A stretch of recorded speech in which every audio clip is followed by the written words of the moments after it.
haunting.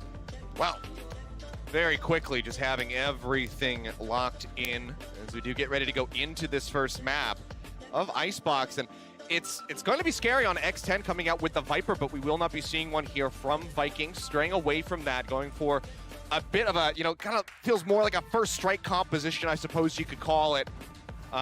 So shifting back a bit as we see the Jet, Sova, Killjoy, Raze, and the Omen. So looking for the double duelist. These, both their teams are running exactly the same Icebox lineup that they did at their regional qualifiers, so yep. Nothing different from that perspective. It looks like it's going to be X10 on defense first, Vikings on attack, so really look for Vikings to set the tempo here. X10 has struggled a bit on their defender side versus their attacker side on Icebox, so curious to see how this goes. Really keep your eyes on Sushi Boys on the Cypher instead of the Killjoy, kind of one of the bigger change-ups you have here. He usually, of course, is the pistol round. Let's hold on to my thoughts about the Cypher until we get a little deeper into this. All right, well, off the bat, just a few members poking forward here into A. One on belt, one playing down below, inching forward over towards Nest. Hawk coming out, will find the blind here on the FRC. Just finding a little information there on what the setups are going to look like right now. Just keeping the spike back. Everybody playing this very slow. Kind of an interesting slow start to this. You would expect these two teams maybe to come out rushing. Vikings a lot of times on the pistol rounds will hit you hard and fast, maybe in the middle of the maps, but this time looks like they're rotating back towards A. Well, Sassy does take quite a decent chunk of damage, and without the Sky, without a Sage, won't be able to top him back up, so he's going to have to operate at 61 HP for the moment. Patty playing up top on the point. Will get taken out. It's going to be FRC who does manage to find first blood, taking him out with that frenzy headshot. Pushing through the smoke is going to be Cruz. Scary comes up with two before he gets traded back. Sadak able to keep the man advantage here for the side of Vikings. Now they get the final finish onto Fox, and it's just going to be Sushi Boys, the last one standing. Tries to go for the right-click kill, cannot get it done. GTN will finish him off with 3 members left. It will be Vikings taking the pistol round. Yeah, once they commit to that fight, they get through that Viper's wall, and they are just tearing people apart. A bit of a dash there, and they're not really able to get through very effectively, or after they get through, they do really well, but in the beginning of the round there, a little slow. I was a little surprised by that, but not too surprised once Vikings got it going to hit him hard and fast. Now, stacking back up towards the A side a bit more. Let's see how they're going to do on this anti-eco round. No buys really other than a Sheriff for Potty Pond. One thing about X10 is they are known for their Sheriff play and their eco rounds, excuse me. Let's see how they can do on it. All right, a good chunk of damage on FHC, taking him low. Cruz does get traded back a little bit down to 78 and obviously can't heal himself up. So we'll just have to try to stay alive and offer up some utility here for the rest of his squad. The entirety of X10 currently sitting here on the A site. So if they decide to just rotate this out, Vikings could absolutely grab B for free. GTN just going to be dropping down, picking up the frenzy, but seems like they still do want to maybe commit it onto the A site as everybody inches forward. Just have the costs right now watching their backs, hovering around mid to make sure that nobody is coming around for the flank. Yeah, right now the smokes are going down from the Omen. Camera is going to see Omen when on that lurk, though. Just been spotted there for a moment. Hawks continuing to get these blinds. FRC right up in front. Will get taken down. Fox finding another one. 3 kills going the way of X10. And it's only going to be Cruz falling for them right now. Pushing up on the corner. Sadhawk trying to find that kill. Nano Swarm into the back. Will finish off Potty Pond. Pushes the corner. And will manage to find a 3rd kill in the round as Sushi Boys goes down. Last member alive. Hovering in the back of the site, it's just going to be scary, but he does not stand a chance. The Goss manages to find that kill, and it's going to be a 2-round start now for Vikings. Yeah, pretty interesting to see Sadak, the shot caller here for Vikings, coming out with that Phantom, already 4-0-1 and able to keep it in his hands. So that's a nice little takeaway from that round despite losing 3 members very quickly there. And you can see why X10 well known for their eco abilities in their region. They're one of the most feared teams. They have great pistoling abilities, particularly with the Sheriffs when we get down to that, if we get to that. But you can see trying to come around the corner here. It was scary, but Sutekas hitting some great shots with that Spectre. And 2 rounds in a row, gonna go the way of the Vikings, but not a bad one at all for X10. Taking 3 kills on that, not too shabby. Yeah, does a bit of damage.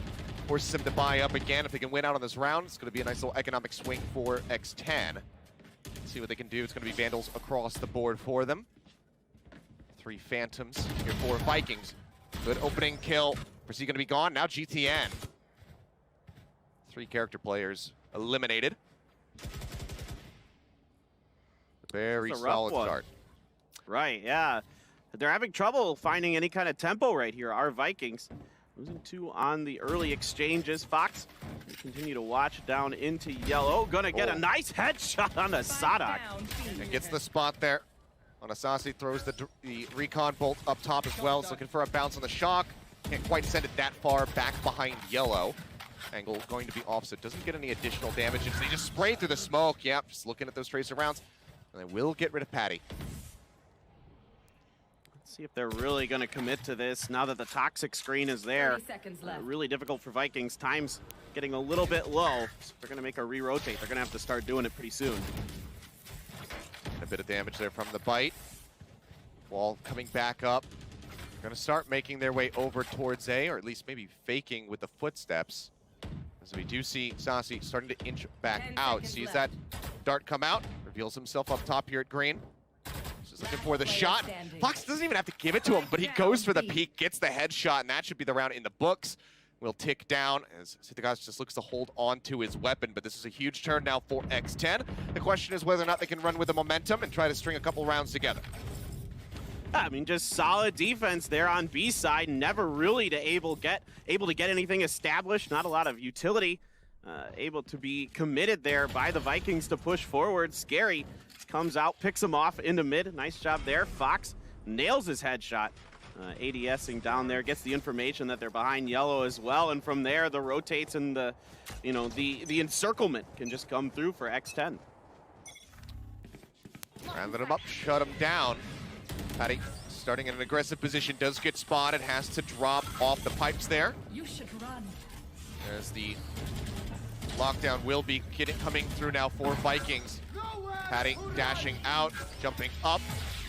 As they get the spot on him, they're looking for the finish, and they will manage to get him with the Hunter's Fury. An additional tag now coming through. Flips onto Fox. And that will be the plant going down for Vikings. A very solid start to the round for them. Have to commit 2 ults to this, so we'll be looking to close this out to move up 3-1. If X10 could turn this around, be absolutely huge for them to maintain some momentum. Double lurk around the back, and that is going to be Suthigas taken down. He was ready, he was prepped, he was looking at that angle, but doesn't manage to find the shot. Sushi Boys, however, will get dropped.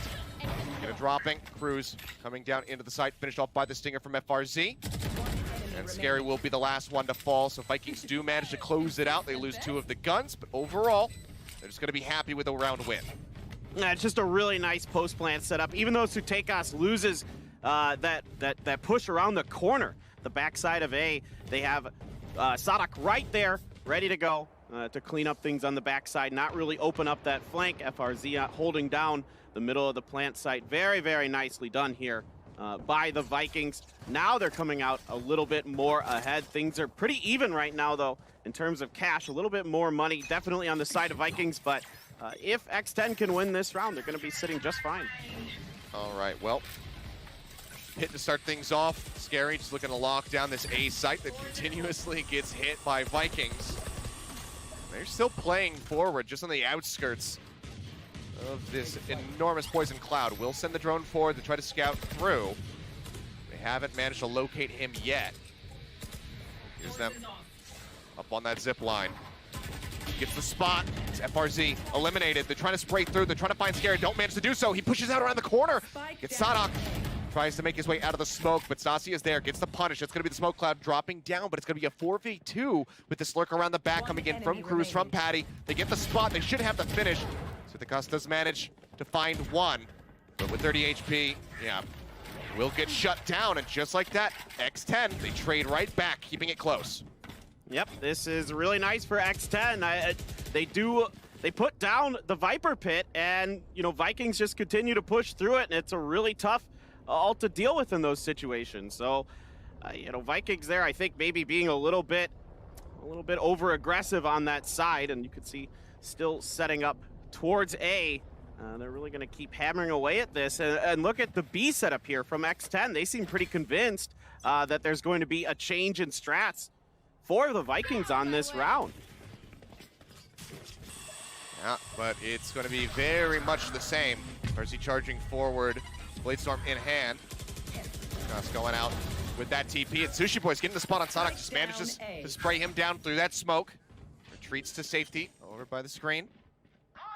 Spike getting planted now, Hunter's Fury coming through. As Fox looks for some kills. Won't manage to find anything. Patty with his own Bladestorm takes out one. Pulls out the pistol, goes for the right clicks, but FRZ will shut him down, gets that reset. 3 members left versus 2. 2 members remaining here for X10, both gonna be topped up, full HP. With rifles in hand, but can they get the kill? Sushi Boy's gonna fall short. GTN taking him out with a Spectre, and it's another great shot on the Bladestorm from FRZ from Vikings to take a 2-round lead. And it's just a really hard commit onto the B side here for X10 at the beginning of the round. That means they're going to be late coming through. A nice job by Sushi Boys. I think it was his tripwire that got the spot there up in the nest. Let's see, let's watch through here. Yeah, Sushi Boys gets that spot and just mows him down. Really nicely done. But then Saucy going to be the one to watch the lurks this time and doing a fantastic job with the Bulldog. Picking up a couple, the right click from FRZ. Sushi going to get taken down there. And here comes Fox trying to do something, but nothing available. Really nicely done there. Seeing kind of a tale of 2 jets. It's going to be FRZ coming out on top in that one. Patty pushing forward. Forces out the Tailwind. Will use an updraft and Tailwind himself to get out to safety. Doesn't want to risk anything. Only got a slight little tag there on the FRZ. Weapons across the board for the most part are going to be somewhat even. A Bulldog there for Saucy and just the Sheriff for Sushi Boys. So still going to be looking a bit more favored here for the Vikings, but you see this inch forward, the gun barrel sticking out, scary. He's ready for it, gets the shutdown there. To the cost though, he was all on his lonesome, inching up onto B. The rest of the team from Vikings now getting ready to storm into the A site where they've already taken out Patty. Smoke coming down. RZ gets him up here on the gets himself up on the center, but has to drop down as he gets spotted by the Recon Bolt. Sushi Boys wrapping around the back. The Cyber Cage dropped down, but he cannot get the shots applied through. GTN comes up with a kill. Will get traded in the end by Fox. Does himself get taken down by Sadak. Very bloody rounds here to start. Vikings yet to get this plant going. But they have the man advantage again, 3-2. Shots coming through, crew spotted, finished off, and that'll be the cleanup as FRZ finds 3 in the round. Man, FRZ really having some great back-to-back rounds here for the Vikings. Getting up on top of the pipes and doing some work from up there. Really kind of able to find ways around the toxic screen. He caused a lot of problems. Scary, though. We get this opening one on the Lurkings who take us, but here comes FRZ, man. Looking fantastic from up top. Just getting 2. Nice headshot there at the end into screens. Very well done. Using that verticality that's oh so important on Icebox. Deploying drone. Well, potentially now getting ready to change things up. Still do have the 2 duelists from the side of Vikings inching forward into the A site. Looking for any overextensions. Haven't spotted anything yet. Spike's still going to be dropped. Default just outside of the attacker's spawn. So they just look to play the information game right now. Patty watching. Spots 1. Can't get that Marshall shot off in time, though. And yeah, GTN not willing to mess around with this. Wants to just pull back. Not even going to give him the opportunity to land that shot.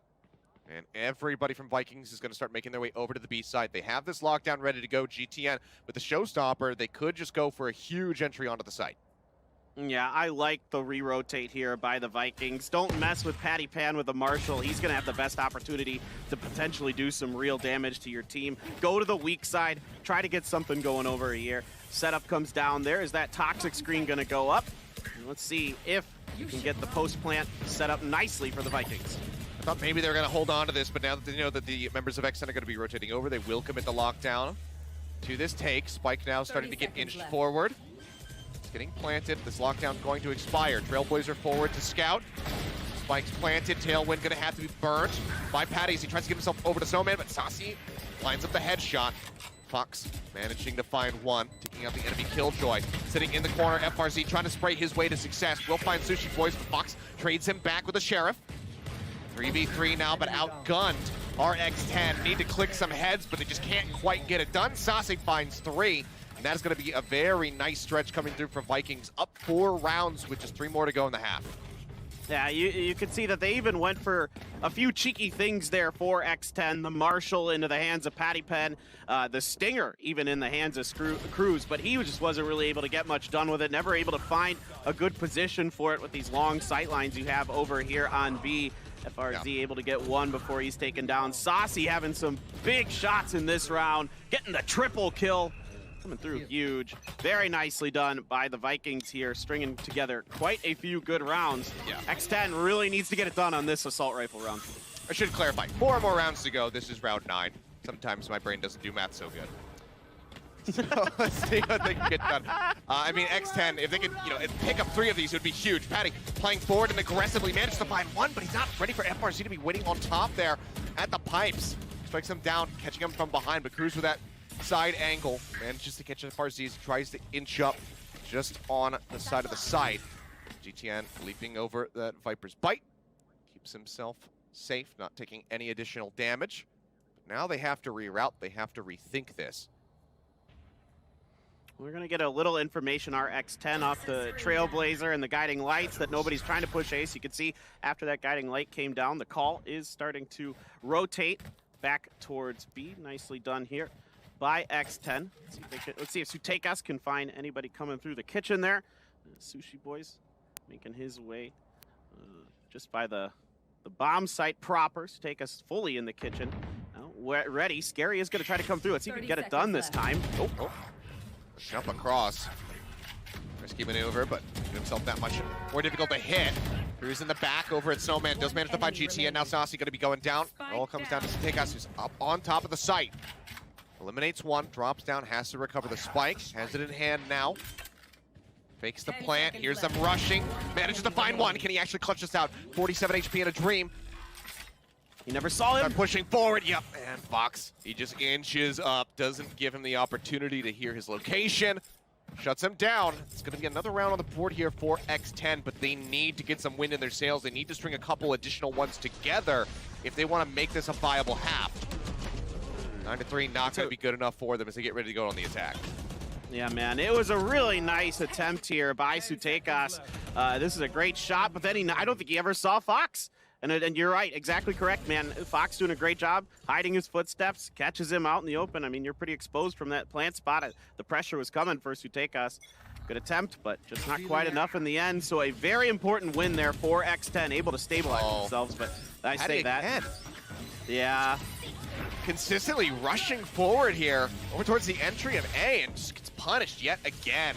Seekers used by Cruz trying to spot them out, but they know this is going to be a full commit here onto the A side after that pick. Still a very deep lurk happening from Sutekas as he sits back over in the spawn. He's waiting to see if anybody's going to come from that flank position that has been played so regularly from the side of X10, but they might not even need it. Look at the cleanup that's happening here on the site. The spike did not get planted. They get the finishing blows, and now there's a man advantage for the side of X10.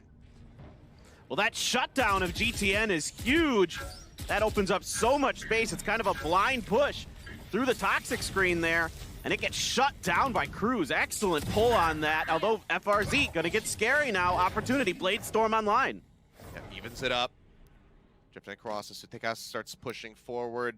Doesn't want to enter into that smoke. Fully anticipates that there's gonna be somebody waiting there. First knife, not gonna connect. Fox pulls back, goes down the ramp, keeping his head out of sight. Spike getting planted. Sushi Boy's on the creep, comes charging in, manages to find the kill. And now it's FRZ on his lonesome. His utility is gone. It's all in the Blade Storm. It's all in the aim. He just does not have it this time. Sushi Boys cleans up 3 with the Spectre, and X10, that's the first time that they've won 2 rounds back to back. They're keeping it closer. I mean, you're not fully expecting an opponent to be able to shoot you out of the air when you come blast packing in, but Cruz is ready for it. Great job on his part. The crossfire here for Sushi Boys and Scary as well. Just mowing them apart as they try to come through the toxic screen, and FRZ doing everything he can, but again, it's Sutekas on the plant. This time he's at least able to get it down. FRZ never really able to find much success with that Blade Storm. Looking a little sloppy here. Yeah. Well, 2 rounds in a row now. Let's see if they can make it 3. Economically. Patty Pan on the judge. Oh, well, I mean, that suits his aggressive style. True. It seems like right as we hit the end of the countdown, though, we will have a brief little pause. So hopefully we can get this squared away quickly to get back into the action, because we know these teams like to push the pace. They don't want to be slowed down. So as soon as we get word as far as what's going on, we'll keep you guys informed and look to get back into the action. Yeah, I was going to say, it felt a little weird at the beginning of this one. Achilleos said it was kind of slow. I wasn't expecting that. That changed real. Yeah, that changed real fast, my friend. Patipon just not able to come online for X10, and yet they're still doing really well. So I got to say, that's a really good sign for them, man. He's only 5-9-2 so far, but the rest of the team is coming up big. I mean, 9-9 for Scary. He's having a decent round here. 8-6 for Fox, really carrying the team on that Sova. So right now, you got to feel pretty good for X10, even with their best player struggling. Yeah, I mean, they need to, Vikings need to try to stop any kind of run back from coming through here for X10, because if they can even this up, make it, 5 rounds, 6 rounds especially on the defender side, that's going to bode very well for them. Because, I mean, we're seeing how Patty likes to play on the defense. We can expect that it's going to be very similar for him. When he moves over onto the attack, it's going to be that much more aggression from him, going for these just dry peeks out. Right, So, and I kind of wonder if the move to the judge here, if he does stick with it, if that was just kind of try to get himself a little fired up, find a couple easy kills, catching members of Vikings off guard or getting in their faces, and then seeing if he could kind of carry that momentum with him. yeah. Well, ideally, we'll be getting back into this pretty soon here, guys. See the players just waiting with anticipation, keeping their hands on the mouse and keyboards. Mice and keyboards, I should say. Seems like we should be squared away. Think We'll go ahead and restart the timer, and there we go. Yeah, one thing that has me concerned here, Achilleos, is that the Vikings are having a tough time, trying to come up over the tubes, not able to do it as Patipon. He does still have that judge. Yeah, didn't manage to find much of anything. I believe he threw out the right click for the Bladestorm as well. Missed the audio cue that he had popped it, so tried to get that kill, doesn't manage to find it, but I mean, FRZ is down to 1 HP. That's about as good as dead as you can get. Or as close to. So still a significant amount of damage pushed into the enemies here. Already setting up quite nicely as the Viper's Pit is used over on the A site, just to try and dissuade them from pushing in.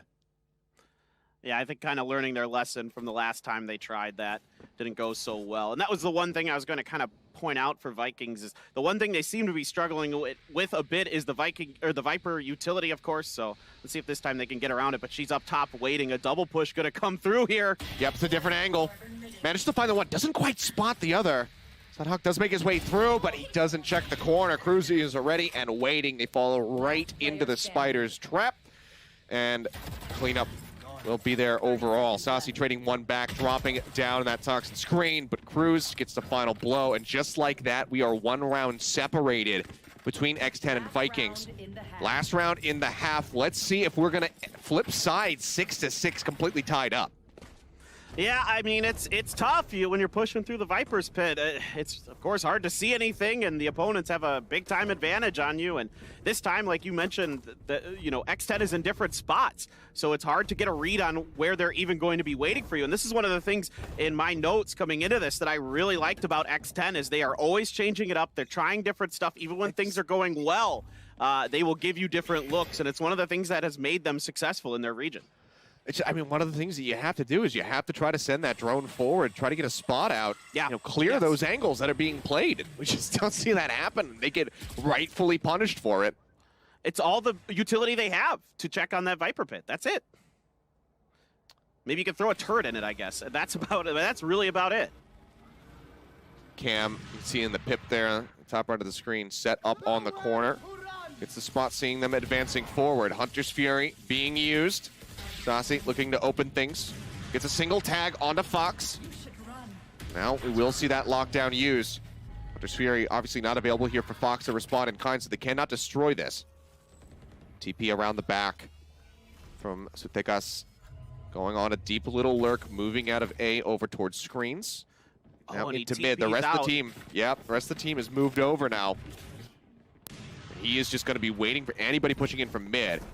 Everybody, however, is rotating through the back over towards the spawn, so he's still going to be in a fairly precarious spot if he decides to show his location. Cover going out. The Vikings, they have control of the site for now. Shots flying through. Sutekas will be eliminated. Patty finding Saucy, gets traded back, but just like that, they find GTN. It's going to be a huge advantage now here for the side of X10 as they look to tie this up 6-6. Sadhak, the last one alive. All of his utility has been burned. The Nanoswarm will find one. He follows up for a second on the Scary. And now it comes down to a 1v1. Him versus Sushi Boys.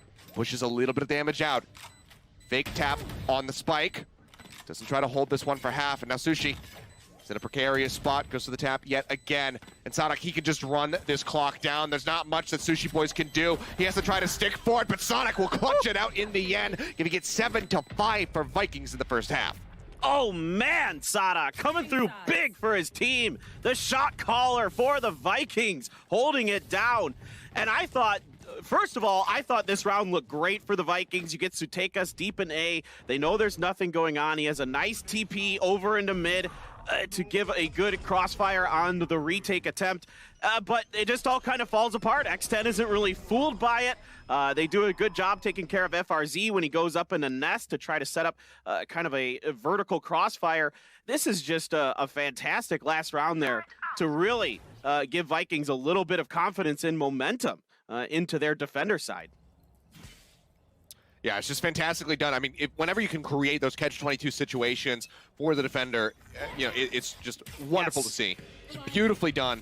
But now we go into the second half, not wasting any time. Pistols drawn out. A couple of frenzies here for the defenders. One frenzy for Patty. Everybody else going to be rocking Ghosts, no armor. Inching forward here onto the A site for the moment. Asasi gets the drone up top. We'll lose that out. Got the dart in. But everybody now starting to pull away from A. Cyber Cage turned down in mid. That gets spotted. So they're very privy to this rotation, especially with FRZ waiting above. Has not been spotted whatsoever. This could be a major surprise for them. A rude awakening perhaps as he does drop down. Manages to find Patty. Now Sushi Boy's going to be gone as well. Throws down some of these cloud bursts to keep himself covered. Weaving in and out of the smoke. Sprays away. Manages to find 3, but has to go for the reload. Can't quite get that 4th, but it doesn't matter. The rest of the Vikings are there to clean it up. 3 members left standing. Another pistol round going to the Vikings.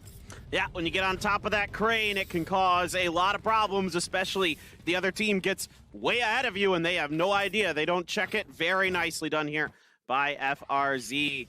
You know, the Sutekas doing a good job holding the line up on the front, kind of distracting a lot of X10. They're kind of tunneled in towards him.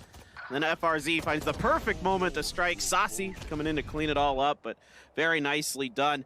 I gotta give Vikings a lot of credit here, coming back after a couple rough rounds against X10, really able to right the ship. Yeah. Do see 2 sheriffs now out from X10, Patty and Scary.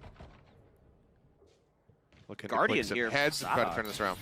Yeah, I have been seeing a couple Guardians. We had one use of it yesterday on Icebox, in fact. So a lot of good sight lines that you can utilize on it, either from, like you're seeing there, over on Belt or the back of Evo. Oh, nice job by FRZ with that Ghost. And he's going to regress into the Cloudburst. Throws in the second one, does decide to pull back. Saucy spotting one, takes a couple shots at that Frenzy. It's a couple of hits in, but Scary in the meantime. Gets the elimination onto GTN. Take us waiting here. Into, but has the support from Sadak up mid. They get that finish. It's going to be a 3v4. Outgunned right now. HP bars low on everybody other than Sushi Boys. Which is a great name, by the way. It is a great name. I like a lot of the names on X10. Cruz, Scary, Fox. It's good, man. Patty Pond. But it has a ring to it, you know. Oh, Sushi's not like this. Wow. Tries to come around the corner, dry. Saucy just gonna mow him down with the Spectre. It's nothing worse than dry sushi. Patty Pan now eliminated, and this is going to be a round in the books as Saucy cleans up 3. You do have the operator for FRZ. Sadak has a Guardian over there, baking up a little bit of money. FRZ gets blinded, has to back on up. This should be 9-6, actually, just thinking about it. So I'll have to, the UI should update after this round. We did have to roll things back. Hey, you did better with math this time. Good job. I did. I realized. I was like, wait a second. X10 just won a round, so that should be topped up. So that'll be corrected in just a little bit here, guys. Don't worry. Fox, however, taking quite a bit of damage off the rip. Cruz cannot top him up. Does not have that heal utility here at the moment. So he's going to have to try to operate with 21 HP. See the Viper cutting off a lot of this vision as Patty gets up on the other side. As the wall does go down, he's waiting around the corner, gets that shot in the back of the head, comes up with a second kill, as well as the spike will get planted. Trade back comes through as Patty does fall. Kill secured by GTN. So Degas trying to inch in through the screens. Cruz up top, shuts him down, getting the shot in through the wall. Foxes and Sushi Boys have the cleanup, and just like that, we are right back into the action with X10 taking the round. It's one of my favorite toxic screens to use on the attacker side. For this map, it cuts off so much vision for the defenders. And poor Potty Pot throwing his head back there. Look at this double from him. I don't like this swing back by Potty Pond there. He kind of exposes himself to the two up on rafters, ends up going down. But regardless, it's still an excellent setup here for X10. I mean, once they get so deep in there with that wall up, and you can see those boys are very excited to come back from the technical pause, get that win, kick us back off. Alrighty, well. In we go. Cyber Cage up over the top from Sushi Boys. Nade is out. Don't find too much of anything though. Drone over the top. Sentry going to be destroyed for the re-entry here onto the A site yet again. The back of the site. Sadak pulls back, gets himself out towards the spawn, but the rest of the team falling. Saucy and GTN both getting taken out of the fight. Scary down to 16 HP. The heals are available this time around. You can see Cruz is going to be topping him back up. Gets him at least up to 65. So that poison wall will get dropped yet again. Seeker's now going to be coming out from Cruz, looking to locate the remaining members of Vikings. The last three. Degas going to be the first one to fall, then they quickly follow up on Asadak. FRZ needs to get it done here. 3 members left to kill. Tailwind's over to the side. Cruz going in on the push, tucks himself into the corner, knows that he cannot get wall banged there by the Blade Storm, so feels very confident. He's going to push up, he's going to look for the right click, finish, cannot quite find it. Does get that kill, but Scary is ready for the trade. They get the shutdown there, and 10X, they're starting to string these rounds together. So it's basically the same idea here for X10, but you know, the adjustment is attempted to be made by the Vikings. They have FRZ on Sutekas on the lurk trying to come through, but they get kind of caught in no man's land right around mid, right by the boiler area, where they're just kind of dancing back and forth, trying to figure out which way to go, trying to figure out if we should go through attacker spawn or if we should come back into screens and try and get it done through there. And by the time they show up, it's basically, you know, it isn't basically, it is an on-man situation for them. Their team is already in disarray, and they're never really able to get there in time to be effective on that retake. Really good pace set there. Now looking to change it up as they set their eyes here on the B side. Scary pushing forward. Will get taken down as soon as he uses the Viper's Pit. That is just going to dissipate now. And the entire setup here for X10 on the B side has been undone. Patty, however, getting himself up into kitchen, does manage to catch Saucy off guard. Takes him out, now has the Blade Storm. Instantly right-click kill in on Asadak. Looking to turn this one back into the favor. The right-click follow-up not going to connect, however. So Degas pushes up through the smoke. Patty with 3. Can they actually turn this around? It was a catastrophic start, but now they're looking to swing this one back into their favor. A 2v2. Spike's still going to be down on the ground. Fox is gone. Patty fighting for, needs to get the ace to win the round to keep them pressing forward. Tailwind's over to the side. Here's the shots coming through. Tries to line it up, but he just can't quite make it happen. FRZ will get the elimination to save the round for the Vikings. A nail biter there for the side of X10, but they can't get it done. Oh my God, Potty Pond doing everything but getting the ace to win this. I mean, he is all over the place on this one. Sadak doing a nice job getting the opener, but here comes Potty Pond. Sutekas gets kind of backed up here towards Orge.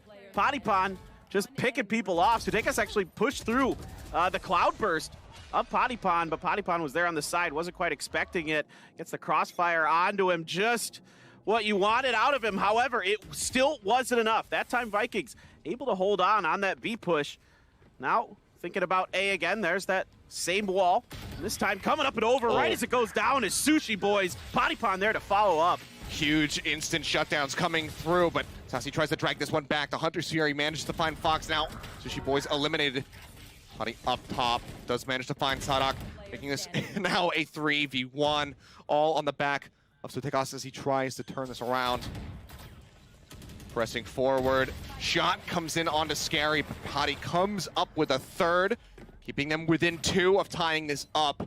X10, you can feel it. They are reinvigorated. They are ready to plow forward. They want to take this map.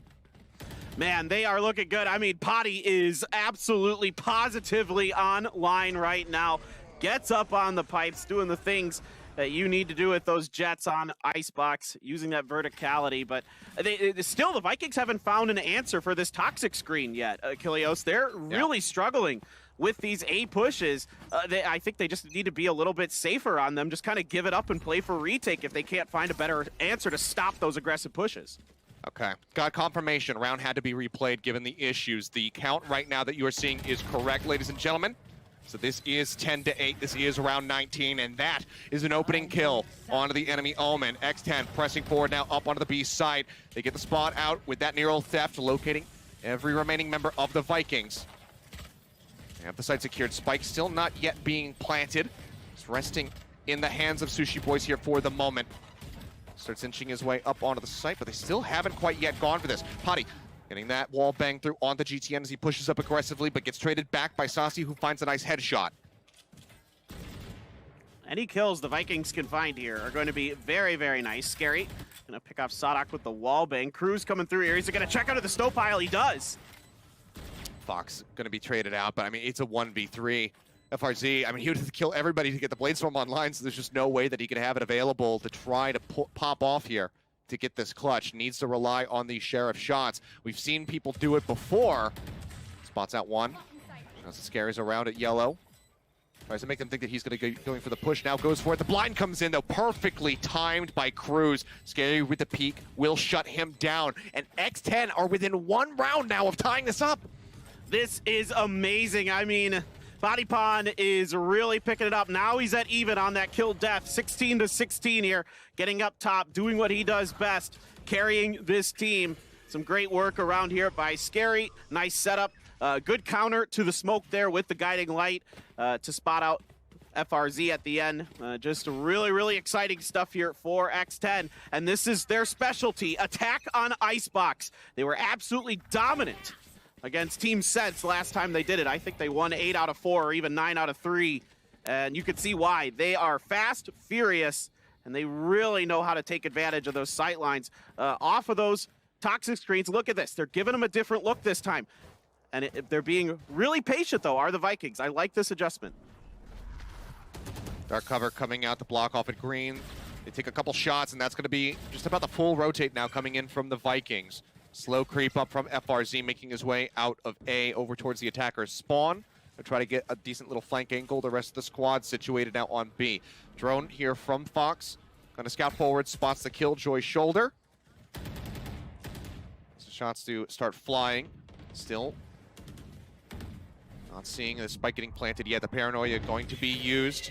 They wait that out. They start pushing the corner. They try to get rid of the alarm bomb, but the peak is going to be so very good here for the Vikings. X10 getting ripped to shreds. Fox the last one to fall. Vikings, they stop the onslaught. They stop the momentum here from X10. It was so many rounds in a row, but now they are just 2 away from taking this. Well, that time, that guiding light was a bit of a bait there for X10. They were, ready to push off of it. You can see they waited out, even though it gives the audio cue that it blinded somebody. Didn't blind Sutekas, and he comes around the corner. Him and Saucy picking up 2 there in the finish. The triple for Sutekas on the Omen. Very nicely done, and I like the patience from Vikings.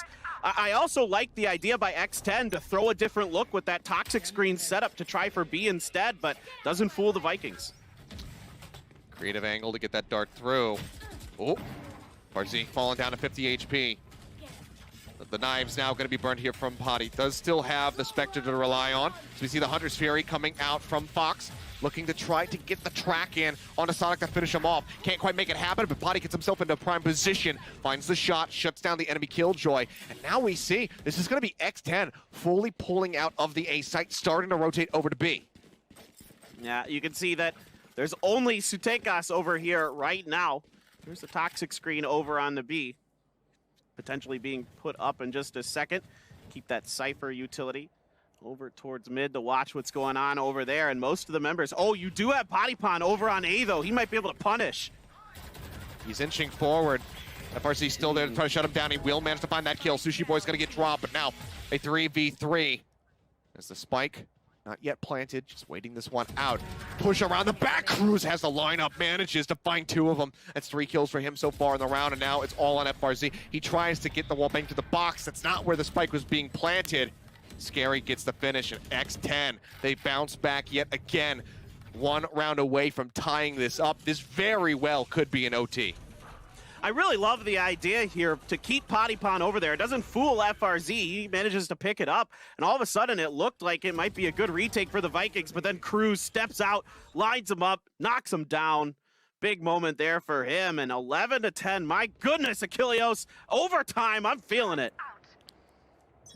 As am I, but both these teams, they would love to avoid it at all costs. They don't want to get pushed into those extra innings. Shot instantly there, though, from Potty. A great peek into mid, finds the headshot, pulls away just at the moment there as Saucy does push. They do manage to find 2 more. Cruz and Fox both falling. Potty trading another one back, trying to keep them in this game, keeping things even up at 3-3. But there's so much damage pushed into Sushi Boy, down to 26 HP. Will be the spike carrier for now. They have to figure out where they want to route this spike. Seems like for now it's going to be the inch forward here through green. Tekas peeking out, finds both of them. The wall. Oh my God, he just gets the collat through onto Scary with the headshot. Incredible. Now it's all on Potty. He's inching forward. He hasn't checked left to look at yellow. And up, there you go, to the back of the skull. 4 kills for the Omen player here on the side of the Vikings. They yet again win around. They're just 1 away from closing out Icebox. X10 need to win 2 straight if they want to take us into overtime. I mean, Potty's, his spatial senses just kind of left him a little bit there at the end of this. But Sutekas here, again, we saw Cruz last round. Now it's Sutekas' turn. Easy lineup, easy double right there. And I was kind of hoping that X10 would re-rotate back towards A. They had their Cypher utility over there to kind of check on if any members of Vikings were lurking out. No one was. They could have made a re-rotate potentially, but they opted to try to push into B, and they paid the price. Well, now drone to start. Just trying to scout out. Get the word that GTN's playing. On the side of the map, they know that he has that showstopper available. No Hunter's Fury to try to counteract this lockdown as well that will almost certainly be used. That's going to be the Seekers used first. Viper's Pit coming in. Possibly going to be eliminated. GTN with a showstopper does manage to find Cruz, however. Turning one back, but Fox pushes forward, manages to find him. Scary going to be taken down. That's the Viper's Pit now dropping the spike. Recovered. Killjoy, the lockdown getting ready to go off as Fox barely makes it out of that radius within time. But again, 3v3. They're looking to move over towards B. So Tekas is still holding this down. Yeah, I'm kind of wondering how they're going to adjust to Sutekas this time. Oh, Patipon gets out of there just in the nick of time. And again, Sutekas with that smoke, getting a pretty good sightline, but a little frustrated with his shooting. Oh, it's a good paranoia. Patipon, however, he still has the lineup. He gets the kill. And that is going to be absolutely huge here for the side of X10 to try to keep the ball rolling. They go for the double peek. Sushi Boys comes up with a headshot. Just like that, it's all on FRZ. Needs to clean up 3 to clutch this round to win Icebox. All right, let's see if he can do it. Oh, yeah. That slows him up and gives his position away. I don't think they're covering all angles here. Yeah, too surprising at all. What's going on with this? You can see Sushi Boy's going to push up, and he's not going to be able to do it. FRZ gets 1, 2 more to go. It's a little bit of damage into him. Oh, man. The reload. The timing is there. Fox goes on the peak. Gets the shutdown to keep their hopes alive. Their heads above the water. X10, 1 more round to go. Do we finally see an overtime? I think we will. I really like the adjustment here by X10. Things kind of fell apart on A. You lose the Viper's Pit, and immediately they back off, head over to B, which is way more open. Sutekas kind of uncharacteristically misses the lineup underneath his smoke, and just really isn't A. And you can see he kind of shot into the yellow because he was frustrated. And that, I don't know if that really cost him that much against Patipon, but it is what it is. Oh, Bladestorm off the bat here. Potty has this ready. The Neural Theft also online. Tries to go for the shots. Doesn't manage to get the hits. Redraws out with the Bulldog. Currently just sitting here above on tube. I know it. They got starting to push forward. The neural theft going to be coming in from Sushi Boys, but this great angle. They're prepped for it. They shut down the Omen. The drop down coming through. Fox is trying to get the push, but it's not before Potty gets taken out. So Tegas manages to find that crucial kill. Now he's looking through window. Spots one. Goes for the weapon swap, drawing out with the Bulldog. Scary moving up, manages to find one. It's going to be a 1v2 to try to make this happen. Fox all on his lonesome. The dart coming through. Has to take that down. The spike dropped. They line up for him, but he cannot get the shot to come in. FRZ gets the last kill of the map. 13-11. Damn close, but X10, they can't. You can see what they pick. Yep, that's exactly what they normally do. GTN on Raze, FRZ on Phoenix instead of Jet. There you go. All right, well, not too shocking. Still going to be Viperless here. We do have a couple teams that like to run the Viper on Ascent, but will be avoided for the time being. So nothing too shocking here, but well, wait. Potty shifting over onto the Sage. This is going to be a major change of pace for him in particular. I had already written in Jet for him. I'm not even going to lie, because I just assumed he was going to be playing Jet. But him on Sage, what in the world is this going to look like? I mean, now my eyes are thoroughly focused on Potty Pond to see what he's going to look like on a Sage instead of Jet. I mean, he is predominantly a Jet player. I mean, when's the last time I'm gonna have to look at the last. He hasn't even played Sage this year, right? Well, has he? I don't even know, man. Like, it's been like. It's definitely a major change of pace here for him. So we'll see how he's going to be piling this one. Scary as well, moving off of the Viper now over onto the Astra to try to slow down some of these pushes from the side of the Vikings as they do kick things off on the attack straight out the gate. Looking like a little shoulder peek, just jiggling around into mid. Fox going to be pulling back away from the dark cover, starting to rotate over towards that alley access to B. That's going to be the curveball push. Weapon drawn out, and Cruzy fights two with a frenzy. Are you joking? I thought he was going to get traded out there, but no, he comes up huge. Patty follows up for another, and this is looking like a flawless round right now for X10 at the start of this defense. Oh, this is X10 doing their homework. This is exactly the same start that the Vikings did against Sharks on this map on their attacker side. They rush right through mid on the pistol round and just try to make it work. Does not fool X10 at all. They're able to lock it down, shut it down. Absolutely enormous start. And there you go. Sushi Boys, the final headshot will lock in the Prime Gaming. Flawless for X10. What a statement start here on Ascent. A huge round for them. And let's go ahead. Yeah, POV of Cruz. Just, yep, there you go. Just leaping around like a bunch of blind fools, just getting mowed down. That's a great guiding light right there. That's three of them, and makes for easy pickings, particularly with that frenzy. So very well anti-stratted here by X10. Now on the follow-up, I'm really curious to see what the Vikings do on their eco round. There is one frenzy in the hands for Saucy. Potty's still going to be sticking through with a frenzy. Fox here with that ghost. Blind comes through. Spray's going to be good from Cruz. Finds Tegas now into the corner. Instant snap onto FRZ's head. Oh my god, it is just an absolute shooting gallery right now. Do we have back-to-back flawlesses? Can they make it happen? It's looking good for them, and they will in fact do it again. Back-to-back Prime Gaming flawlesses here for X10. An incredible start for them, but now look at some actual weapons in the hands of Vikings. Let's see if they can use them to finally put a kill on the board. Yeah, I'm really curious what the Vikings are going to want to run. They really like to establish mid-control early, and it falls apart. X10 were very prepared for this. Very good homework being done. Now, let's see if they try to go over to A with the rifle round to the Vikings. What exactly is going to be the difference? Because this is just a massacre. Just an absolute mauling by X10. Yeah.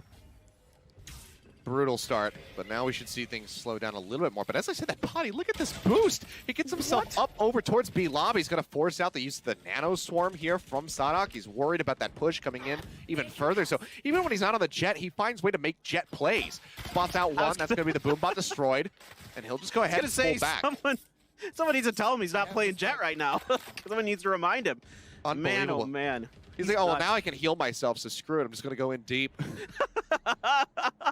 Yeah, I could do all the things I could do with Jet, but I could also heal and res people occasionally. Yeah, and he can get healed as well by Cruz, so they can just top each other up if they need to. Well, the wall now going to be destroyed. The Reyna for the real tank comp here. Yeah. Just never dying. Always healing. Spray through the smoke. Scary just looking for a straight hit. Won't be able to find any. Well, as I say that, does actually tag up Sladok there for just a moment, but it's not going to be too significant a damage. Spike now going to be recovered. It seems like this will end up being an A hit at the end of the day. Still going to be 3 members-ish over by this site. We have Sushi Boys and Fox set up. Purple, not going to find anything. The Nano Swarm chipping away at him. The spray through the smoke. Fox gets the headshot with the Vandal. Throws out that shock dart. Won't get a connection. Doesn't find any additional damage. They are in onto the site with the spike getting planted just below Hell. Or just outside of it, rather. GTN with a very nice headshot will shut down Potty. That's going to be a lot of the healing gone. We'll see if X10 can get this retake in a 4v4. There's so much pressure on Sutekas over at main. There's the Astra smoke there to kind of block that off for now. GTN going to be watching up towards Heaven. Going to get the headshot, gets traded out in return. There's another one underneath Hell. Looking pretty good here. Yeah, and there you go. The cleanup comes through, as Saucy will manage to find the last 2 kills in the round. So Vikings, they do get some kills on the board. They do get that round victory. Let's see if X10 can reply, as they do have enough money, obviously, to buy some rifles here for themselves. Try to shut down this economic buildup that we're seeing from Vikings here with a round win. So even though there's a lot of attention being paid at the main door here for X10, there's nobody up in Heaven, and that allows Vikings to get pretty deep in here, get the plant down, and set up their crossfires. One thing that really impressed me about the Vikings in my VOD review was their post-plant setups on A. They really do a good job of covering each other. They constantly are focused on making sure they have somebody in main, somebody lurking out of. Whoops! Well, that's a potty pond thing. Oh my God. Oh, I feel like there's no worse feeling when you have the lineup on a hard angle like that, and then you lose to the peeker. Like, you have the advantage. You're trained on that spot, but Potty just out-aims him and out-reacts him. It's incredible there from him to get that pick. A huge opening now for the side of X10. And I don't feel like, you don't expect it with that ferocity. With a Sage, normally it'd be a Raze or a Jet doing that kind of stuff. Yeah, I mean, I'm trying to think of like other Sages, that we have in the Korean region that are like this, and I feel like Zest maybe, and Stacks occasionally when they would play it on Icebox. But other than that, like, we don't have too many Battle Sages over on this side of the world. But Potty, huge performance from him so far. Ton of damage getting pushed out onto the members of Vikings now, as they're going to be planting in the same little spot here. Flame wall going to be called up. 2 members hovering around Hell as the Seekers go forward. Cruz trying to make his way through that wall, but takes quite a bit of damage on the drop down there. Fox going to be eliminated. Wall comes in to block off Saucy. Patty will find FRZ. Sadok still hovering here in Hell. Lines up one, but Scary is ready for him in the end. As Pottypon manages to find 3 kills in the round. The defuse going to be handed over to him so he can get that res online for the next round. And that's going to be 3-1 now for X10 with a very dominant start to this defense. Oh my goodness, this wall is so smart from Pottypon. Completely cuts off Saucy and just makes it so difficult for them to do anything. All of a sudden, all these gorgeous crossfires that the Vikings like to set up are just eliminated. Everybody's stuck in Hell. Just so smart here from X10. I am so impressed with their ability to adjust on the fly, round to round. You can see there. Give him that peace symbol, my friend. Well done. Very well done by Pottypon. I absolutely love this guy. He's so fun to have. This is why player cams are great. This is why LAN is great. We can get these reactions where they just ham it up. I'm sure Potty is going to be finding a huge influx of followers on his Twitch and Twitter after this one. As he should. He's earned it. He's looking fantastic here today. Oh, Boombot not going to be able to make his way in through tree. Will not locate Scary. Will get smoked off here for the moment. Spraying through. Knows they're there. Gives the ping out, but Vikings kind of backing off onto this, heading more in towards mid. They really want to take control of mid. Of course, mid so important on Ascent for the attacker side. If they can get control of it, they can really assert their dominance as they go. Scary. Well, there's the lockdown for them as well. Gonna push Scary around. Gonna try to take it down with the Hunter's Fury. Gonna get it, take it down. Very nicely done.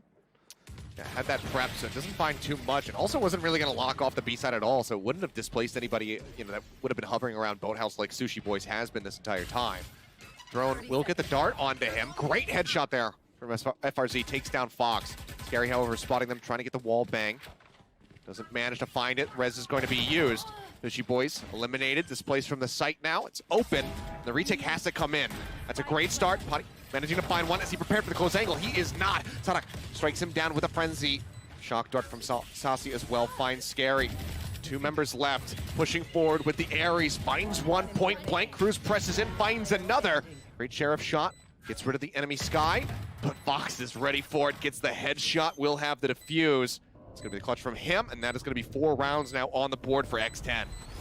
Yeah, Patipon comes in there, and it felt like he might have been going in a little bit early, a little bit ahead of his teammates, but he gets a lot of information, at least, on what's going on that site, able to relay it back to his teammates. They all come in from both sides here. Look at this. They're hitting it at the same time. Guiding Light over, followed up by Cruz and Fox, doing a really nice job. Sasi gets the information, just not able to find the shot. Fox is ready for him around the corner. Very nicely done here by X10.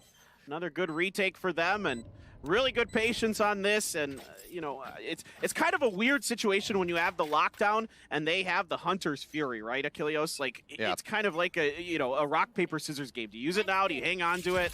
It's kind of a tough decision to make. It's credit where it's due. Still a really, really good round there for the side of Vikings, doing quite a bit of damage to the side of X10.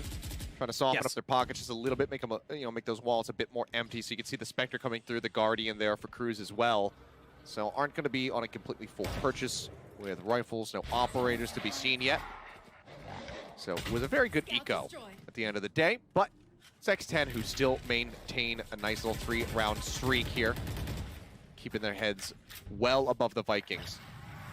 FRZ getting chunked at the 26, going to have to top himself back up with the hot hands, so pulls back off a short for now.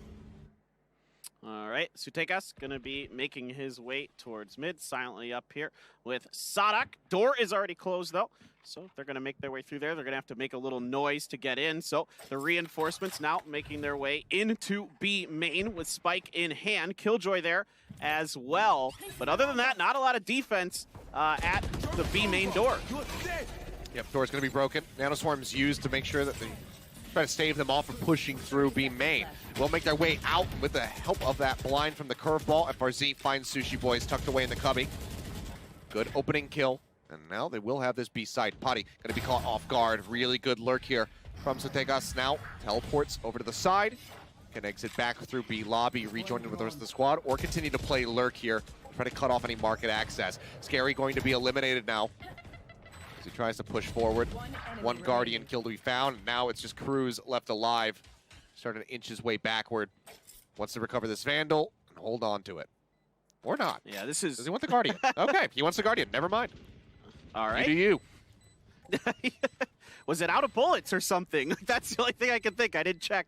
But, oh, he's just going to try to wait, see if he can maybe pop ahead on the exit. But nobody from Vikings is going there. This time around, though, Achilleos, Vikings really making a very nice adjustment, being very patient, waiting for the right moment to strike, and catches X10 kind of not really ready. It's fast and furious. They have a great run it back to take Sushi Boy down around the corner.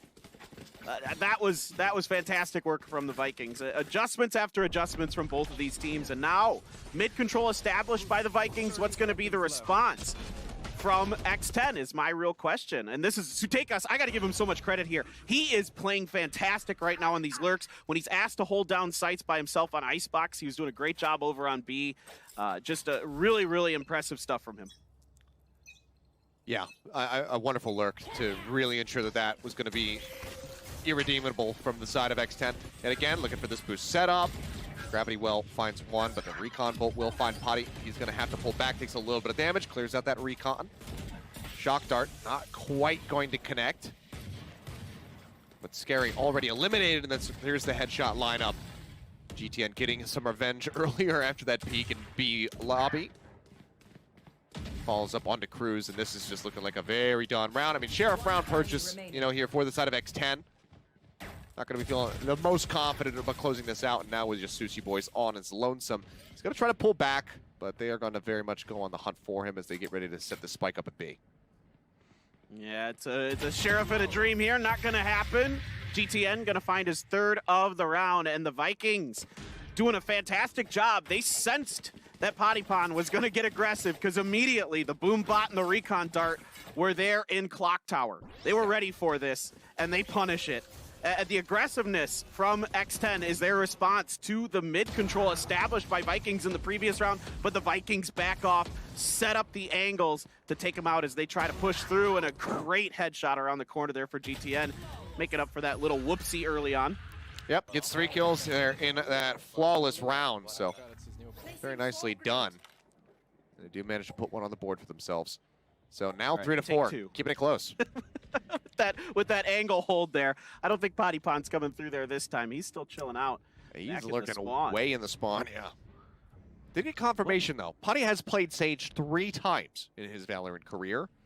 None of those were in the last 90 days.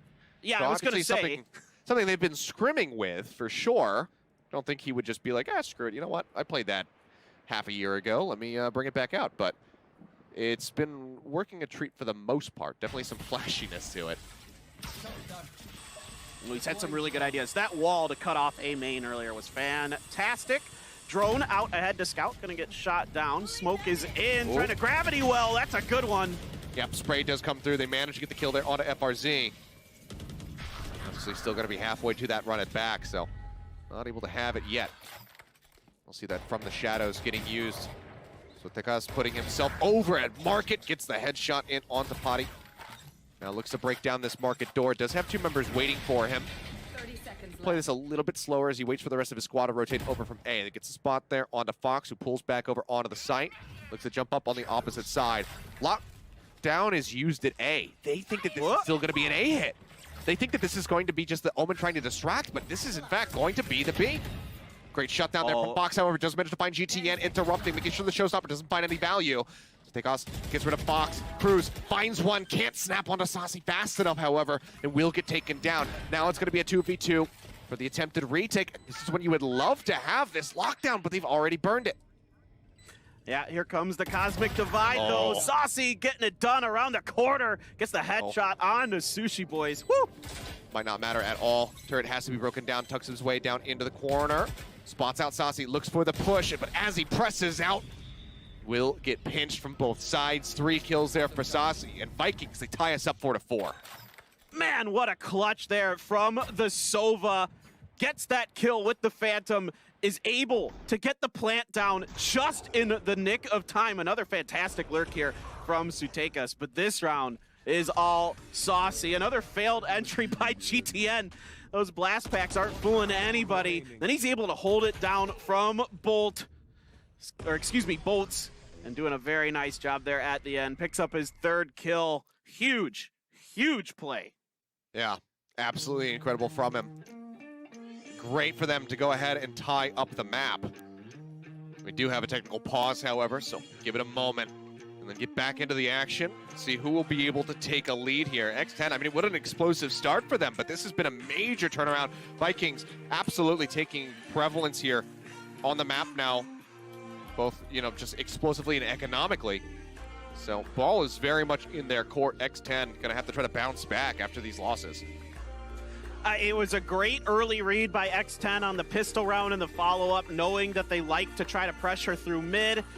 Good adjustments onto the A attacks by Vikings, putting the wall up to cut off main.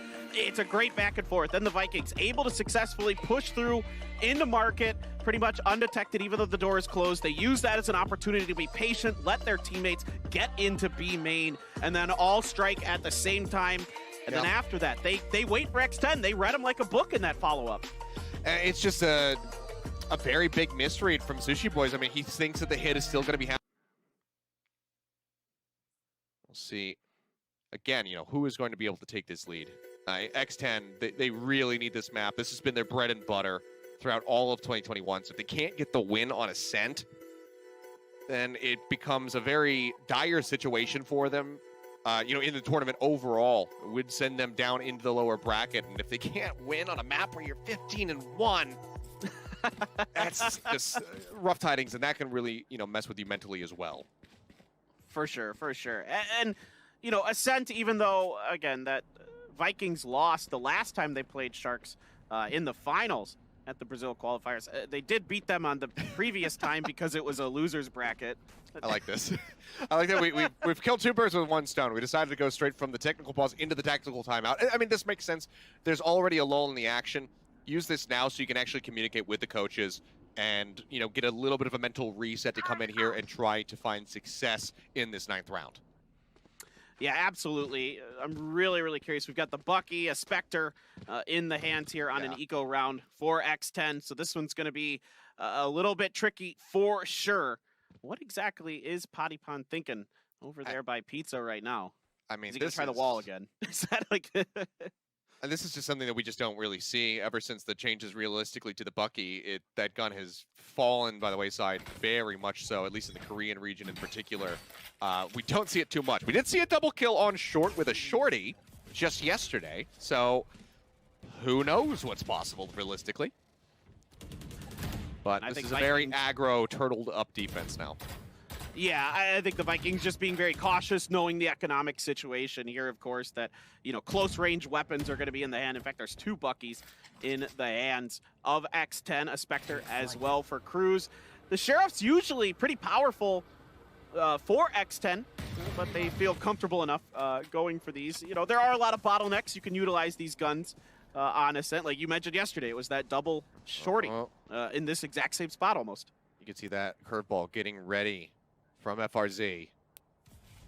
Snaps the fingers. There it goes. Manages to catch one. Sushi Boys, at the same time, gets the headshot through onto the enemy Phoenix. So it's going to be a 2-for-1 trade out given the weapon economy here for the side of X10. That is absolutely massive for them. They will pull back. They're getting the read correctly that this is going to end up being a B rotation. The Seekers go out. Spots them coming in. Blind comes through. They go in for the push. One Bucky shot, not going to net the kill. Another one into the chest of GTN. Doesn't finish him off, but the Hunter's Fury will. Hopping through in onto the side. Sadak not quite ready for Sushi Boys to be waiting in the corner. Gets the kill. The drone will spot out the last remaining member, and the cleanup will be there. It's going to be 1 rifle for the moment. Looks like 2 recovered at the end of the day. Or Bucky there for Sushi Boys. It's a thrifty. Okay, he got the Bucky, but yes, it is going to be a thrifty victory. So fantastically done by X10. They go ahead and they scoop up that round win. I mean, I just got to scratch my head a little bit here on this push through a really tight corners area on a round where you know your opponent is likely to have guns that, even if it's just Sheriffs, are better at close range. And it just doesn't pan out. I would have preferred to see either A main or B main slow pushes there for Vikings, see if they can get some picks. Long range, utilize those guns, but just doesn't happen. There's Potty Pond. Oh, look at this. He's just changing up these boost locations. They're not prepared for it. The dark cover is actually just completely denying vision of the wall. Had they been able to see that, they would have fully been able to anticipate that he is going to be boosted up on top of it. And he just comes up with this quick kill. Picking out Sutekas now. Looking for the A side. Spike being brought around through Gelato at the moment here by Sadhak, but Sushi Boys situated in onto the site already finds one. FRZ going to be eliminated. We'll have to run it back for the next round, but unable to utilize it here right now. GTN trying to push his way in through tree. Sushi Boys still holding the angle, trying to pre-spray him. Will manage to get his skull in the end, and Sadak falls to the off shot from Fox. Hunter's Fury from Saucy just basically saying, like, yep, I'm right over here by Wine. And now he's got a triple peek ready for him as he swings around this corner, and there you go. The off shot will put him in the grave. 6-4, X10 bouncing back yet again. They give themselves a nice little 2-round stretch lead. These initial cheeky maneuvers that Potty Pond is able to pull out with these walls really is a game changer right now. It throws the Vikings into complete disarray. They force the issue through short A. I mean, and then they just get mowed down trying to go through the door. They lose 2 in the process, and they're stuck out in A main, and what are you gonna do? It's just really, really good stuff here from X10. Great read on these follow-up rounds after our tech pause. Well, let's see if they can keep that going, or if Vikings can turn this around into their favor. Slow orb coming out over to A main. So they start inching their way forward. FRZ just going to be eliminating that sentry for the moment. Potty situated up on top in heaven with that operator in hand, but he's going to be the first one to fall. FRZ finds the kill. Blind is going to be good. They find 1 kill as Cruz takes out GTN, but it is just going to be an absolute slaughter here at the hands of the Vikings. Just 1 remaining member here as it's going to be Fox, and he just recklessly charges through the door and is greeted with death. I appreciate the chutzpah that he showed right there, but it doesn't get anything done. You got an Odin and a dream, man. Just go for it. Why not? Oh, man. Great entry here for the Vikings, though. You know, putting the smoke up into heaven. You know, they kind of avoid a lot of Sadok's utility. A lot of it's more focused at the door. Now you can see they're putting it back towards B main this time. Or excuse me, A main, seeing if they can maybe catch them off. But it's a full stack over on the B side right now, but it looks like it could be a mid push. Bodypon gets forced out. Good nano swarm there to keep him blockaded as the push is on. And it is. Back onto the Odin yet again, which they are going to be very well aware of. Spraying away. Sadok looking to match him, though. As mentioned. Degas manages to find one. Sadok following up for a second kill as Cruz will fall. Oh, Fox, it looks so good for just a moment. Pushes the corner. Had the lineup, but only manages to find one kill. Quite a bit of damage going to be pushed out, however, onto the enemy Killjoy, who has since used the lockdown. No way to clear this out. Fox eliminated, and no Hunter's Fury still. Sentry set up here in mid, but Sushi Boys turns his back. They get the kill. Pressing forward. Scary will find Saucy as he look to advance up. Certainly could be a winnable situation as from the shadows there from Sutekas will push himself into the back of sight. Sadok is ready in alley. Gets 3 with the Odin here in the round to tie us up 6-6 in the first half. Man, what a first half between these two teams. Great back and forths, great counter reads on each other, great adjustments being made. I mean, every round is different. Every time they're trying something different. This time, again, just, you know, pushing through mid very effectively for the Vikings, and they just swarm through into the But now, that was a really effective round for them. Wow. But now we have X10 on attack. We saw how good this was from them, almost running it back on Icebox. They're starting here with, you know, 1 round better than we saw from them on that last map. Let's see what they get done. Pistol round to start this map off was absolutely insane. So I'm anticipating a bit of a similar setup here as Recon bolts go passing past each other like ships in the night, and instantly 2 kills come through. Potty only able to respond with 1, now follows up for a second. Hot hands into the corner, they know exactly where he is at, and it's going to be a very swift cleanup there. No time passing whatsoever in that round. Vikings, they strike quickly, they strike cleanly. They have 3 left alive, and now they are in the lead 7-6. I mean, this is literally a mirror almost of what happened in the last pistol round. The Vikings have 2 in short, 2 here at the door, and they're just ready for it. I mean, it's a complete massacre. It's a great crossfire. Everybody from X10 just runs out into the fountain area, and there's nowhere for them to go. They're just dead at that point. I mean, it's just a great read by the Vikings. GTN's going all in on this one. He's got the Phantom. So buying down to 0. Quite a bit of damage there on a Fox Shock Dart. Oh my god, it takes him down to 3 HP. Obviously can receive heals from Pipe. Cruz does not have his available. So we'll have to rely on the Sage to try to back him up. But Putty is all the way over here in mid at the moment, so won't be able to help him out for quite some time. Corner check coming in. Throwing out a right click, trying to get that hit, but Degas is just holding things down. 3 kills for him so far. Push forward to the back of the blinds. There's the cleanup. Sasi will manage to find 2, and it's going to be yet another flawless round presented by Prime Gaming here for the side of the Vikings.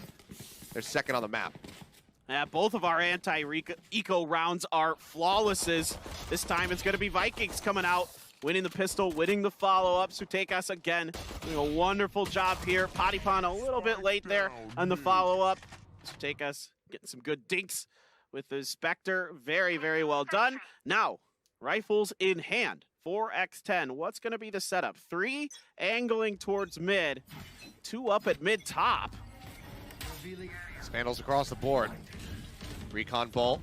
Trying to spot them over here at the lobby. Walt does come up. They'll break through 1, but Potty still using the boost. Manages to find a kill. The follow-ups are going to be there. And do we just see a return fire flawless round? Sasi has to back off. He's the last remaining member. Can he do anything to put a dent here in X10? So right now, it looks like they are going to be coming within touching distance of Vikings. As they look to move up 7-8. Currently lurking out. Pushes through the Astra Smoke into the Nebula. That's going to expire now. Does he know that Sushi Boys has made his way into market? The answer is not quite. It's caught off guard, and there we go. The best way to reply to a flawless round is with one of your own. X10 keeping things so very tight-knit. Prime Gaming, once again, getting their money's worth on a cent. Yeah. This is just incredible. I mean, look at Patipon, and they're just ready for this push. It's so aggressive by the Vikings, coming from two different angles, from B main and right into the dead center of mid. And Patipon getting up there is able to cover so much ground. He's just a turret up on top of that wall, able to see everything that's going on. And you can see, I don't think Vikings are too bothered. I think they were trying something a little cheeky there. Still some money here. Only the Bulldog for Saucy, but everybody else able to get the guns. GTN only on half armor after, like you know, accurately pointed out earlier, he did full buy on that Phantom, and that's causing him to be a little bit short here in this round. FRZ currently waiting over there at A with the hot hands in case he hears somebody going for the ult orb tank. No one playing on that side of the map. Closest is going to be Sushi Boys, just lurking up the top mid at the moment. Won't be able to spot too much. Drone's going to be moving out. Fox trying to get some vision here around Pizza and Market. Drone does expire there right at the end. See what the play is going to be. Recon up over towards Pizza. Won't find too much of anything here. So they start inching forward. Hawk moving up. Does get the blind to connect. Doesn't really tell them exactly where this Killjoy is going to be at. Another Hawk flying through. Slow orb in the corner just in case somebody's still playing in Market. They will be able to clear that angle, but it's good dark cover coming in from Sutikas to go ahead and cut off that vision. This causes the reroute now over towards the A site. Nate coming in, a great peek from FRZ, manages to find Cruz. Fox going to be eliminated as well. Recon Bolt chucked in, manages to spot one, tucking into the corner. Push comes in. Putty does outtrade Saucy. Getting that kill, trying to keep their hopes alive here in the round, but GTN takes out another one, follows up for a second. Sushi Boys falls. Scary tries to make it happen, but will get killed off in the end. 2-round lead here yet again for Vikings. But it just feels like every single time they pick up one, X10 responds in kind. They go blow for blow. Yeah, absolutely. Just a great job here by FRZ.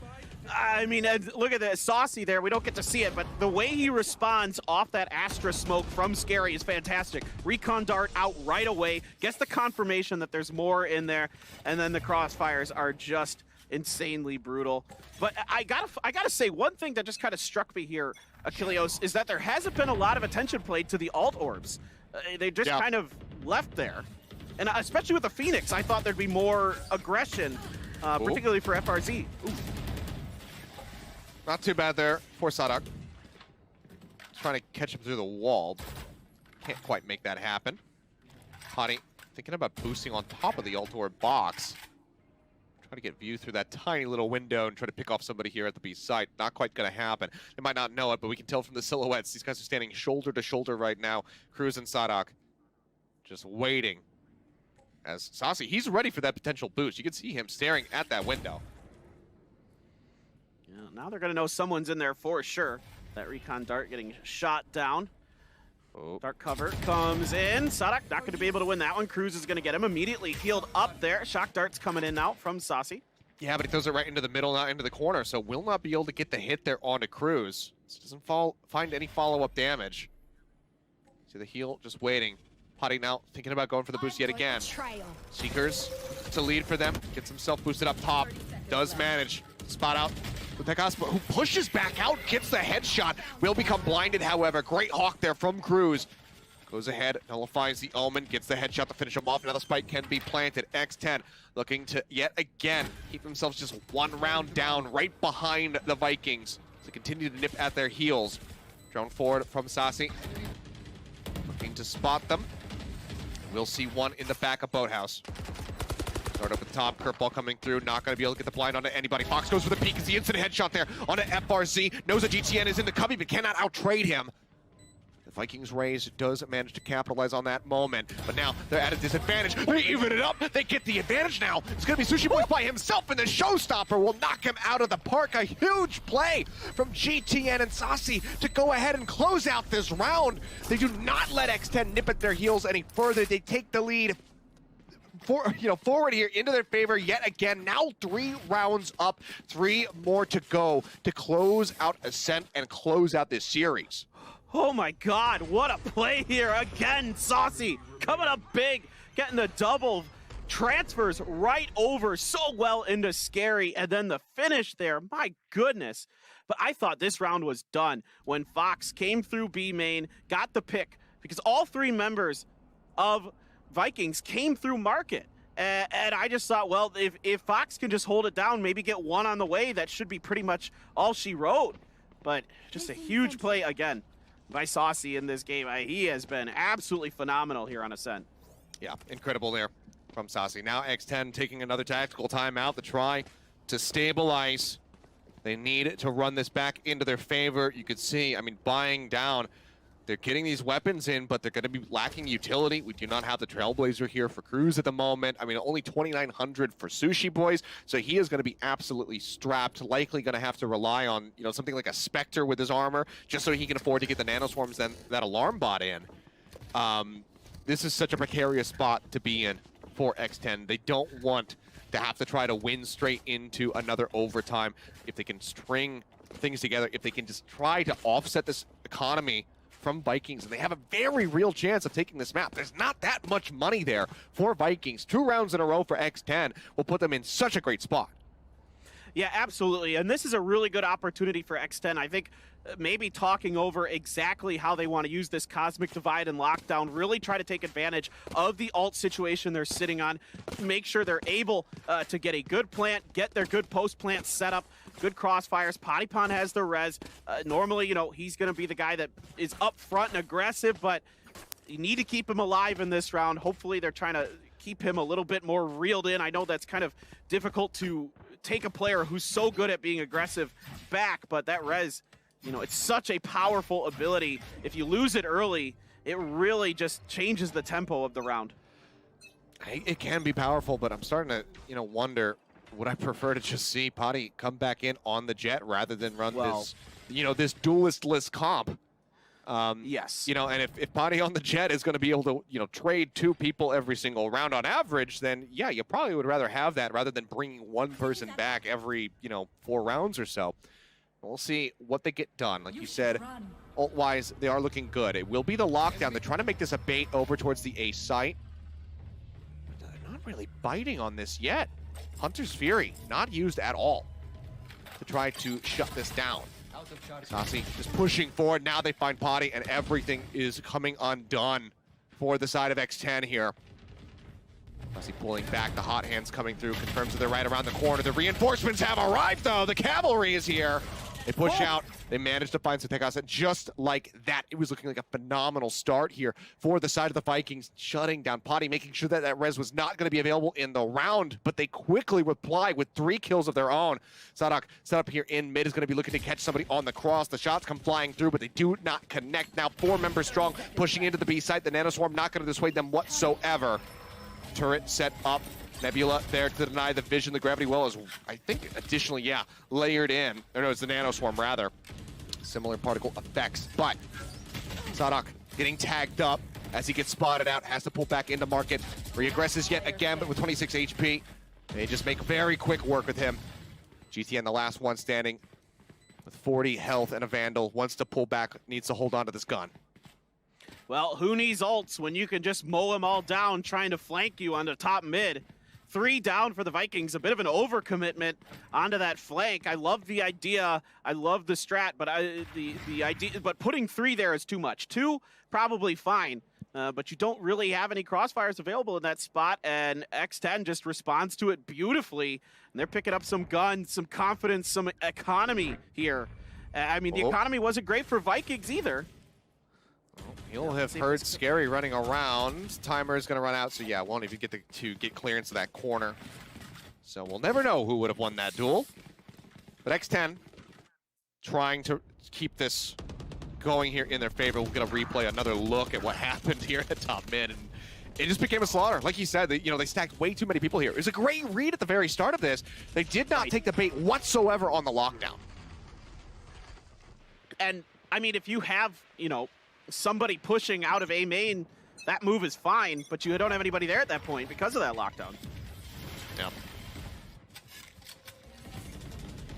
Well, unlucky, as they say. Sadak taking a ton of damage. Down to 26 HP. Putty looking to get aggro. Wants to push up. Saucy finding Sushi Boys is a good boon for them. Sadak gets right in underneath the box. Goes ahead, snatches up that Phantom, and he is doing so much work. 26 HP, be damned. This guy comes up with 2 kills. What a push by him, using that dark cover against, or for his own self. It's a Sutekas' dark cover, of course. Just so good to get up and underneath. Cruz gonna take Sutekas down. Sadak got the read that they're behind the wall, and it's gonna be the Hunter's Fury that takes down Cruz. And this is such a tragic turnaround here for X10. Slipping through their fingers this round. Sadak getting away with murder, somehow not getting punished, catching Fox off guard there at top mid, just sitting beneath him as he tries to recover the gun. And he puts it to work. 2 kills for him, and this would be just such an incredible thrifty here for the Vikings. And, you know, in a 1v4, inching forward, you have to expect Scary. Yeah, he'll be able to get this plant, but can he actually stave off 4 members of the Vikings when 2 of them have rifles? It's gonna be, if he can do it, maybe the play of the tournament so far. He can find this. Where does he want to get set up? Obviously, he does have the Cosmic Divide, but do you want to use that just when you're all on your lonesome? I think probably not. Then again, every time he goes into that astral form, start thinking maybe he's going to. Has to reposition, looks for the catch, but Saucy is quicker on the draw, gets the headshot. And Vikings, they will defuse this. They will move up 11-8. I mean, this is just all Sadak. He's had a couple big ones and a lot of help from Sutekas. I shouldn't say it's all Sadak. That dark cover really offered him a lot of opportunity to get up there. The Thrifty does come through, and Vikings 2 away here from taking the map and the match. You can see Sushi Boys, good headshot there from Saucy, but he gets right underneath. He really wants that gun too that's in that corner. Kind of not really realizing the situation there. Yep. You know, is the Sova, and he just gets taken down. Just great communication there from Vikings, just completely identifying where the enemies are at so that Hunter's Fury can get the kill onto Cruz. So relaying that info. And now X10, I mean, they need to stop this. 1 more round, Vikings will have locked in their guaranteed overtime if X10 can continue the run. Otherwise, they will put themselves at match point. Need to stop the bleeding right here, right now. It's going to be a double stack over here at bench. Tekos taking a couple of shots, reveals his position. Putty takes his head off. Hot hand's going to be thrown down into the corner, trying to force a position here from Cruz. Will get finished off by Sadak. They still have to worry about GTN, who's pushing up there over by Boiler. Spike stuck. Yeah, trying to recover this is going to prove to be very difficult. The drone going out, spots that run it back moving forward. Oh my god, so much value off the back of the dart as well. He pushes up, gets the headshot in on a Fox. Sadak taking down Scary. The red's gonna be burned, but here comes GTN. Makes his way up onto short, takes out Sushi Boys. Now it's Putty and Fox versus the world. They will manage to find one. Fox finds another, but then gets struck down. 2 members left standing for the side of the Vikings. Saucy and Sadak get it done. Now it's match point for the Vikings for this series. X10 need 4 straight rounds in a row if they want to force out overtime. They got close last time on Icebox, but this is looking so much more dire. I mean, once this spike is stuck out in the open, it's just so difficult for X10 to even get to it. They're just mowed down piece by piece. Great timing on these moves to finish off Fox and Patipon at the end. They're pushing together. The timing is really nice from the Vikings, but you know, they try to force the issue. Does X10? They get the opening pick onto Sutekas. After that, they're just not able to do much. And again, Spike's down. What are you going to do? Yeah, and now look at the economy here for the side of X10. I mean, it's going to be Spectres across the board. Several players are going to be missing the utility. We do not have the drone for Fox. We do not have the slow orbs here for Putty, so they just need to try to just straight up out-aim and out-rotate the members of the Vikings. Finding any straight pick would do wonders for them, but I don't know. This is looking like we should be ready to put a fork in it. Trailblazer to lead over into B main. Checks the corners, doesn't spot anything, just sees the turret. they will eliminate.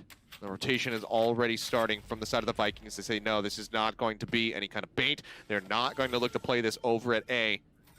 So they send for the 3-stack. Aspectified coming up just to try to get them escorted over towards the site. Sadak, however, playing around this wall, has a potential opportunity to go for a big peek. Fox pulling back. Has the Hunter's Fury, wants to shut down this lockdown. Second shot will destroy it. But we do see Sushi Boys taken out. Sadak starting to press forward. Blind going through. Cruz comes pushing up, manages to find one. 4v2. X10 not done yet. They are still here to play. Wow, this is a huge moment for X10, trying to lock it down. Paint Shells comes in the back, push to scary over. FRZ trying to do something. Two duelists trying to finish this round out. Fox still around the corner there in main, trying to hold on, wait for them to come out, pushes forward, grabs a gun, almost loses his life for it, but some whip shots back and back. Unbelievable. Not really gonna do much. Well, FRZ, he punishes him again. And he definitely make that a little bit bloodier than it looked like it had to have been for the side of X10, but they do manage to retain 2 of those weapons. They keep themselves alive at least for a little bit longer. 3 more rounds to go for them to try to take us into our first overtime of the tournament. And let's just take a look at this entry. Great catch on the gravity well. Coming out there from Scary. This allows for them to get the kill, but FRZ on this push, just boom. Ooh. Manages to find 2 on the back end of that. I mean, 4 rifles retained for X10. You're really worried if you're Vikings. But now, given that they have the lead, given that the economy is still not going to be super great for X10, they have a little bit more wiggle room than they otherwise would have. Yeah, I mean, you at least forced them into a couple half shields, so that's a win in of itself. Great job by FRZ with that curveball around the corner, pushing out for the Altor, but not able to grab it. Too much pressure there. No smokes or cover available to go for it. No picks found. This is going to have to back off for now are the Vikings. And everybody just kind of setting back up, defaulting a bit, waiting this one out. Still, yeah, far away from ultimates. Pretty much across the board. The From the Shadows is there for Sutekas. Lockdown almost online for Sushi Boys. If you can grab this orb, that would be a huge way to try to open up this site for themselves. Drone clears out Wine, doesn't spot anything. Potty, however, knocked down to 35. Uses the heal on himself. That's the orb recovered. That's going to be the lockdown used. They can tuck away in heaven, in hell. Try to buy some time. Nade coming out. They're waiting for this to tick down a little bit more before they start going in on the push. Now making their way out onto the side. Gravity well, pulling one. That's the headshot that they needed. GT and now going to be knocked down. The Rays out of the fight. It's a lot of firepower gone. Cruz lines up Sasi as he tries to push in through tree. The door going to be shut, going to be broken open rather quickly. Cruz gets himself into the corner quickly, tucked away, trying to stay alive. Playing this hard angle, gets the blind, goes in on the push, puts quite a bit of damage in onto FRZ, but cannot get the kill. And he still has utility to top himself back up. It's going to be the Blaze Wall and the Hot Hands. He'll come back into this fight, 100 HP, 2v2. Both members going to be topped up. There is the run it back. Potty managed to find Sadak, and now it's all on FRZ to try to close this out, to try to win the map, win the series for Brazil. Goes pushing forward, but the ult will snap him back over towards tree. Has to re-aggress through the doorway, and the spike continues to tick away. He has an idea of where they're playing at, but Potty gets the great peak timing, finds 3 on the round, and X10 keep it going. Man, what an entry here for X10. He's doing a great job with their setup. The gravity well into the nano swarm at the top. Some shots up there as well. Really open up a ton of space for them. They're setting up great crossfires. They leave one in main. They leave some behind to make sure there are no lurks. It's just really well executed, like you mentioned.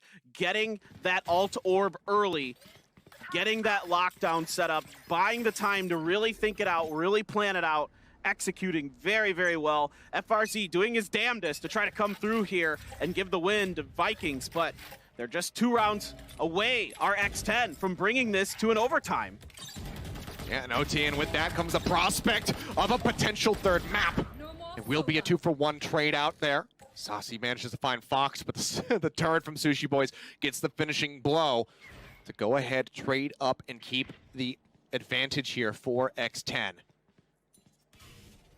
You can see FRZ might be thinking about trying to grab that Bulldog there. That was downed in A main. I mean, anything that he could recover other than just having the Sheriff would still be quite good for him. Shots flying through. side of Vikings here with this defensive setup. One in market, one in the back alley. Nano Swarm's thrown down. One gonna be used defensively. Sonic tries to get himself over towards the switch, but will get shot out of the air. And this is looking like X10 are gonna be within touching distance of taking us to that OT. 4 members strong versus 2. No ults to speak of here for the side of Vikings other than that from the shadows, which isn't going to net them too much. They know exactly where everybody from the side of X10 is going to be playing here. Well, we've already seen it once from the Vikings in these odd man situations on the retakes on B where they got it done. Let's see if they can do it again. 2 coming from Alley.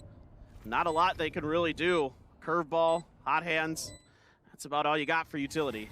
Taking some guns out of the hands of X10 would still be, nice for them, but even then, X10, they have the momentum here on their side. Good shot comes through. So he managed to follow up for 2. Cruz and Potty both going to be eliminated. The Nebula coming up and trying to make their way into B main. Scary does manage to find the shot. He follows up for the second one. 12-11, 1 more to go. X10 are looking to take us into overtime. Still, again, to scrape a couple guns out of the hands of X10 is pretty important there, but at the end of the day, I guess we're going to find out. Everybody's all in on this round. Yeah, that's true. Everybody's all in. Never mind. I guess it's not that important. But you get a couple kills. That's something to be thankful for, I suppose. Here we go. See, try not to be too bothered by it, by the position that they're in. Sadak moving over to the Odin. Full buys ready to go. As close as they can get. Killjoy utility set up here for Sadak at the B site. Just waiting to spray through. No one is playing anywhere close to B lobby right now. Or into B main, rather. On the side of X10, they're playing very far back. Don't want to make any mistakes, that's for sure. Yep. Guiding light, just to check into mid. Nothing gonna be found off of that one. Astra, let's see what she wants to do. Putting a star down over in Pizza. Just cutting Waiting, off that Sal, gonna dismiss. Yeah, dismissed a couple other stars in the process. Now starting to really clump together in mid. It's been the location of many a showdown so far here in this map. But Vikings, they have to play respectfully. They have to play back. They do not want to risk getting it picked off. Wall comes up to cut off that defender's access over towards Market, and the door will get broken down. Odin Spray coming in, looking for some hits. Potty taking quite a bit of damage. Will be able to top himself back up as FRC plays around the corner. He gets taken out. Fox finds him. That's going to be GTN now eliminated. Just like that. 5v3. X10, can they make it happen? Hunter's Fury to try and delay. Will stop the spike from getting planted. They need to buy some more time. They're starting to plant now. Still with 8 seconds left on the clock. They have it, but can they hold it? The 4v3 with OT on the line. Sentry goes up. Sonic gets spotted. They get him through the wall. Out from hell. They got us. Responding in kind, manages to find one, but it's still going to be a one-man advantage now to the side of X10. They drop down. Scary gets the headshot. He's looking for the last one, and Patty is there on the flank. He shuts him down, and here we go. 12-12. We're heading into overtime to settle this map. It's overtime, baby. What a lurk by Potty Pond. He goes all the way through Pizza into defender spawn and then comes up the ramp to get that final one. That was a little bit risky, but this by FRZ. Good job by Fox to check that corner off the back of that guiding light. He knows that his opponent, if he's going to be there, is turned. Good follow-up with the Hunter's Fury, finds one, but Scary doing a fantastic job working on the bomb site, buying a lot of time, getting Potty Pond there. Oh my word. They are fired up. Yep, you can hear the pop-off there. It's a little bit quieter on the other side. Understandably, they wanted to close this out pretty cleanly. Or as clean as it can get, given how down and dirty this series has been so far. They will have to fight through overtime tooth and nail now. 5K to either side. No one going to be going for the glass cannon. It's just way too risky. So we'll just be rifles, armory, and utility across the board here. As Vikings are the first on the attack.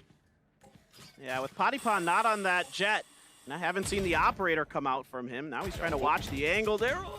Just able to get back. Thought about going for the wall. Thinks better of it. Wants to hold on to that in case it comes in handy later on. But did get sights on 2 members. who have now since rotated out, making their way through the attacker spawn over towards Gelato and top mid. Spike's still going to be dropped here for the moment.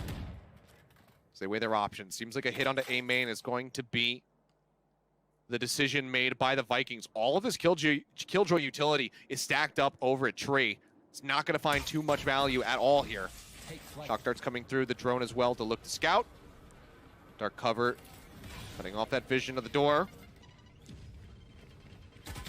Nade comes flying. Scary just going to be spraying away, looking to get some kills, get any kind of hits in that he possibly can. Doesn't find too much. Nanoswarm will take a little bit of HP off of FRZ, but for the moment he is going to be okay. GTN, however, knocked down to 29. It's going to be a much scarier position for him to be in here. Next 10, can they pull off this retake? Still 5v5, Patty, the first one to fall. The spray comes through, 2 more members join him in the grave. Cruz and Fox both eliminated now, all on Scary and Sushi Boys to try to drag back this first round here in overtime. FRZ going to be eliminated. Scary is gone. There is the cleanup. Vikings, they play it slow, but they make it look easy in the end of that first round. Now 13-12, 1 more to go. The Vikings are so good on retakes. They're so good on callouts. You can see this flash from FRZ hits 3 members of X10, and they just mow them down. Look at that. Everybody's tunneled in on it. Sutekas holding the line. Fantastic work by them. I just love their communication, their ability to react to each other, to play off each other. So well done by the Vikings. Yep, smiles abound. They're feeling good after that round. See if we can keep this OT going a little bit deeper, tumble down the rabbit hole, or if Vikings can close it out 14-12. Like a similar idea here, a little bit faster on the jump to move their way over to A. 2-member stack over towards tree. Nobody otherwise on the site. We'll see that that is going to change now as GTN rotates his way over to heaven. Yeah, there's one nano swarm here for Sadak. Blind hits, drone going to be coming out. It's close. They don't try to push. I thought maybe they would go in on the back of the drone, try to get their way through the nebula, but they're worried about reinforcements. They play this one out a little bit more patiently. Trailblazer to check before they shut that door. It's already been destroyed, actually. Now they have to play that angle, make sure that nobody can press through. Still going to be 5v5, no one really taking any significant damage either. As I say that, FRC goes in for the huge entry, shuts down Fox. Cruz going to fall. It's going to be a 3-for-1, now 4. It all comes down to Potty, and he is gone. They have done it in overtime, 2 straight rounds, 14-12. Vikings will take a set, and they will take this series. Oh, be still my heart. Defenders what win. A match. What a game. What a map. My word. X10 giving it, coming back when they were down to... Standing out to you, Hypok?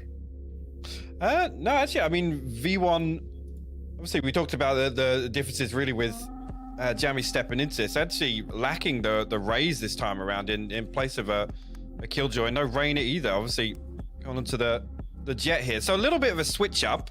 No real surprises on the side of Liquid, I'll be honest. Again, we've kind of seen them embrace this Brim Viper on a couple of different maps, on a couple of different occasions as well. And obviously Scream coming onto the stage, making the battle stage look good the last few times we've seen it.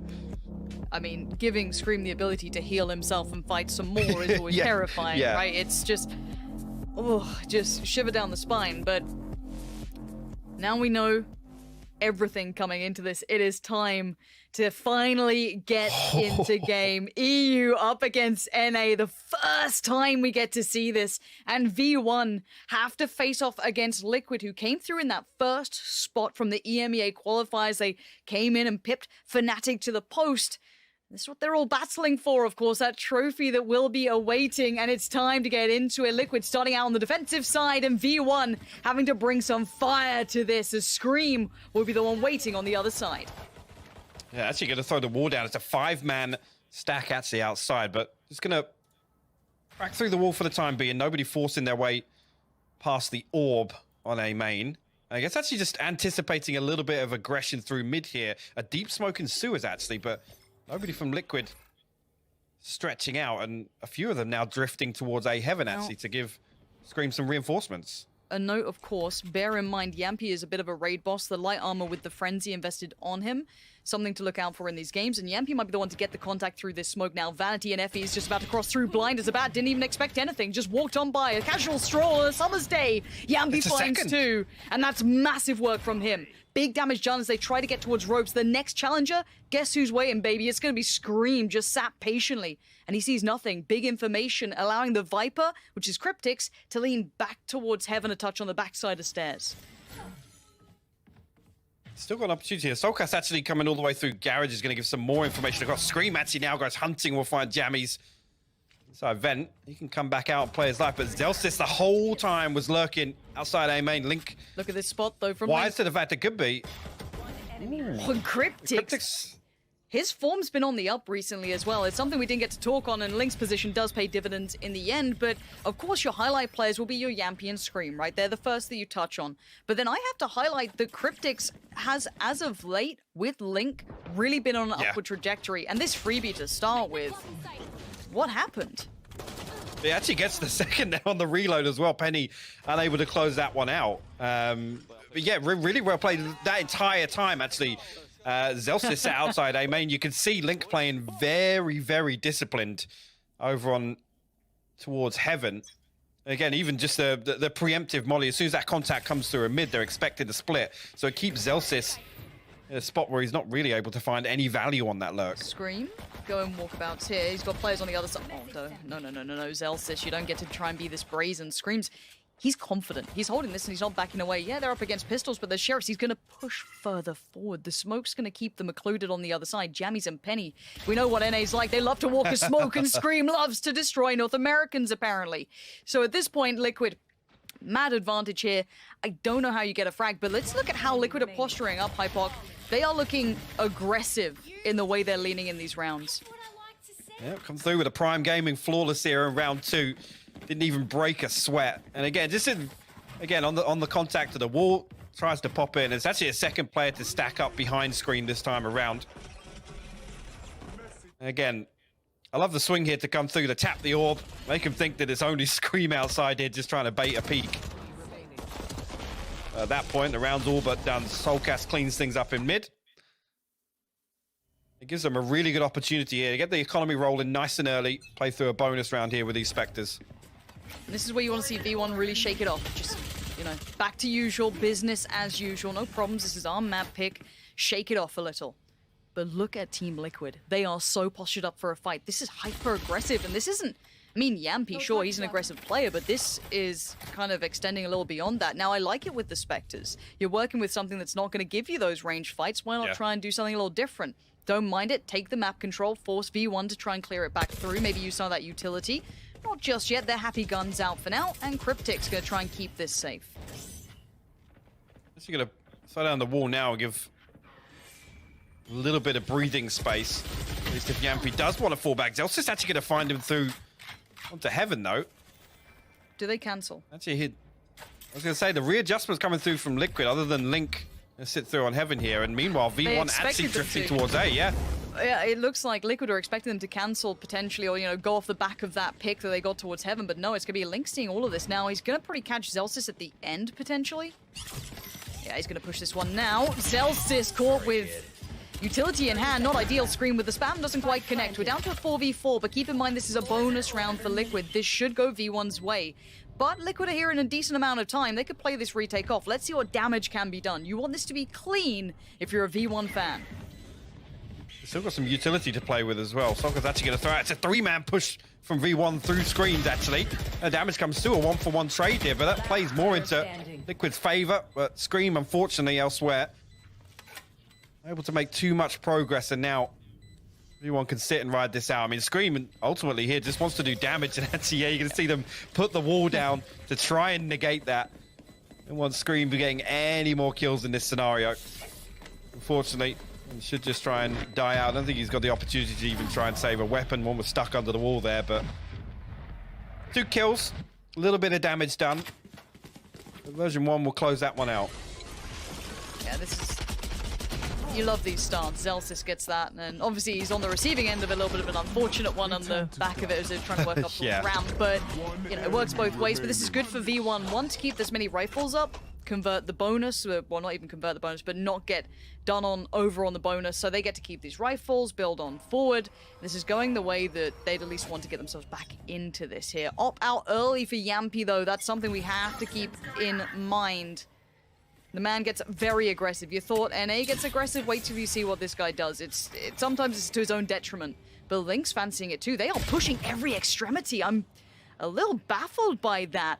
Link gonna overextend and get caught out by Penny, who's gonna punish that happily, just sitting somewhat in a default, considering you still have the Killjoy in mid and you have Astra over towards that B-Hall push-up. I like this. Again, I'm gonna take that kill on A, anticipate a little bit of a readjustment from Liquid, but hasn't actually come through. Soulcast still shoulder peeking through to Garage. He's going to catch 2 sets of footsteps, actually. Now, no utility shown. Nano Swarm comes through. And the wall about to go down. That should be the green light for Liquid to try and rotate Yampi across to B. Ooh, he does find one. Zelsys will fall. Huge start. They now know there's more, but he did give up Heaven position, so there might be pressure through that eventually. Now, it does seem as though there's going to be someone trying to fill that gap for now. Yampi going to be kind of turreting between both. Look and who's walked maybe through. At this point, they're going to have a springboard of Penny, right? They're going to use Penny as their pivot point. They're going to be allowing basically all these rotations to be caught up by him. Yampi's going to lose that up unless he pulls off something filthy. The Finn's known for it, though. But as said, the space garnered by Jammies getting this much room is fantastic. Now Jammies, though, going to let that pass. Penny does find Yampi. That's the punish on rotation through middle. And Liquid have no idea what to do with this now. They're in between no man's land, but Scream bullies his way forward through Jammies. And now there's still a problem to be had here. It's a 3v3 post plant. It ain't over yet. It's not, and Penny's position would have been noted, so they should come hunting for this, but Soulcast swings out. Scream will trade onto one, but Penny's going to find his 4th there. Cryptic's full. Scream going to invest the res, actually swings through, and Penny will pick up the 5-piece here. Obviously, res excluding. A really, really nice recovery there. Again, I think Liquid anticipating that Penny was still going to rotate through, but he already got himself tucked outside, and unfortunately, Scream couldn't catch him on the cross from ropes. But again, with Jammies creeping through, this is the sort of thing I was talking about yesterday, putting him on that role that initially on Killjoy and then Viper once again, where he can play distance, he can be in that lurk, and he finds so much space. And then just the one-side adjustment, like you said, leaving Penny in mail there, it's basically the round's done for them. They can take all the time in the world. It's the perfect catch from Penny. That positioning, just punishing the rotations. It's a thing that everyone theory-crafted was going to be such an integral piece on Split early on, and it is when you see it like that. Yampi was in the right place. He was doing well with that op, but that's going to be ripped away from him. Not going to be collected or decided to be utilized by V1 at this point. Soulcast does find Penny there. Now, he does receive a lot of damage for it, but this is just Sheriff's Frenzies. There is armor behind it, so it's not a fully light purchase. He's going to flash up here as... Yampi also has the Blade Storm at his disposal. Soulcast's going to find another one. Effie's finally puts him down. Cryptic's now comes through. The res invested too. What is going on? What? This is not meant to be this messy. This is scraps. This is bits and pieces. Scream's going to try and tell the boys, get on over towards B, try and catch that cross from CT, which they might be able to do with that ult coming up for Yampi now. Vanity's going to be on point here. He's doesn't quite find what he wanted. A tag's not perfect, but it's going to at least give them the safety on the cross for the spike to get through. You should run. Actually, Lockdown going to get invested as well here. Actually, V1 in an awkward position because they got to cross back over, and I don't think they have decent utility enough to do it. Actually, Nebula will allow them to do so. Nobody detained on that one. Yeah, but the weapons now could be the deciding factor here for Liquid. Celsius goes unchecked on, though. This could be massive. The timing's everything. Liquid still looking like a threat here. Bear in mind, they double swing towards the back of side. Good work from Cryptix to close out, just making sure it doesn't go astray. But Cryptix and Link, they're going to have to try and deal with this one or put Scream to task. They don't know where these final players are. Effie's warded away slightly, but takes away the player on the defuse. And now timing, they have no idea where Vanity is. They've lost track of him. He's going to try and stop it. Scream still sits and he gets taken away. Excellent play in the end from V1 to get that one back together. That got so dicey in the end, but V1 do convert. It's unfortunate it didn't manage to get the half defuse off. Vanity down to 24 HP. Finally coming back on, but Soulcast opening things up beautifully on Heaven here. Unfortunately, I mean, as soon as this kill comes through from Cryptix, I'm surprised they didn't swing onto that res. Try and capitalize on that. enemy remaining. But again, a lot of damage done. A lot of damage done by Liquid there. Yes, version 1 come out with the round win, but ties things up. But actually, sorry, puts 1 round ahead for version 1, but going to keep the economy honest for the time being. If you're looking at the victories in that regard, Liquid would probably be somewhat happy with that round, and they're going to be happy with that sort of thing. Scream, just like a thief in the night, steals the headshot away. Jammies is dead and buried. Now, Yampi's going to re-aggress on the angle, potentially try and retake towards this, but Vanity, 1 HP, all he's got to play with in this. Going to have to back away. Yampi going to hold the angle, fall off slowly, leave Scream to pick it back up now. Trying to deal with these actual spread of threats. Keep in mind, they've had contact towards B, they've had contact towards ramp. There's actually a lot of strain throughout this map. Yeah, version 1 spread a little thin this round. I mean, Spike still safe, so they can potentially reset towards A main. Especially with Zelsis getting all the way up on ramp right now. If Scream comes back to keep peeking this, you might not have any idea that Zelsis has managed to thread his way all the way up here. The Seeker's going to come through, though, and will reveal his position. Zelsis got to make a move ahead of it, but Scream whites to it. Will land another headshot here. Zelsis falls. Vanity now 30 seconds. pushing up ramp. But of course, Yampi will be peeking this. Oh no. Okay, that's fine. Scream denies Zeppies. Scream's just walking around headshot and everything, man. It's just... How are you meant to deal with that? Vanity's going to make a good attempt of it, but the timing's better for Scream. The op could be recovered if they want it. I think they're going to try and find it real quick for Yampi. They do get it back up.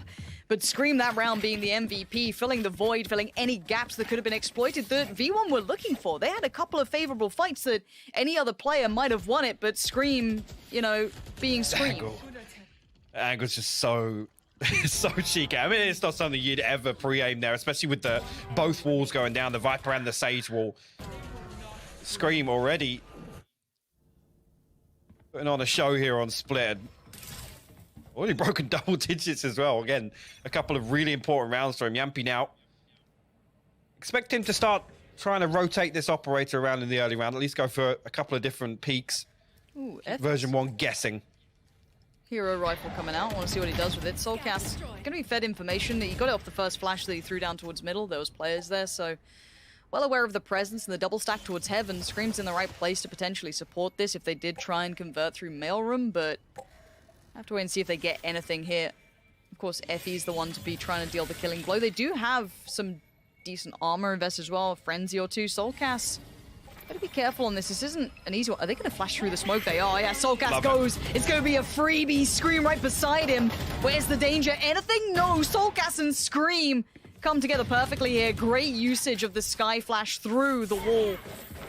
I should have said that prior to him doing that, but you know, it's fine. The initial plan worked well. That's the beautiful setup, but it's timed to perfection as well. Ultimately, Penny was spotted out, not dealt with, and the remaining players all but revealed, and that hero rifle actually now in the hands of Penny, but down to 3 HP, going to be really difficult for them to recover anything here, and look towards Liquid to try and keep all 5 alive as they get themselves back in a decent position financially. That's going to stack up. Player standing. 10 seconds left. Damn. Well, clean as anything. Bear in mind that this was a hero rifle and a couple of sheriff's bits and pieces. That could be a rifle recovered. Anyone there to take it away? Yes. Link says, nope. Nice. Nothing from this for you, mate. Okay, we go again. Now, keep in mind with Soulcast as well in that sky, it's something that I think we all came to enjoy was those fake flashes he loves to throw out. Whether or not he tried to do that maybe as a sound cue, I don't know. Right? Yeah. We'll say it. We'll say it for you. But he has been known to do them, but I love that little pop flash through the smoke. It's a little risky against what could be pistols, but hey, if it gets the confidence building, they start feeling themselves out. And that's the one bonus I think of having someone like Scream, right? It's always going to be that grand equalizer. And again, he's in the right place at the right time on the A site as the A hit's potentially coming in. This could be just genuinely Liquid reading pretty well what V1 are trying to do here. That's going to counter wall here. I love it. This is huge. Screams down, links down. Great work on the entry from V1. This is a massive star. Soulcast can do a great flash on this. Pushes it. Doesn't get what he wants, so Effie's remains unblinded by that. The rest were actually pretty caught. Yampi now left alive, but that doesn't matter. It might be time to try and keep that op in play. Because that was the perfect counter wall. Great pressure together. Everyone facing, no one backing away from that. Great work from V1. Yeah, I gotta say it as well. Soulcast looking to kind of dip his toe before they get full site control. Maybe a little bit of an overstep. Yes, the flash was good, but should be relayed that there was 4 people that counter-walled over in that scenario. I don't really see him finding enough value to make it worthwhile. Cryptix and Yampy just going to sit all the way back in defensive spawn here. Again, conversely, I mean, minimal investment on a buy round from V1. Outside of that, still got Viper's Pit, still got the Cosmic Divide, still got the Revive. A nice round, and again, a good adjustment. You know, with Scream walling off A main a few times this time, they're set up again once with 5 in the early round, and just able to pick up both of these for free on the back of just the investment of the wall, right? You're right here. I don't think Soulcast ever really finds anything that's worth putting your life on the line for there. No. And again, yes, you're faced with the fact that even if he doesn't, they're then faced with a 3v5 retake, but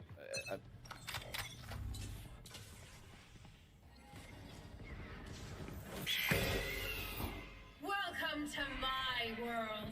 Where are we investing this? Cryptic's still chilling. You want to fight it?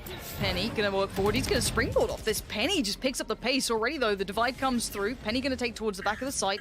They know Cryptix is here, but there is another now lingering around. You got Soulcast by his side. Flash is ready if needed. 2 to the name. Spike gonna go down though straight away. This is a nice old site take coming in. The post plant might be the tricky piece. Yep. Link does have that Orbital Strike available here. Scream has the Revive as well. And a full 5v5 here. You can see V1 trying to reset towards Garage here. Maybe try and play this utility. Actually, the Orbital Strike gets invested in Garage here. Can do a lot of damage, but no kill coming through just yet. Soulcast finally trades and will send out the Seekers. Yeah, that gives away the mid position that was going to be slowly worked on, trying to be built through in the end. But now already Cryptic's going to be on towards the defuse. You can see it there in the top right of the screen. Keep your eyes on it. Halfway's achieved. Back on towards it. The kills do come through. Effie's with the save, taking down Cryptic's. Great work from him. Soulcast tries to put his life on the line. Denied in the end. Effie's with a huge save. Really, really nice execution there actually on to B. And it happened so early that Jammies is able to reset all the way back into spawn and get that lineup. So all of the utility invested actually on Liquid on the retake. Yes, it was very coordinated and well synergized, but it's completely negated. First time to see one of these executions come out. Soulcast did really well on site here and picks up the 3rd into main as well, but fortunately the utility is too strong there in version 1. And Effie's actually gets the fade away there, left vulnerable by the snake bite. Yeah, B, hello. And that's a name we haven't been saying too much on this op that he's been running. We didn't get to see it too much.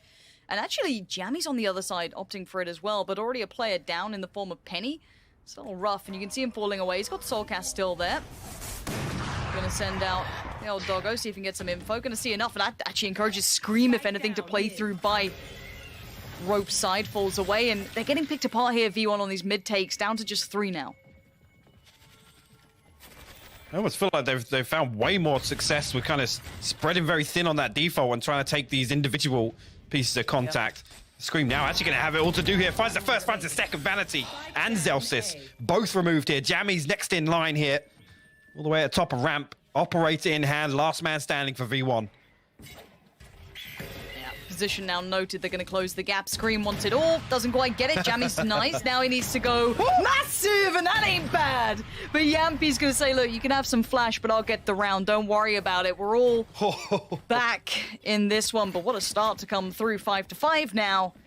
And I think I'm with you on that. Some of these side takes, you know, when they kind of go for the default and then lean into the side takes, look fantastic. I don't love the mid pieces. They're getting picked off a little here. And Scream just makes this game sound like a musical. I swear to you, the bells just ring way too often. He makes it look so simple. No, you're breaking a sweat. Look at that. You can crack a smile. All in a day's work for land Scream. MP going to rotate once again. And here, V1 actually, first time we've seen him lean heavily towards B. The turret's going to go out now. Does that spot Yampy? He's going to not going to fire initially. He's got this. He's sticking this. Yeah, it's great for the first. Zelsis is going to be put down. He knows there's going to be probably more on this one. Those all insight hits were working. It's a good read from Liquid, but outdone by FEs. Big step through from him, and he's been great on some of these moments. That clutch, keep your mind towards that. That's been big work from him, but Cryptic's going to pick up the mantle. Soulcast playing close. Penny's been pretty good on finding Cryptics, though. Let's see how this one now unfolds. Already, he's going to start seeing that wrap coming in from the brim as well. Link's cleared all through A. There's no one here. He might be a little bit paranoid about maybe Sewer, but that wall almost going to commit in the mine now. 2 more players are going to be here. They've got to know this is the site take. Scream's actually got a really nice angle over the top of this. If anybody's drifting away from the wall, Cryptics goes unchecked. Though he finds one. And you could see then the flash. You saw the fake flash from Soulcast to try and set it into play to turn them in towards anti-flash, but Soulcast still going to send one more, catch another. Scream still waiting on top, trying to keep any bit of vision on a pixel out of place. While this happens, Link is on the flank. Great work from Soulcast. Scream by his side. We're down to just Penny now. Needs to find some brilliance here in these moments. A tag on Scream is good, but every second that closes, you're gonna have Link just filling the void. Isolates one, sprays on the second. Scream says no, and Liquid take the lead. A good recovery there. Again, it was back and forth for a while. Scream had a really, really good spot over the top of the wall coming out of B main. Yeah, that's right. Again, Cryptics are... It's unfortunate, really can't find another there and gets traded so quickly, so you got to credit V1 for that. Like you said, I love the setup. The fake flash comes through that tries to make them turn away to open things up for Liquid, but they remain calm through that, close it out, and as you come into the last one, Penny with the Blade Storm, only a Sheriff to boot. Zelsis and Jammies both got their ultimates online as well, so whether or not version 1 can get into a position to use these. Penny gonna dash straight on. Close that gap. Yeah, he wants to get into it, but Link's already found him. That's the main threat gone. Now the rest of the pack gonna try and work through, but they look a little lost. And Link's gonna find him a home in the grave, and already down to 3. Vanity, Zelsis, and Jammies. What can they do with this now? Everyone's here. The Killjoy ult does come in, but it's still Link just still popping off at this point. Vanity and Zelsis gonna have to find something out of this. They're gonna get a little bit of room, I guess, but that room's now been taken away. Cryptics forced off the angle. They might be able to step towards the site, but they desperately want to kill first. They're really difficult here with Vanity still...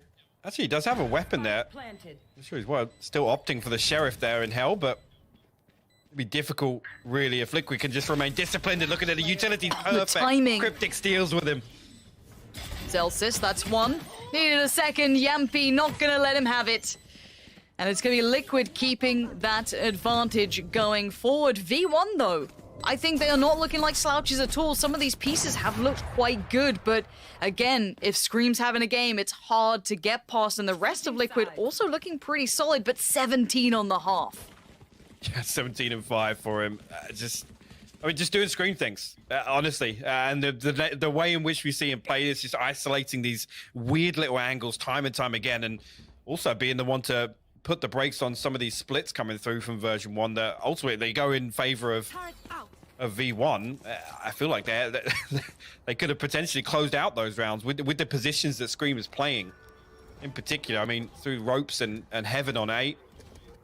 Also, when he's flexed onto mid as well, but 7-5 the half. Really now, I mean, the pressure comes on because we know what Liquid are capable of on the attack on split and how coordinated things could be. An early wall going to go down, be dealt with immediately by Liquid.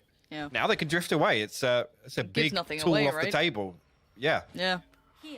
Now, again, keep in mind, I'd say this is a big gateway for V1 to have a longer series, and that's just purely off the map pool. This wasn't one of Liquid's strengths. They've had a couple of losses here for sure. So if you want to see V1 do well, you got to hope that they can pick back up in the second half, reignite that lead. It looks like we're going to be seeing that A piece come through, which means Penny's going to be the one to greet it at the door. You do have the Killjoy on swing being Zelsis over by Pillar. And Liquid slowly clearing through. Smoke's going to be put down any moment now by Link, I'm sure. And now we wait. Penny gonna actually let the first cross. Great trigger discipline, but gets noted. He now needs to make some play happen. He's just made a meal of it. Gets himself caught up here, and Liquid on the burst looking good. Zelts is still alive, though. Gonna get a little tag on towards Scream, but it's not enough just yet. He needs more. He still wants the fight on him, wants to isolate, but by now Cryptix finds Effie's. Vanity folds towards Scream, but look at what's alive. We've got a 3v2, make it just one. Link, the last one standing up against Vanity, and Jammies! But a good connection on Vanity gives him a chance. He's got the spike, and he can make a run for it. No smokes left, but a 1 HP advantage for Link here as he's going to hightail it towards B site. Does have his molly as well, so opportunity for him. Play a little bit of a post-plant position here. Spike planted. Jammies now going to hear it come through. Snakebite also on the side of Jammies, but it's going to be really interesting here. Straight up 1v1, and both of them are hurting. Basically one bullet, maybe two at most each, really. Utility-wise, Molly on Link's side too, so they each have a little piece of utility potentially for this post-plant, but Link has no idea how close Jammies was. Jammies now has to try and clear through this site with so little time and so little information, but you can see him just checking the corners as he goes. First touch, now made. He wants to get to halfway. We know what they're like here. Link with the shoulder peek, gets it. Very calm work from Link there, just making sure on the shoulder, and it will be the first in the second half for Liquid. And I love that as well. It's rare you ever see a round go like that and then still think, actually, contingency-wise, it's the man in the back lines with the spike, right? You usually expect it to come through, and you want the opportunity to kind of plant the spike in the chaos and have that anchor position opportunity for where Link was playing, but really, really well considered that. Liquid will close out the pistol round on their attack also. A big round for them to pick up.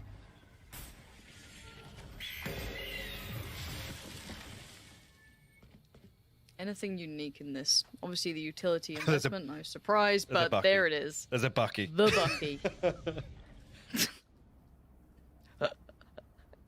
just do it. Go on, Vanity. You're in the right place, right time. Just make it happen. Okay. Oh no, that's an issue. They're gonna now notice. Okay, new angle, new position maybe.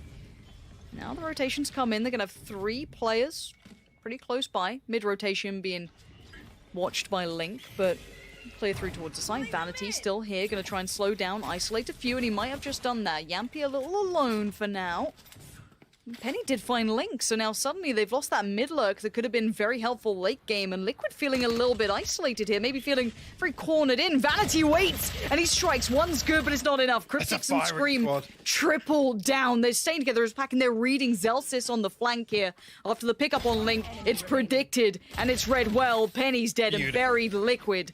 Lovely conversion after a little bit of danger was had. I like that though. Penny dashing all, sorry, not Penny. Yampy dashing all the way to backside there. Again, it causes version 1 to invest a little bit of utility to try and keep Vanity alive in that spot.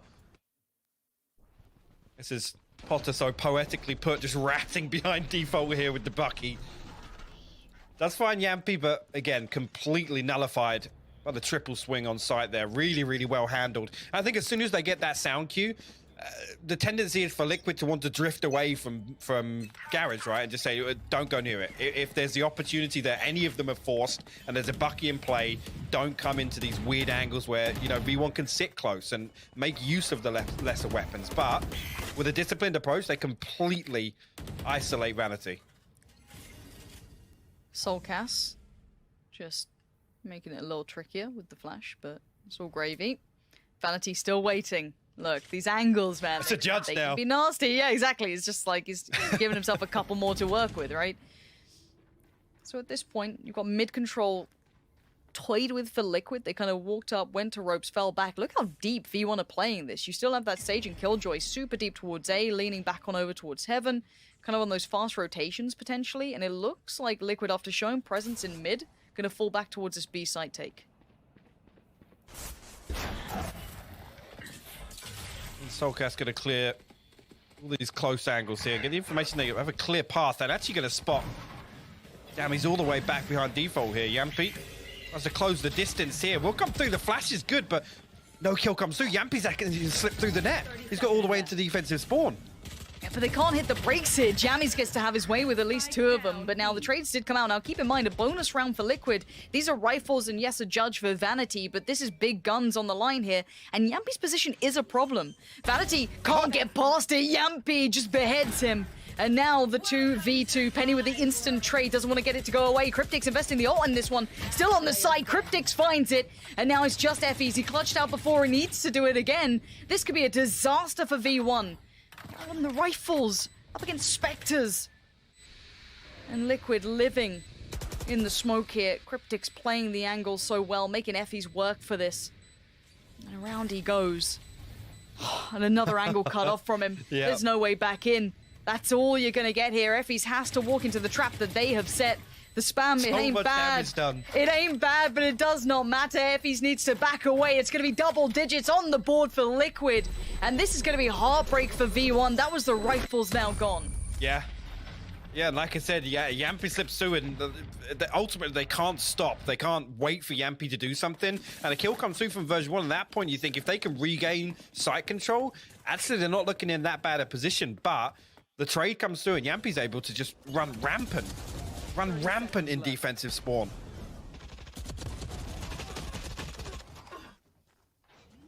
And this is the one that's the nuisance, isn't it? Yampi making such a light work of the player coming through back on CT.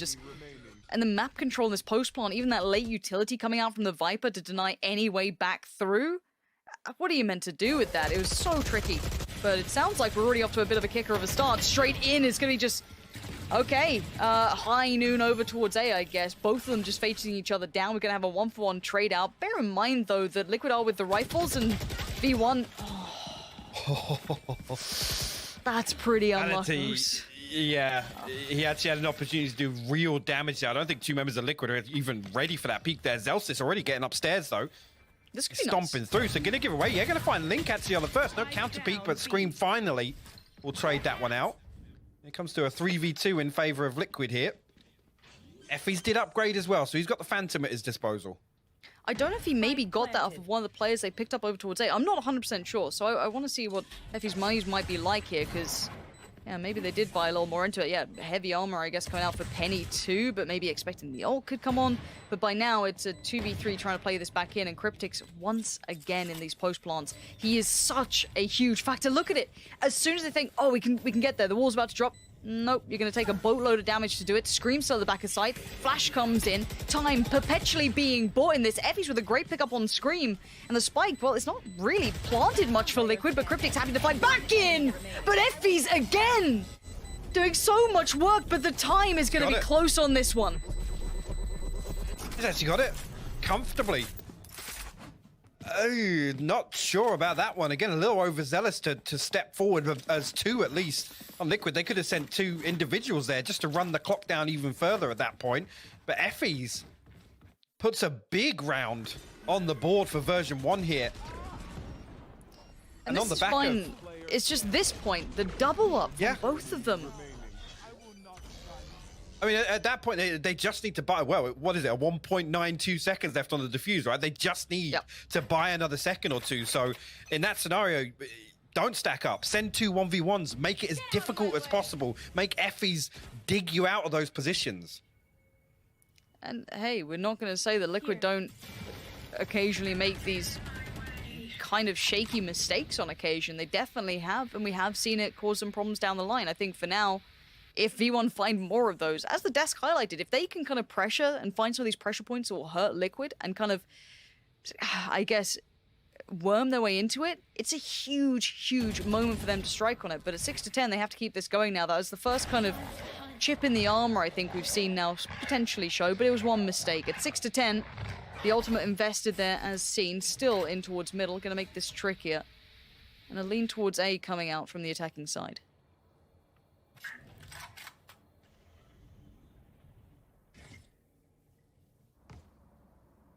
Obviously, with Jammies investing his ultimate in mid here, going to cut off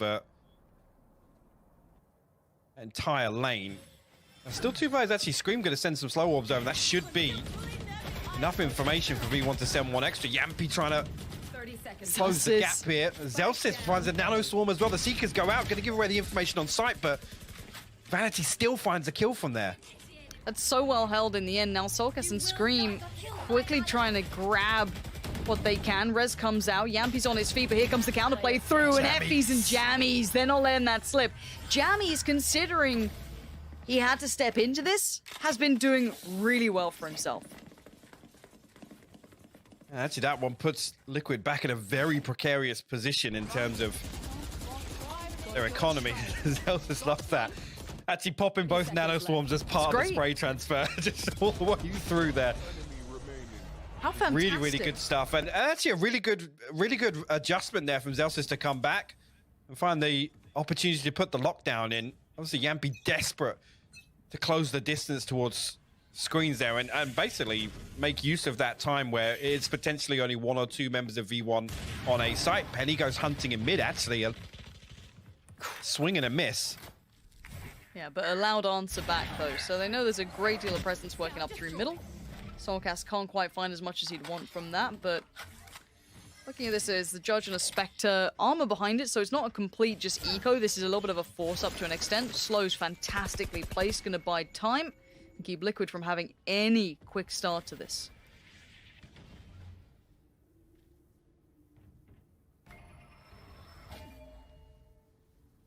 Effie's and Jammies both stacked up here now, and actually it's a 3 if you include Penny as well, now holding down Garage with the operator. Liquid waiting for somebody to give something away.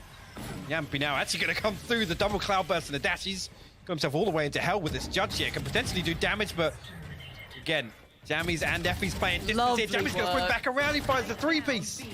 Fantastic again from Jammies, just filling the gap when needed. No threats being allowed to be built up here. Good control, even off to the back of what could have been Yampi slipping through the lines again.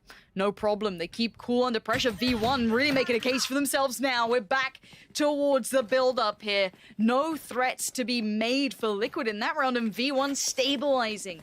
Keeping those guns up, trying to keep that money building in the right direction. At 8 to 10, they are on the doorstep now. Oh, indeed. Of this, the fact that Jammies and Effie's just come back and play distance, and then as soon as Yampi's down, it's like, yeah, we can come back. We'll recontest heaven here. Jammies does so well. Find all 3 here. Well, the trade finally comes through, but at that point, around all but done. See here was what Liquid can get going is a full purchase come through. Orbital strike available as well. Just 1 member over towards A. Everybody else leaning between Sushi and Garage.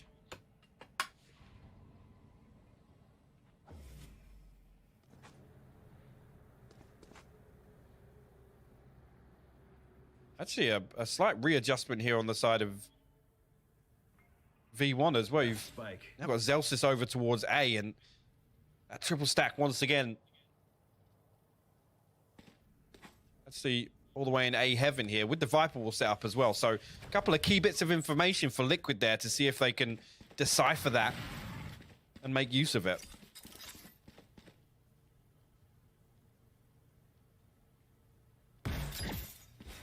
"48 seconds. Here comes the util. See what they can clear out on this one already. There's the orbital strike coming in as well. You highlighted it earlier. Yampi gets found straight away, though. Zelsis says a big fat no, you're not getting in this time. And the rest of the 4 are just kind of sitting back here waiting for that start. But V1, they've got a great grip on this. Vanity on the swing, that's bold. Does get Link for his trouble, but it opens up the chance for a response. But Zelsis on heaven gets ripped on down from those rafters. And we leave it in a 2v2, but Penny's still on the site. He's got the op to hand. Now, does this force him off the angle? Not just yet. 12 seconds. No way. You're gonna walk through this. Penny! That is full NA work right there. All flash and the round probably to follow. Cryptix No falls. way. That is a big boy play coming out right there from Penny. And again, just probably wildly unexpected as well for it to be Penny with the operator to full swing. As soon as that wall goes up, it allows both of them, Jammies and Penny, to set up behind it. And what a shot as well. I mean, you called it as well. The utility setup was perfect. Again, the sort of thing we've come to expect of Liquid in recent times here. Beautifully done. But there's 4 people just sat inside Garage, just not really able to follow up on any of that chaos created on site. And here's the reminder for the European players who've played North Americans at LAN before. Those smokes ain't walls. They're gonna walk through them. The smoke criminal got his name for a reason. What's that filthy game on the screen? Huh? Is that... what is that? What? That's Killjoy, at least. I don't know what that is. Ah, there's Valorant. Nice, nice. But tag timeout coming in. And we kind of have to then speak to the bigger picture of what this means, because V1 have had all the answers. There's been a and it's forced the timeout from Liquid, and if you're a player, right, there is something to be said. There is something to be said about forcing a timeout from the opponents to come out, right? Because you know that you're in their heads now. Yeah. You know that you've got those answers. Yeah, when it's the other team that has to say, guys, right, we've got to take a breather. Especially when, honestly, the start of this half, 3 rounds for Liquid, probably the best possible start, especially with the way in which they came out. But to then come back with Effie's closing out that round, we honestly, it's been the downfall to then cost them a further 3 rounds. Now, obviously, within touching distance of tying things up here. Look at it as, I mean, Cryptic's 1 away from his ultimate, Scream 1 off the revive. On the side of version 1, it's been honestly great ultimate management here, just on rotation. A couple of key pieces. I mean, Zellsis resetting for that lockdown over, actually after kind of dipping his toe and finding enough value to make it worthwhile and able to escape with his life. Other than that, there's not been an awful lot of investment from version 1. They haven't had to. And this was something we talked about before this series even started, was whether or not version 1 can make it puggy, make it very fast and loose. And really, you know, if they play slippery enough, Liquid are going to struggle to get a good control. They've broken the money, and they're about to potentially get all even. NA fans, your boys are playing their hearts out for you right now, so you better be behind them already. People wrote off this team, and to an extent, I don't necessarily blame you, but Penny is making a damn good case for why you should be backing these boys going forward. Already the first pick in this round. Now, bear in mind, yeah, it's light armor and a couple of sheriffs, but that can always pose a threat. And it looks like a pinch towards A, possibly, maybe trying to aim towards Heaven, but you can already see that util's in the way. The Viper's bit here cutting off a lot of... Hey, man, Cryptic set up to deal with any members of V1 that decide to push through. Again, that Killjoy utility. The safety net, just in case Liquid go exploring in ropes, and it does just that. You send Soulcast and Link elsewhere. The 2 players playing very deep. I mean, Vanity very exposed here, but Effie's now picking up the slack in B Heaven. He doesn't have to necessarily worry about that too much. Zellsis now curious as to what it was, and we'll find the spike on the back of Scream now. That's going to pull out the rotation, but they can't keep control of it for the time being. Leans back on Soulcast and Link to really make something happen from Mail here. They're going to spot out Penny here and maybe just try and isolate this 2v1.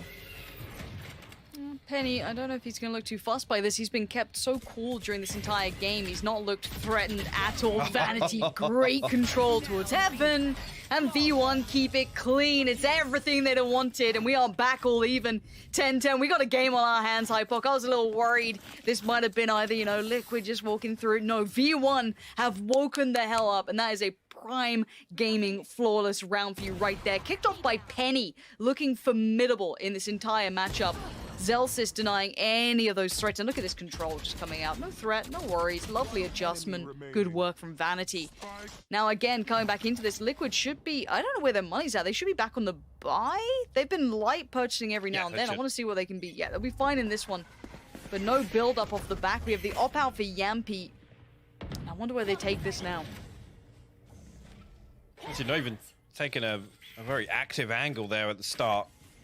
I guess anticipating Penny once again. He's shown a lot of presence with that operator on B Garage, and Yampy, you can see, cautious of it at least.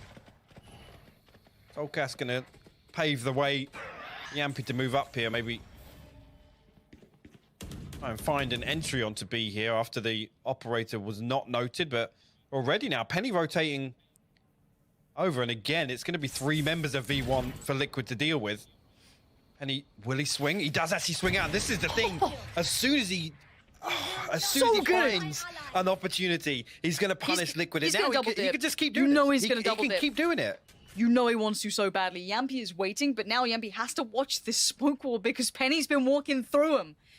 Penny now waiting patiently on the back lines. Look, maybe it is going to be Penny S for the rest of this tournament. I don't care. Give him the S on the name. And he's going to find another. No. That's a second. Make it a third for me. Let's go. Not now. Soulcast finds him this time. But already so much damage done. Got your trail. The Seeker's going to go out. It's going to reveal Zelsis in hell for the time being. But Ooh. Vanity just swings out How's he ahead of alive? it. Okay. Whew. I don't know how he stayed alive that long, but then the ultimate's gonna come down because Zelsis and Jammies are flying in on it. 10 seconds now, it's just down to Scream. Somehow, V1 deny it again. It's 11 on the board. I don't know how they still looked in total control there. Liquid able to close the distance, get up and play very close contact. And ultimately, once again, like I said, as soon as Penny kind of figures out that Liquid assumed this Viper wall gives them the safety, it really doesn't. And right here, I mean, Penny finding Yampy as well on, I guess, something you wouldn't consider even being an angle here. I'm getting a little bit worried now. If Penny can keep finding value with the operator, and this isn't even off the rip. It's not even as soon as the spawn barrier drops. That was on the back of him rotating all the way over and being first contact. Once again, Penny gonna find Screen to open this round up. This round is with pistols, a little bit of armor behind it, but this would be the 12th on the board, which could be huge here. This is V1's map choice. We did highlight earlier how this balances out. But the turnaround from V1 here, after being in the pocket of Team Liquid for a little bit of time, is impeccable for them. This is going to be a huge benefit, and Penny can't play this wrong, it looks like. He's in the right place at the right time again. And yeah, that's going to be another. Penny lines him up, drops him down. Penny is having a series, and it's only map 1. 3 more potential targets for him to find. And why not go for it? Ult now invested as well. He can just wait. It's all his. Cryptix does find Jammies, so the site's looking a little bit pressured now. Penny desperate to get involved as the rest of the strain comes through towards Heaven on those rafters. And Penny gonna springboard on forward, but Vanity gonna put it towards 12. V1 1 round away now from closing out map 1. And achieving, in my opinion, their biggest win condition of the series overall is getting map 1 under their belt. And I'll be honest, with how the first half went, for version 1 to respond like this on their defensive half has been so brilliant to watch. Penny, just the stars aligning for him. Every time he rotates, he's finding a fresh angle, and Liquid are just leaning into it every single time. This time Yampy denies. Quicker on the trigger, gonna find it, and Liquid with the player up. Now Vanity gonna try and do the same. They've got a little bit of room to play with. The double down from Vanity out of nowhere. Suddenly Liquid lose one of their limbs, just taken away over towards that B hit. Spikes down at the back side of things. This is a problem now. This could be V1 closing after the back of that answer. Yampy and Soulcast slowly making their way towards ramp, but already look at the bodies from V1 they've thrown over here. Zelsis and all his utility and the lockdown at their disposal. They're playing so deep right now. They're literally rent-free in Liquid's head. They want them to push. They want them to make mistakes. They want them to have to run the clock down and clear all of these close angles. Liquid have to do this step by step. They've got to get towards these sites, but there's players in every single corner. As you said, playing it so smart. Vanity gonna watch Yampy make the cross, but Yampy does not care. Finds Vanity, needs more though. Soulcast on the push, gets it. Liquid Huge. digging deep on this one. Soulcast finds it when needed. 12 to 11, it ain't over yet. I ain't singing and Liquid ain't done. They have one more round to go to drag it to OT, and V1 get one more shot to close it out in map 1. It's beautiful there for Soulcast to remain in heaven and be the one to shut down One enemy remaining. Zelsis' ultimate. It's just fantastic work from them. Yampy does what he needs to, gets down and dirty, digs Vanity out of hell. But this right here is brilliant stuff from Soulcast. And actually comes through and finds the second. I'm amazed he finds the second actually after the information of the first, but 12-11 now for Liquid to force overtime in map 1.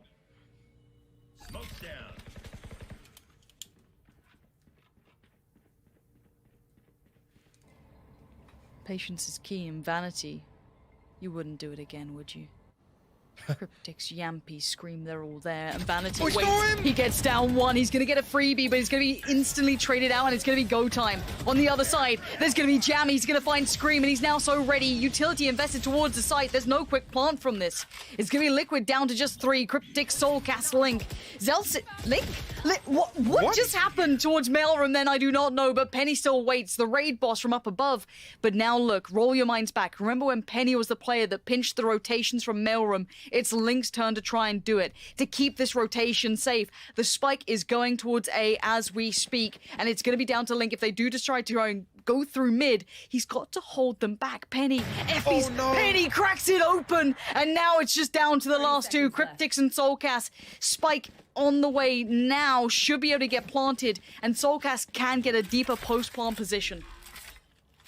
Cryptics has both snake bites as well, so if he could reset into a position where there is a lineup available, then it relies on Soulcast really taking very close contact. Oh, they're playing him in. This beautiful. Could be so nice, Soulcast. This is so much pressure on this man's shoulders, though. 2 players coming around this side. They don't check it well enough, and Soulcast just obliterates 2 of them. Penny can do nothing but die, and Liquid are not dead yet. We're going to OT. A huge round delivered on the back of Cryptics and Soulcast. Fantastic work from them to close that one out, tie things up, takes us to overtime. And version 1, I gotta say, right there, I mean, Liquid responding perfectly to the fact that actually we're gonna lean heavier towards, mid and heaven to try and cut this off, but 2 massive kills. A little sloppy on the double peak there, I'm not gonna lie, but great work nonetheless. You can see what it means to them to take this one the distance so far in map 1. A Scream seal of approval on that one. He's up, dude. He's loving it. He's like, I see headshots, I awake. Here he goes. And now at 12-12, we know how it works. 2 in a row, you get it. Straight back in, though. Liquid gonna be in the right place, potentially the right time. 3 players stacked towards A. Yampy gonna be re-peeking down to this, but Penny has been having a game. Isolated this time, though. Forces Yampy to take the shot and gives himself the angle. And again, we see this utility invested towards A main, the Molly and Viper utility try and cut off, create a one-way angle actually, but Vanity doing this thing elsewhere on the other side of the map, and actually that's going to draw version 1 to rotate back through sewers. They're going to leave 1 member over there. Jammy's going to sit tight for the time being. Version 1 just desperately looking for something here. Looking for Liquid to give something away.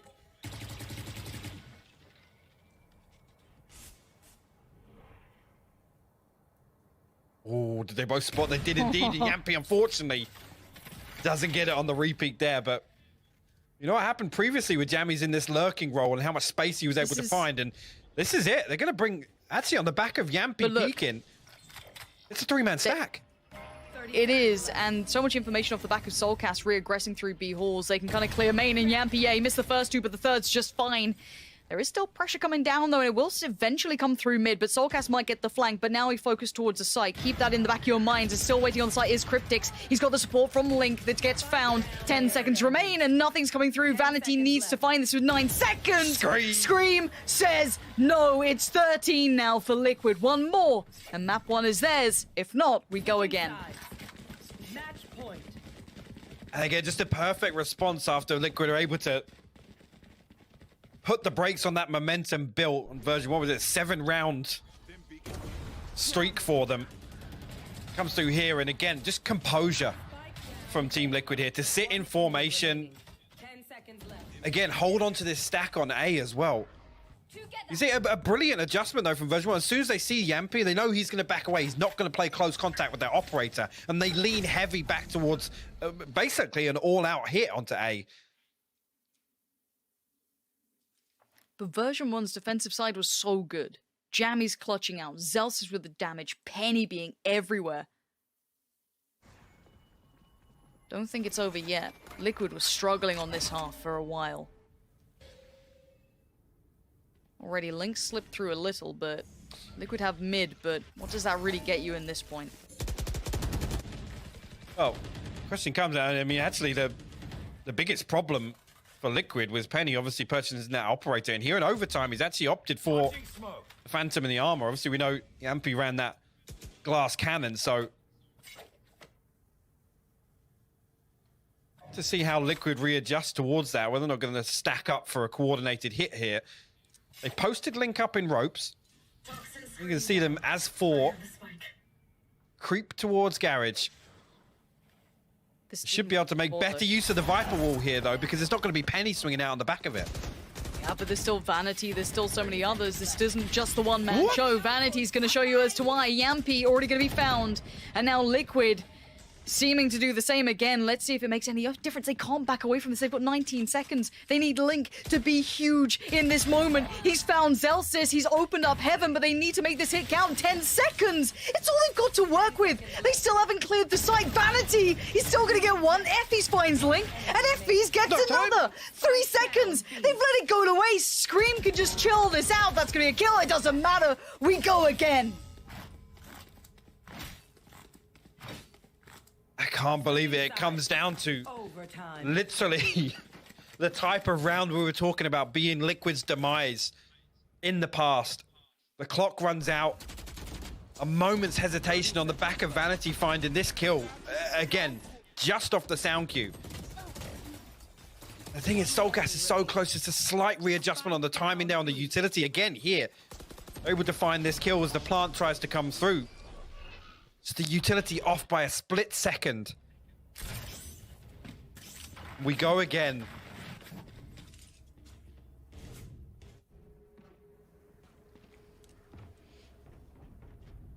Tactical timeout in OT. Oh. Interesting.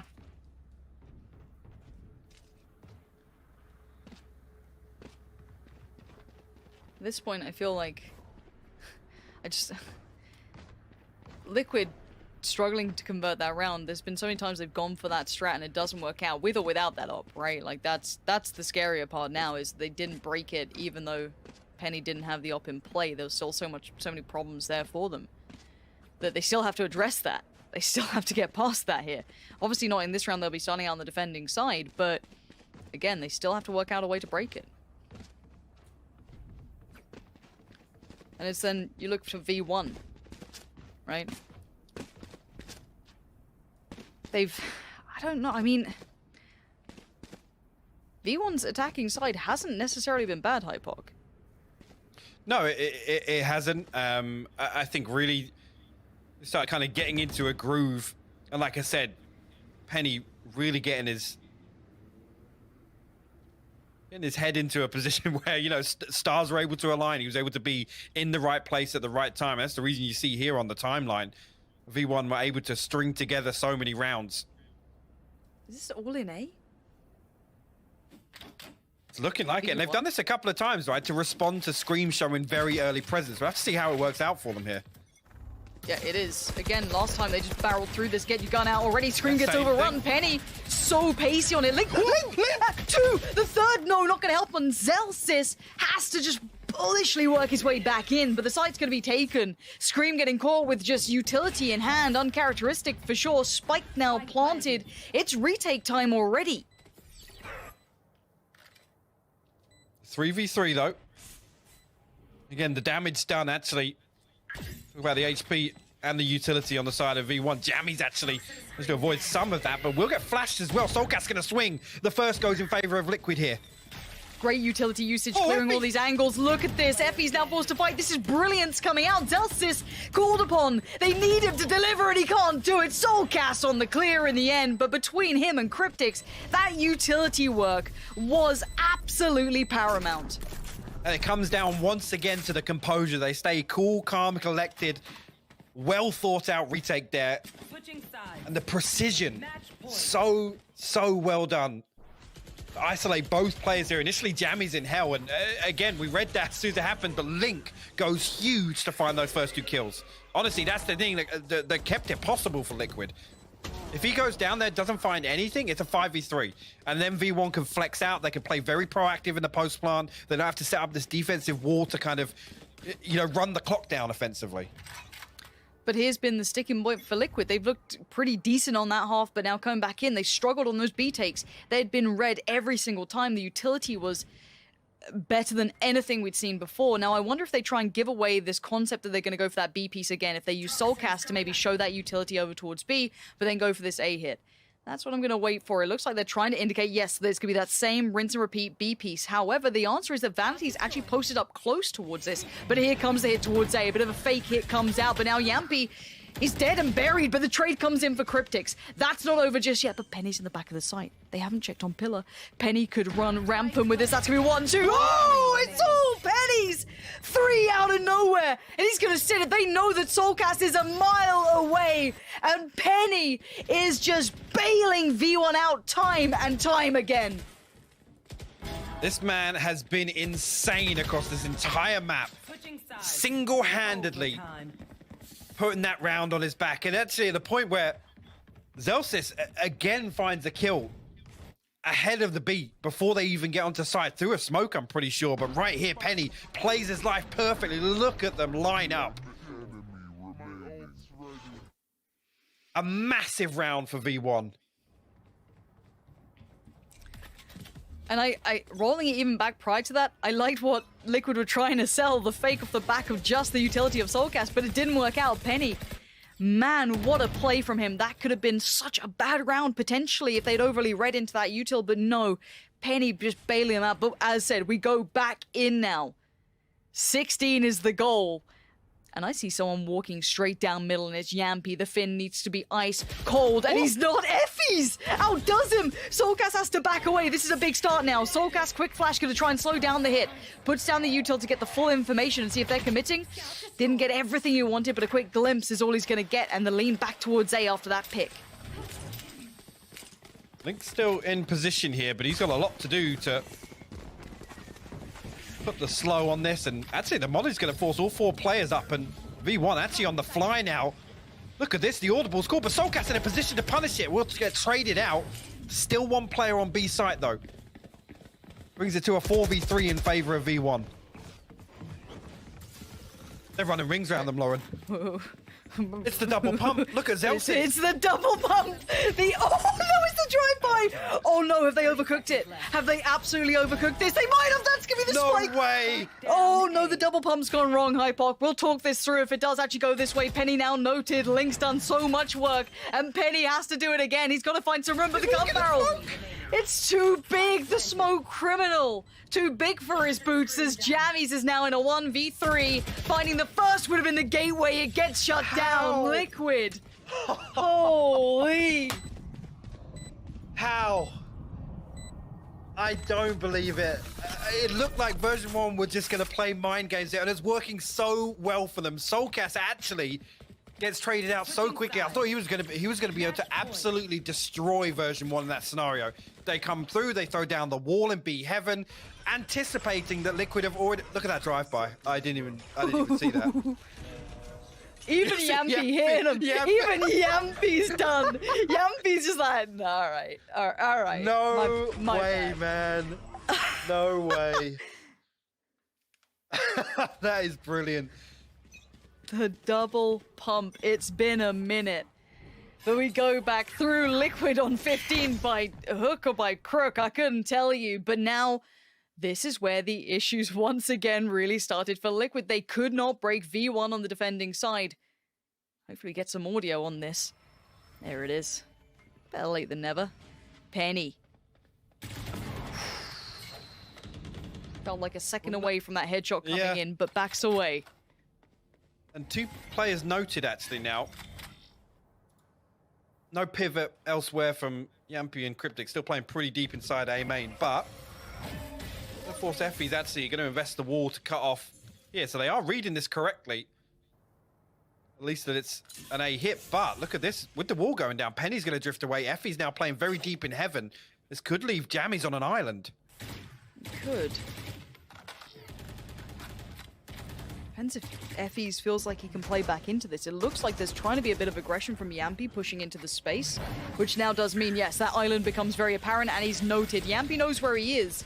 Now, he can't quite deal with him himself, They might try to. High flash comes out, and I don't think it was even popped on that. A fake flash finds Jammy. Scream's gonna get it. Penny, though, tries to overextend, and Link punishes. Zelsis, Vanity, and Effie's now tasked with trying to save the day. The switch up finally comes out.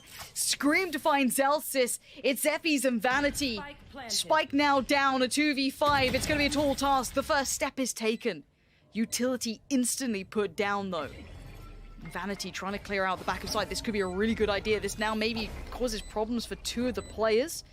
Effie's gets to step in, but he has to do something unthinkable here. The attention gets drawn. Vanity finds two. It's still game on until Link says no. Team Liquid. Up here, presented by Prime Gaming. Again, no real surprises here on either side, to be honest with you. Obviously, version 1 running with what worked for them previously, but the interesting thing to discuss here is obviously the flex once we look at Liquid.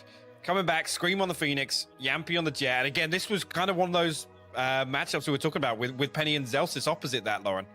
Correct, and I was so impressed with what we saw in those individual moments coming out from V1 against the Crazy Raccoons. I think it was one of the biggest selling points was me being fully on board with him at that point.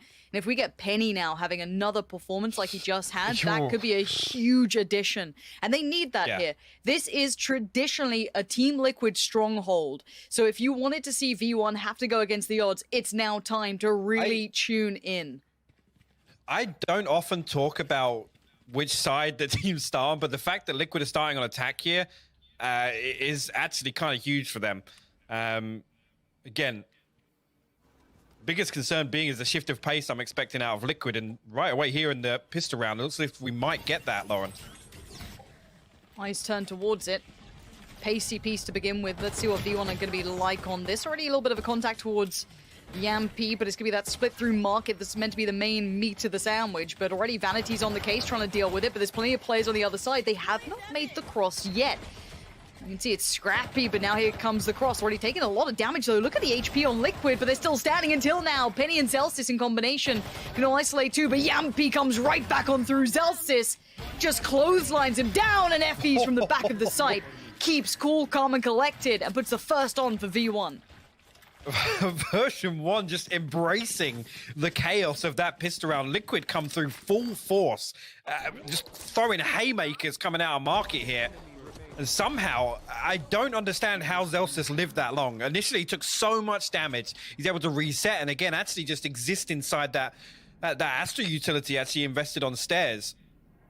Perfect opportunity for him to play his life out, and just no real damage converted on the side of Liquid.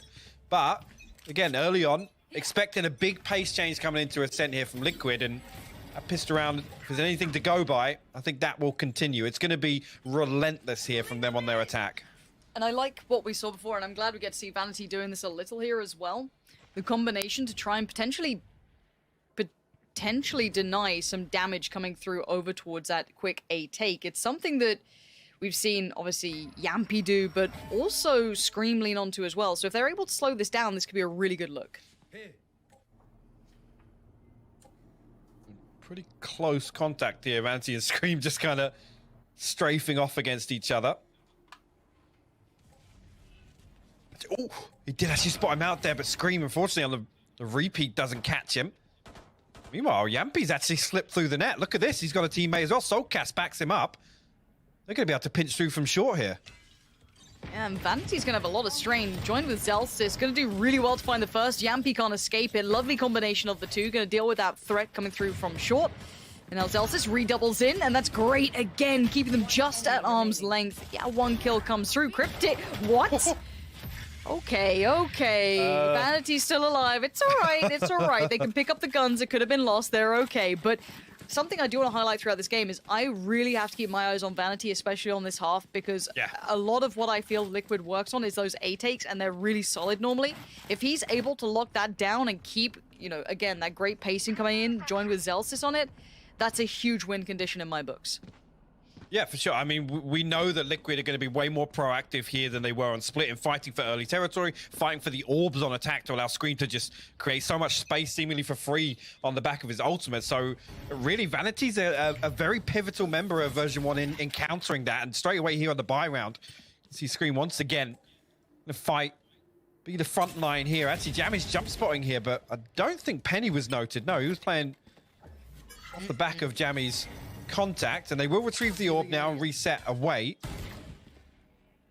Initially here, I mean, a little bit of a readjustment here with Vanity being on short, and Jammy's coming over to play A site instead of B, with Celsius actually going to invest his utility on B also. Keep your eyes on the spike. Currently with Link. And no easy opportunities being found. You can see V1 are playing pretty deep on this, and I like that. They're going to make Liquid work for their dinner. Vanity waiting on towards short. Could be nasty with that judge. Has a little look through. Takes a bit of space. Down to 40 seconds now. Trying to run down maybe some of that utility, but still plenty to be played with at this point. And it looks like that lean back towards A. Keep in mind, Penny has been here, and he didn't show too much early on. Jammy's spotting over from Heaven. Good utility use just to make this tricky. Yeah. There's going to be a much slower approach. Now, yeah, they're going to at least clear off the kind of shoulder peak from Heaven. Going to get the jet dash in from Yampy, but it's Penny to find it real comfy. They've got 15 seconds. Yeah, are they cancelling this? They're actually going to completely throw the brakes on. Yep. And yeah. I mean, Jammy's done fantastic with it. To come down to 25 seconds and still have both snake bites to play, you know, basically on cooldown of the smokes on the wall, right? It is huge. And right there, I mean, it just goes to show, right? Liquid read that and they say, nope, there's no way. There's no way we're pushing through this choke with Jammy still having that utility available. It completely puts the brakes on that round. I should probably place some stars in the This is the credit that I keep wanting to be giving to V1 with their utility use. If they've been watching over the Liquid, you know, games, and they've got themselves prepared, which I'm 100% sure they have been, it's going to be the case of getting themselves mentally prepared for some of those side takes that Liquid have been able to run really well. Now, again, if they've keyed up that utility usage, and we've seen how good they are, one of the big key components that I liked about the way they came into this tournament was how good they were on that Viper meta, how they've always been a big kind of team to keep up with the meta and kind of push it further. Now, if they're on point with 1, their Viper, 2, the Astra, and then 3, throwing Zelsis, that utility usage between the 3 of them, that is incredible, and it's already made such a big problem for Liquid. And Liquid need to address this fast, because that's a really integral part of the Liquid puzzle. Yeah. It's a tactical timeout now, because they need to now look at other options or address it now, because it's not going to change going forward. Dare I even say that this is almost like a tilt timeout? Like to have a round play out in that nature, where on a full buy round it's 4, you just saying, nope, guys, don't even go. Like, they're taking a breather right now, reassessing things, and ultimately we're seeing here that, yes, I think version 1 have done their homework, right? With the readjustment, at least in the previous round of Jammy's coming across towards playing A main, they're expecting Liquid to just rotate back and forth, and we haven't seen that all-out A piece from Liquid on their first buy round. Now, that doesn't go to say, actually, that version 1 is still going to be ready for it if it does come. But so far, tick in the box for V1 here. And the one thing that you'll say coming into this, if they want to look at Liquid, they're going to have plenty of footage on it. But the same for Liquid. They got to see the most recent game possible for V1 on this map. And again, that got extremely close against the Crazy Raccoons, which was a huge surprise. Yeah, and the big thing there actually is you just talk about the stylistic differences between Liquid and Crazy Raccoons, right? I don't think Liquid are going to be able to drill into the same success. That's not how they like to operate. They don't like to play on those terms.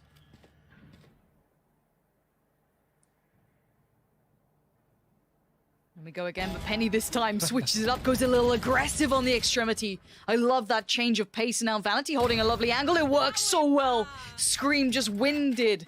Pellets to the chest. He's down, and now that's a rifle upgraded too. Liquid looking lost in this. Trying to find an option through middle with Soulcast, but already you're going to see Penny fill in that gap on the other side. Going to get himself over there with that lovely upgrade that he's going to be able to working with if he wants it. Waiting on the other side is Soulcast. Already got himself worked up in middle, but it's not an easy pick on Penny. Timing's going to be a factor. Keep eyes on the Omen as well. Spike to hand for Link. Looking to come through. Timing's a factor, but Penny's won it again. Great positioning from Penny to refill the gap in middle. Plays perfectly off that. And Soulcast actually fires the dart up, you know, in anticipation of Penny being just there and having to turn for it. Now, Liquid, desperation time, and still so much utility at V1's disposal. They will just run the clock down once again. 18 seconds now, and Cryptix and Link have got to make a move if they want to do some damage. So they're just going to opt to save onto this one. An awkward engagement there, but Link and Cryptix will both find kills. Last player standing. Penny will find his third as well, though. The time, as you said, round already done and dusted here. Unless actually, Jamie falls. Oh, nearly. There was a second. Quite literally a second. There was quite literally a second where it could have gone wrong, but no. 4-0. Breathe in. We're okay. We're okay. But let's talk about options now, because so they're being run pace-wise by the fact that V1 are in the driving seat, right? At the moment, they've got that lovely switch up of pace, throwing Penny ahead of it, then filling the gap. Brilliant. Now, let's talk about that utility work. When you have a team that's denying you that much utility work so well, you're going to have to rip it away from them somehow, right? Now, yes, you can go for mad aggression, or you go for the double pumps, maybe the fakes, pulling them out, trying to get that utility away. It looks like a site change for now. It's all 5 towards B here. Yampy, though, going to have to back away from this. Again, the utility, if they draw it all out now, maybe they can re-aggress. Look at nothing left for Zelsis, and Jammy's already invested a snake bite. Cryptic's actually going to find an opening here onto Effie's. It could still force the issue here. Scream with his ultimate, but only a Sheriff, but Bladestorm's still online. And actually, Cryptic's going to invest a lockdown here. Try and zone off site for the time being. A perfect flash from Scream to force Penny off that angle. Well read by him. Penny wants back in. He's going to pop the ult as well. So this does give at least Liquid the cross towards the site. Penny still being held back, but Jammies is still here. Gets a little bit of value for it too. Finding Soulcast is decent. Penny going to dash on in, fills it. HP looking real nice, and the shot's even better with the knives coming out. Vanity finding Scream. This is unreal work. Yampy and Cryptix now backs to the wall. Divide comes in. Gonna make this a little bit trickier. There's gonna be the Killjoy ult as well. So much investment, and Cryptic's barely living here. They're gonna try and play through towards CT. Zelsis gonna find one. He wants the second, not gonna get it. Cryptic's now in a 1v2. V1 says no, and version 1 gonna make it to 5. This is impeccable work from the boys. Well, a fantastic recovery by version 1 on that retake. Again, they sit back deep enough. Yes, Jammies is almost, left as a lamb to the slaughter, really, with everybody coming through, but finding the 1 kill before falling is absolutely massive. And actually, discipline-wise, they leave somebody back to watch Scream's ultimate here, but it's Link, and he gets picked off immediately by Penny, and then Vanity comes through, catches Scream on the reset. At that point there, 2 players isolated in B main. We talk about B main being such a huge factor for the attackers, holding onto that in a post plant, and it's dealt with so quickly. Penny on the op. Gonna be tucking himself in to try and avoid that owl drone coming out. Spot him. Scream! Doesn't matter, apparently. Scream's gone. Well, okay, if you need a couple of rounds, boys, I'll get my backpack on, hop on in. Let's get this going already. So big space garnered in mid and short from the back of that 1 pick. Now, there is still 2 players on A, and look at that utility lockdown. Still so much to work through just on short, let alone you got Zelsis over there as well. So if they want to try and work this, Scream can catch and punish rotation, but try get through this death trap.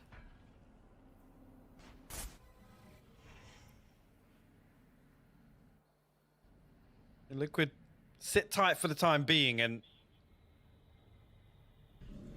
they come through. Actually, the flash and the dash through, and Yampy will isolate. Guess that's how you do it. But Vanity, once again, with a judge now playing close contact. Scream, able to create more chaos elsewhere. We'll find Effie's. Jammy's still over on B now, but Vanity left to defend short. We'll find Link, and actually the spike's down.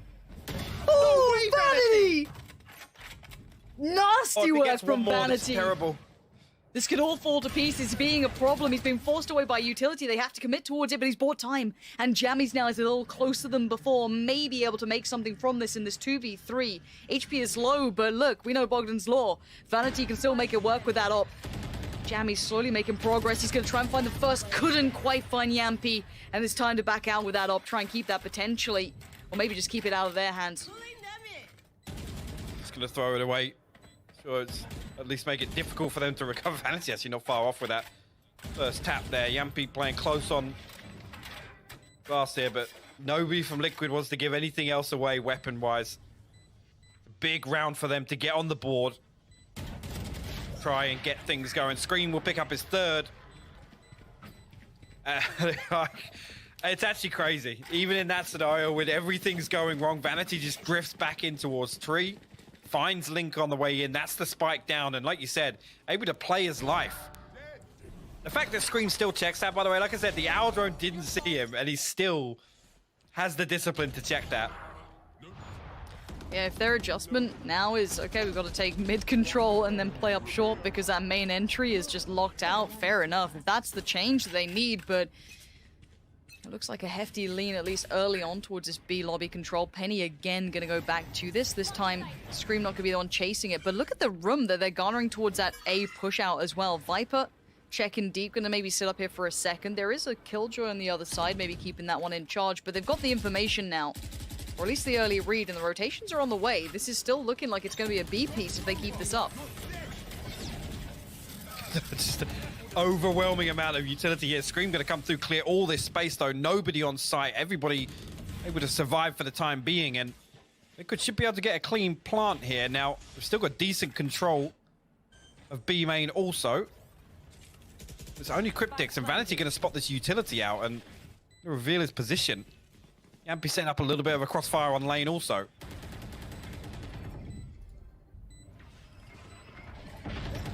Yampy, that's going to be Vanity lost. Cryptic's in the key position. Perfect. You have to clear this, but Yampy and him in brilliant synergy here.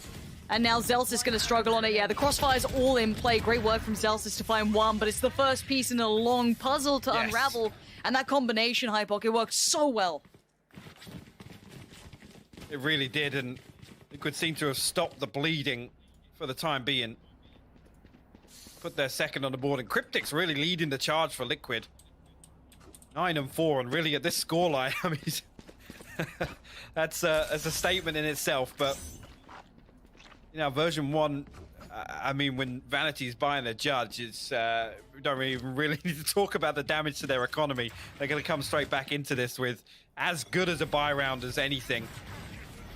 A Spectre and 3 Phantoms to boot. No ultimates available for them, and Link, the only one really with his online. Double stack short side. Yampy's on the site. They still haven't quite, I guess, secured the site necessarily. They've cleared it. But there's still a danger here. This retake's real close. If they decide to make something happen, good work from Scream to maybe try and clear towards shorter touch. Spike now down, but there's plenty of threats nearby. Actually, Vanity forced out of that smoke there with the molly. Actually puts him down to 10 HP. Penny now going to try and follow up on this owl drone out of heaven. Actually going to spot out Yampy, but he's able to drop and play safe for the time being. Still a 5v5 here. No kill in favor of either side. The flash is perfect up though, but Yampy finally converts. Still a 5v3 now. Soulcast finding Vanity. That was a little unfortunate. He was very low. I think it's save time for V1. Yeah, get on out of there. Keep those rifles. Well, the 2 that they have. And I don't think any upgrades are coming. Yampy's chasing. Yampy is just... He's rabid when he wants it, but it's around nonetheless. Link gonna just double check. There's no naughtiness happening. No, you're just fine. Back on out of there. And Liquid have stabilized. After the first couple of rounds, those first 5 that came tearing through, V1 were looking untouchable, but the answer's been found by Liquid. I mean, the race site execution has so many minor adjustments to it to kind of keep it fresh and hard to read. It's going to be difficult for version 1 to deal with, but initially there, seeing them kind of read into the fact that Vanity's been playing the judge, he's been playing these cheeky little, I got to come back to what Potter said, these rat spots, right? Just doing rodent work, playing inside smokes and things like that. But again, just a slight adjustment. Usually we would see Liquid, you know, show some pressure towards tree. All it is right there, it's a molly into the smoke. They send some shots in, brings Vanity down to 10 HP, forces him out of that spot. And ultimately there, those are the sorts of things that, you know, when you are at a round deficit and you've got to lean back on the playbook and some of these executions that, you know, version 1 could go away and do their homework, right? And down to the T set up for that utility accordingly. That slight adjustment once again from Liquid just makes it really clean on the way in. And I love the fact these timeouts, they're just so perfectly called in. You've got, you know, the first one initially from Liquid and the answer gets found. Now right back in it, V1 are like, okay, we've got to find the next step then. It's this constant evolution between these two. This is Vanity's called this one, guys. I can't buy the judge. I've got to settle for a bucky, guys. We got to take a breather here, slow things down a little bit.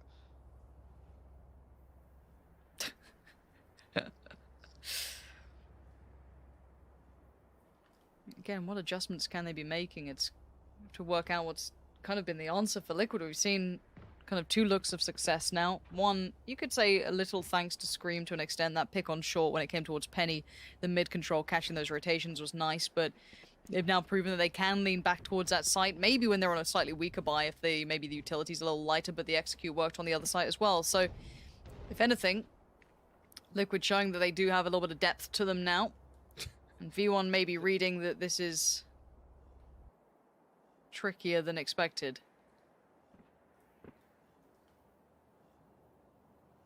I find it amazing that still we look at that buy and it's basically as good as a full buy for version 1 from what we've seen so far.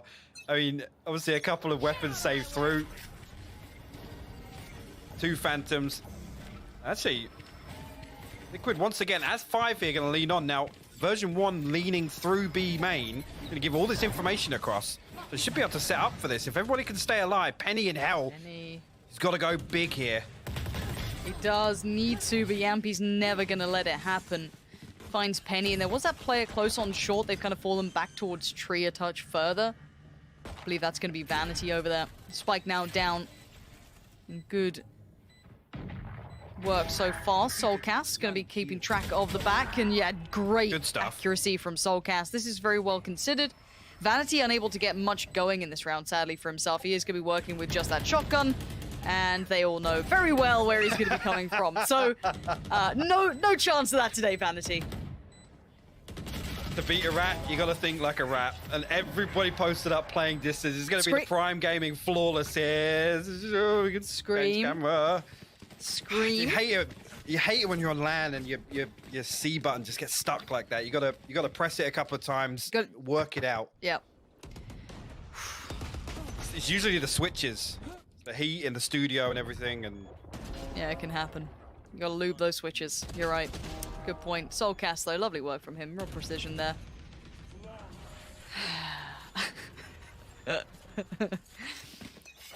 Give me more.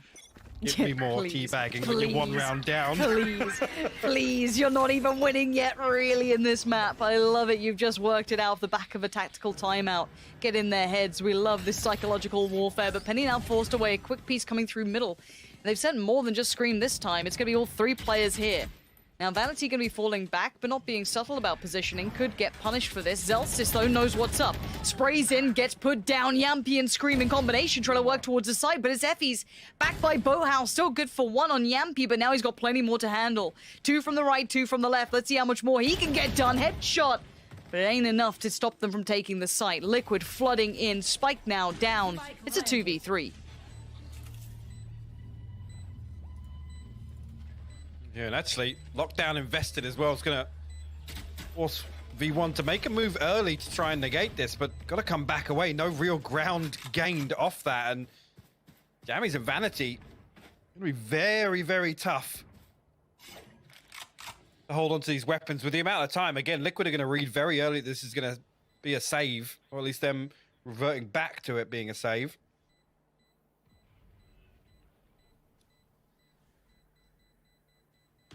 Gonna go hunting though. Let's try and protect the economy. I don't think there's much of a need to now with this one. In a perfect response from Liquid stringing together. What is that, 5 now to tie things up? They were down 5-0, right? Yes, I believe so. Okay, V1. We've got to get a grip on it now, boys. It's been going wrong. You gotta find a way to stop the rot here, because Liquid are looking like they've just kind of kicked up a gear. They've found the form out of nowhere, and the tactical timeout works. And again, we have to praise the likes of Sliggy in this too. As much as, yes, there's in-game leaders in the game, but he is truly the puppet master when it comes to Liquid. He's always been vocal about it, and he's a great mind when it comes to Valorant. So again, the adaptations, the adjustments clearly working out on this one on the switch up. And the answer yet to be found for V1 on this bit of a shaky purchase here. I guess as best as they're going to get. Yeah, the talking point of version 1 and what's considered a buy round for them. But 4 ultimates available. Obviously, the Blade Storm popped off the rip. Link actually going to send the Paranoia through, and they'll be able to close the distance very quickly here on the back of Yampi. Effie's will respond. She finds a kill with the Hunter's Fury here, but Penny also. He comes through. He actually isolates Yampy and Tree, and both kills, actually. Penny, this is what you need. If you need a man to step up for V1, it could be Penny leading the way as best he can. Looks like Zelsis could be done for. No, he's still alive. How is Zelsis managing to live I don't think here? I checked that. You can't. Even if You they just come tried to through clear here? it with Yeah. like 2 pieces of utility. I was going to say, even if they force the issue and come through here, there's no way they would have checked on Zelsis, but Cryptics and Soulcast now. Going to hit the rotate. Penny already preemptively rotated over. Jammies, I thought he might have just been close enough to 30 seconds to left. grab the audio cue actually on the footsteps through mid, but the recon bolt going to give things away. Penny, though, look where he's got himself tucked into So with his Blade good. Storm. Yeah, it's gonna be. Oh, it's cleared! What? Soulcast clears that? Okay, it's a 2v4 and now it's a 2v3. You don't win these normally without mistakes being made, but I can't even discredit Penny on that one. Soulcast just checking, but 50 HP on Soulcast. They're pushing forward. Effie's fights Shot dart. Cryptics. Nastiness coming out on Soulcast. The 1v3, there's a couple of players with less than ideal weapons, but the aim still holds true. And Zelsis comes right back in. V1 find their answer in the form of Penny having a round. Really, really good stuff. And again, just all that aggression. And actually, Soulcast, another tool to kind of create some space for Liquid, for Yampy to kind of thrive in. Yampy and Scream, I should say, actually. Last round. Again, pops the Hunter's Fury, sends that through, clears off a couple of really crucial angles. But you can see here, Vanity falls, Penny immediately swings on the back. He knows that, actually, Effie's in his Hunter's Fury is going to give him the opportunity to do that. And that's how we found Link. What? That's planted. I that's wondered it. where the second came from, but... That's how they got the round. That shot, that shock dart. Hold on. Wait, do we have player comms? Did I just hear that? that is... Okay, I'm Riot's hoping there's feeling- going to be some look, kind of, look, hold on. montage here of NA comms. Riot's feeling real risky. There's already been a teabag. They're like, all right, let's just rip off the Yeah. band-aid. Let's just see what Open the happens, mics. boys. Open all the mics up. Hot mic the whole time. Now 5-6, V1 do get their answer back, but that was a big credit to Penny there. They need to find consistency, at least to get this one, the nice lead on the half. Yampy still looking for that first start towards short, gonna push away the opponent straight up towards tree, looking for Penny, who is on the other side of that smoke for now.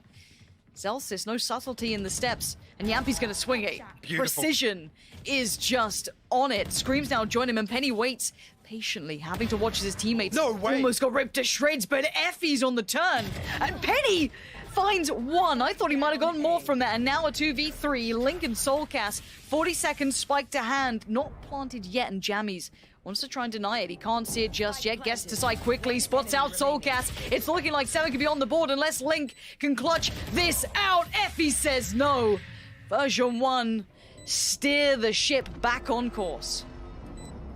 And that is massive, actually, for them to close this half out 7-5. Again, for me, the big thing you look for version 1 in terms of win conditions for Ascent is them not allowing Liquid to absolutely dominate on their attack. Effie's comes up huge with this. Again, finds Yampy, comes through and actually digs Scream out as well, anticipating exactly where that front line for Liquid's going to be set up. Finds the third as well, Link in hell. A great way to close out that half. 7-5, V1 on the lead here. Now, I genuinely believed this was gonna be a clearer run for Liquid. I am so thoroughly impressed by V1's answers that they had in that first half hype hike. I cannot tell you that enough, how impressive that was to watch from V1. No, because I think, again, I mean, it just goes to show really with how Liquid have performed on this map of recent, for version 1 to have such a good grasp on exactly what Liquid are going to do and how they were going to play it. Coming through, actually. Effie's didn't actually get the tag there, but Link's position noted nonetheless. V1 try and close the distance here. Scream actually going to get isolated inside the smoke there. Vanity finds the first. The cloud bursts down. Link does find one, but what else is going to deal with him? Yampy comes through though. Jammies and Effie's will fall. And Liquid now turn things to a 3v2. Just Zelsis and Vanity left. No real control here. The door's still wide open for Yampy. Zelsis going to try and get the plant through, and actually that's going to be the green light for Liquid to come through. The third on the round for him. Zelsis actually converts too, but Yampi. Oh, it comes down to the wire, but Yampi finds his fourth. And Liquid will close out this pistol round. Okay. It got close there. I don't know how Zelsis found that second. The Nano Swarm doing so much damage to stop that coming through. And this is the thing, there's a reason they normally make Yampi the raid boss. They give him the armor, the frenzy, or he gets the armor and he gets the frenzy in hand as well. And it's worked out nicely there, you're right. That could have been mad. As you can see, a little bit of weight off the shoulders, I'm sure, picking up that pistol. Yeah, I mean, again, with the 7-5 scoreline, it's a good opportunity for the time they're up. But version 1 actually going to invest back into this, Lauren. Now, three Spectres, actually, sorry. The Sheriff and the Frenzy. So, I'm going to try and throw everything at this round. And, again, Liquid actually going to try and isolate Jammies here. They know that, no, just off the back of not seeing anything, they have the opportunity to do so. And now, actually, it's a lot of information garnered just on the back of that push. Yeah, and it's also the fact that they know they're up against a bit of a force buy, just hearing that from Jammies, so no surprise now to be had. They're going to have to respect it a little bit more. They're not going to get away with maybe a cheeky pick here or there. A little bit of damage done towards Zelsis. Good work. Yampi, though, I forgot he'd be able to get the blades out nice and quick. It's so early. Wait, as well, Zelsis got the lockdown available from planting as well. That's so sick. Yeah. That's so much time bought here now. Scream gonna try and crest around Jammies. Not gonna get it that time. Scream now opens up another avenue of approach, and you can see them being boxed in here, but there needs to be a bit of a pace pickup from Liquid. Time's beginning to dwindle, and the last bit of utility put down here. Soulcast finds one in, but Vanity denies Scream, but it's just down to one. Vanity has to somehow stop 4 players. He's got another. He's got to keep going, though, and he doesn't have it in him. Soulcast to close the book on it, and the defuse to come through as Liquid tie us back up now. This is beautiful. And again, I talked about the information guarded in the early round here. The fact that it's Jammies they spot, Scream goes hunting. He wants to remove the possibility that in a round like this to convert, to basically stop any early momentum in terms of the economy for Liquid. They know that one of the biggest tools would be version 1 playing a really, really deep post-plant lineup. So Scream going and digging Jammies out of that spot is actually massive. The fact that he's the one person spotted from that push early round from Yampi and Scream is crucial to Liquid closing it out. And crucial to Liquid is Yampi right now. He's having a big performance. He's stepped up. His entry frags have always been something we talk about. Those first bloods that he pulls through are exceptional. Now Penny wants in on the action, though. The slow walk up middle. It looks almost like a contact piece. Let's see. Maybe a burst off the back, but he's looking a little isolated. It is Yampi on the other side, but Penny's the one with the rifle. He can do all the difference. Now that is going to spoil things. Actually, version 1 going to immediately reset off that. And as 4 going to explore their way up catwalk here and try and follow this through. And Penny actually going to lead the charge here with this Phantom purchase. Come through, dash through. Link actually got to be careful here. Got to survive on the back of Jen. Scream going to bail him out from heaven with the Spectre now. Swings around. Link finds one. Zelsis and Penny fall. Oh, you can't ignore Link like this. He kept chipping away at damage, but look at the HP left. Effie's and Jammies super low in this. Yampi, yeah, he's only got the Sheriff, but gets the upgrade now. Steps give it away. It's so simple for Yampi. Doesn't need to see him. Hands in the air. They have got this one now wrapped up. 8 gonna be on the board. Yampi gonna be pleased with that. And that's massive as well, again, with the Spectres being carried across, with version 1 actually forcing in the round 2 now. This is the worst possible scenario for them. Again, I'll have to keep an eye on Penny's economy, because throwing the Phantom in the mix, maybe anticipating he's going to get his Blade Storm online, I don't know. But kind of being the front man in that play. Again, great work from Scream to find the first. Again, does fall here, but buys enough time for Link to find the second onto Penny. Really, really good work from Link. And you're absolutely right. The audio cue here, Yampi perfectly places. Again, both players, I think, sub 25 HP. Soulcast flexing out a little bit there. Love to see that. What up now, America? Woo, etc. Rolling it back. Yampi. Oh, no. Oh, no, Jammies, what's happened? Yampy's starting to, I feel confident, and it's weird. Like, oh no. And now the pace change. It looks like V1 wants to try and switch into something here, trying to lean back in towards B, but there's so many players still dug in deep on this site. It's going to be tricky to bail them out from this soul cast. Maybe the first contact on this. Let's see. Yeah, okay, gets the first contact. Outdone by Penny, though. Great work from him, and big pickup from Zelsis. Site's now theirs. V1 get to maybe lock this one out. The retake's going to be super tricky. Coming back in from Scream, Link, and Yampy, these post plants are decent. I'd love to have one towards main, but they're all tucked in towards, like, the site itself. Yeah, I think the quicker Liquid work that out, the better. Pirate actually going to play a really crucial part of this to play almost contact for the rest of V1. They don't have to risk anything, actually, but having said that, Link going to find Vanity on the way, and that could open the door for them. Could be the gateway, but they might just want to punish the economy. Yeah. Yeah, they're just going to play for everyone to die. Yep. They have so much more to lose. And that's one down. That's a rifle gone. Penny doing everything he can to try and find a way out, but he's going to drag him down with him. Liquid lose the round, but they win the economy game in this, but we are at 8-8. Yeah, you're absolutely right. The round win, sure, but again, in terms of damage control, with how fragile the economy's been for version 1, and now they're in a position where we've won the round, but I don't think they're going to get a comfortable buy out of this. And if they do, they're going to be down to nothing at all. Yampy on the op. And you're right, they are buying down to 0 on at least Effie's. Penny, not great for cash either, but does have at least the Bladestorm to lean towards. Spectre for Zelsis. Get out of my way. Nothing Vanity nice the best here. looking at 1700. That's it. Exactly. Now Yampy's been having a match so far, and if he's got that up to hand, and they're walking cat, it feels like a matter of time, but they might just make it past each... Nope. Sees one. Doesn't get the shot through, but Scream loses his head. Great start from Penny. Needs a little bit more on short. At least he's trying to get more on short. Looks towards the side to try and help out Zelsis, but Link connects well towards 2, but Zelsis finally denies him. A 3v3 now, but no spike plant yet. Need to try and secure the site itself. Heaven could still have been a problem. Now being slightly more managed. Yeah, they have to, but they're committing through. The Soulcast takes the damage. Standing there now, trying to keep space on the side. The post plants aren't comfortable at all, Hypoc. Oh, he actually tanks through the Snakebite and the Nano Swarm there to try and fight through. Come through, can't let that tag. Your Cryptix does actually get tagged up from it, but Yampy is going to get isolated. One onto it, he pulls the Bladestorm. Jammies deals with him.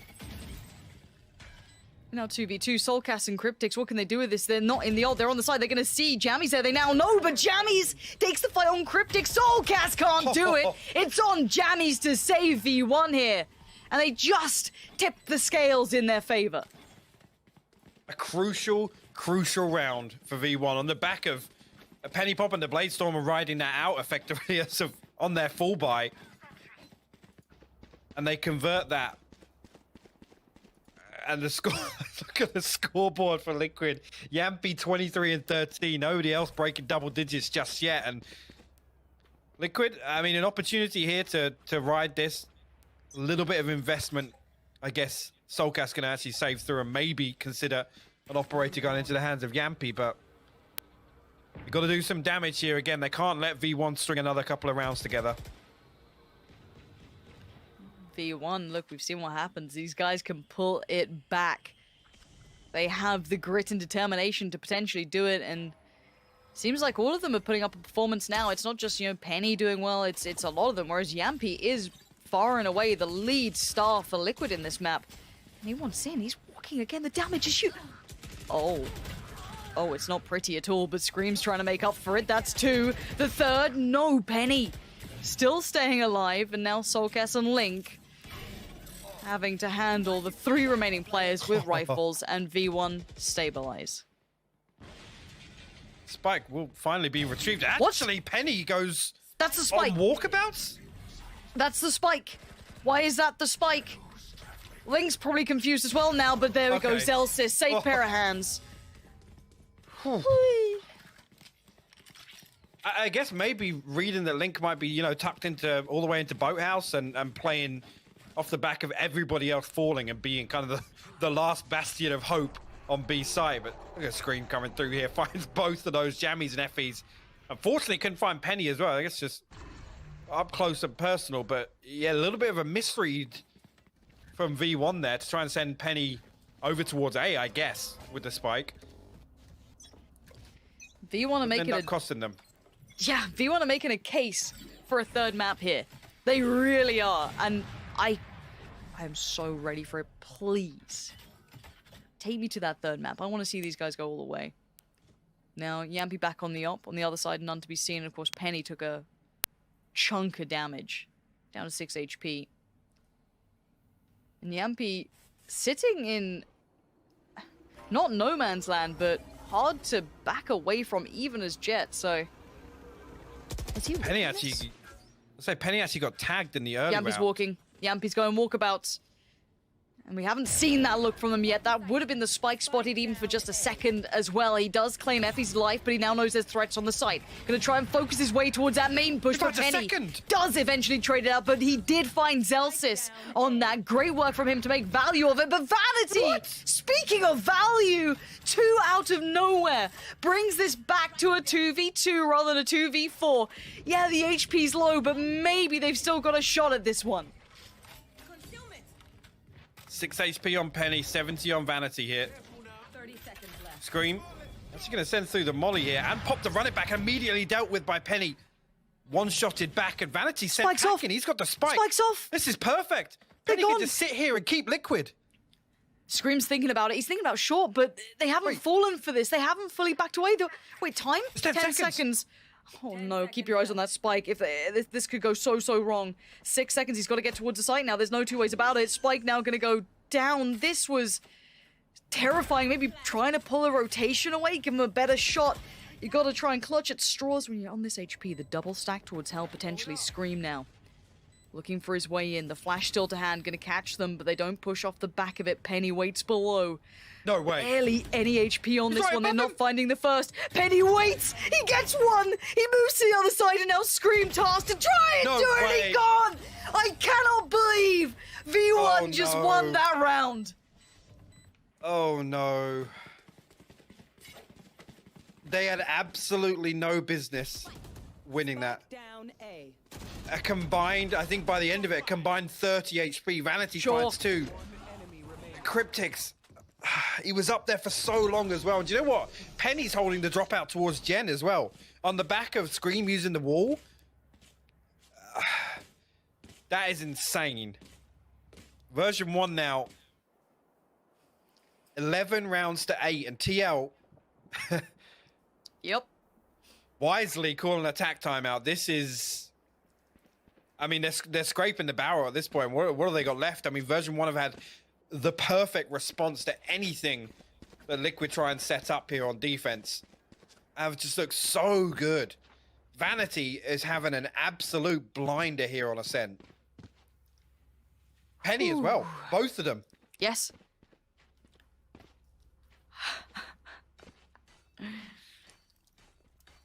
What a performance from V1. I am telling you now, Liquid, as said, this is their stronghold.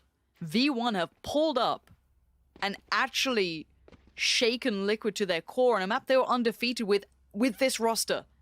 No one had pushed them yet. Not like this. Impeccable work. The preparation is perfect. The mid-round calls are great. The decision-making's been good. I don't know what the answer is for Liquid here. They look lost. You do? I mean, ultimately, like I said, I don't want to say Liquid's defense is weak on Ascent, but this relied, in terms of looking comfortable, this relied on Liquid running away with their attack. Because right now, I mean, on the half, it's 4-3, right? It's 4-3 in favor of version 1, but the 3 rounds that Liquid have come through have been on the back of winning these post plants, and Penny gonna open things up once again. Soulcast immediately falls. Penny is just leading the way right now. Happy to take these fights, take the space. And Penny needs to clear the back of side. Cryptic still here, though. That's going to be 1. Gives him time for a second. The 3rd evades, but Zelsis trying to do everything he can to make that not go too far away, but it's done damage. And now the 3v3, but look at the weaponry. It's still not perfect, gonna force out the ult, sure, but now they're gonna come back in through cap. Penny finds another, that's big value there to find Yampy. It's Scream and Link now left to potentially just back away here. They've got to respect the lockdown and actually going to get detained on the way out here. This is tough. This is really tough. Again, the lockdown comes so early, and it's actually Yampy that tries to challenge it. Zels is now going to set up for Scream in main, but actually gets flashed out here. Brings it to a 2v2, and Scream going to find an upgrade. It looks like he wants to go for a bit of this. Give it a crack. Dives on in. Penny at the back. Effie's beside him. This crossfire's good to hold. Gonna be tough to try and do anything with. Scream's found Effie's, hold on. Penny gonna find Link, but he has to still find Scream, buys the time. Penny doing the dance! Scream gets him! No time. But time has dwindled away, and the calm, collected approach from Penny is more than enough to bring us to 12 for V1. On the brink of forcing the third map here. And again, on the back of Penny just full-on swinging into B main. I think Solcas caught with his pants down. You got to say it, right? Yeah, completely caught off guard by the recall on the total fake thrown out by Vanity.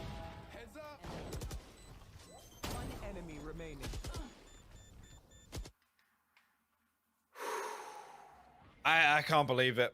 I can't believe it. This is the map that I thought was just going to be so comfortable for Liquid. And with the way the V1 played on Split, yes, there was going to be a chance, but not like this.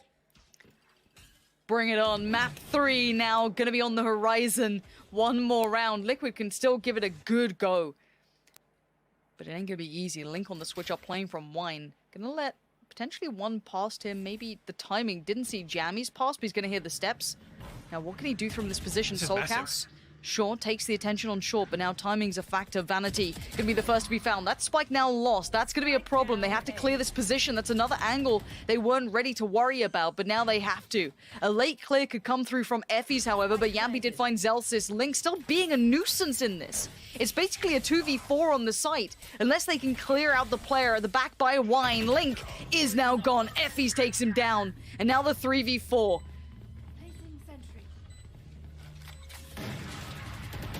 Penny. How? How did Penny still find a kill there? I don't know. I do not know. I cannot tell you. No players detained this time, but Yampy's taken over the site. Solcas on the spike itself, holding this down. Is there anything to stop him right now? No one is taking him off this one. It looks like the defuse is going to come through. Liquid live for another round. Great stuff there. And again, I got to say it, Link is alive for so long in Wine, and I'll have to take another look back at that round, but I don't feel like enough is happening elsewhere. Like, Link relays the information that Effie's in main as well. I feel like Liquid, they need to take control. A little bit of hesitation coming out there.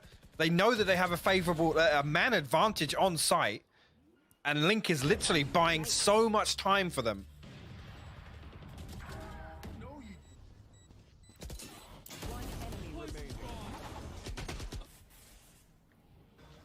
Now the money, not perfect. You have Vanity on a Spectre and Jammies as well, but they've been showing that they're pretty solid on this. And mid-take comes out, Scream. Player watching towards it. They have backed from this. A bit of a utility towards short. Try and keep that safe for a second. No aggression shown yet from Team Liquid on the defensive side.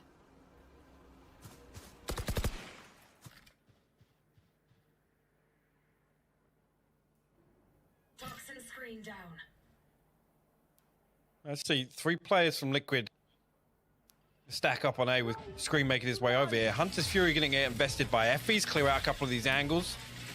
No tags coming through, and actually, a spot out, but the spike is found. Yampy with a judging market now. He's got all to do. He's going to find another one as well. Zelsis falls. Penny, got to be careful here. 48 HP. He's being closed in on as well. Yampy wants this. It's going to be the battle of the Jets. Yampy's going to show him how it's done with the judge this time around. This will more than likely be double digits now, as Effie's is your last alive. They're all just running through middle. Don't be making me nervous.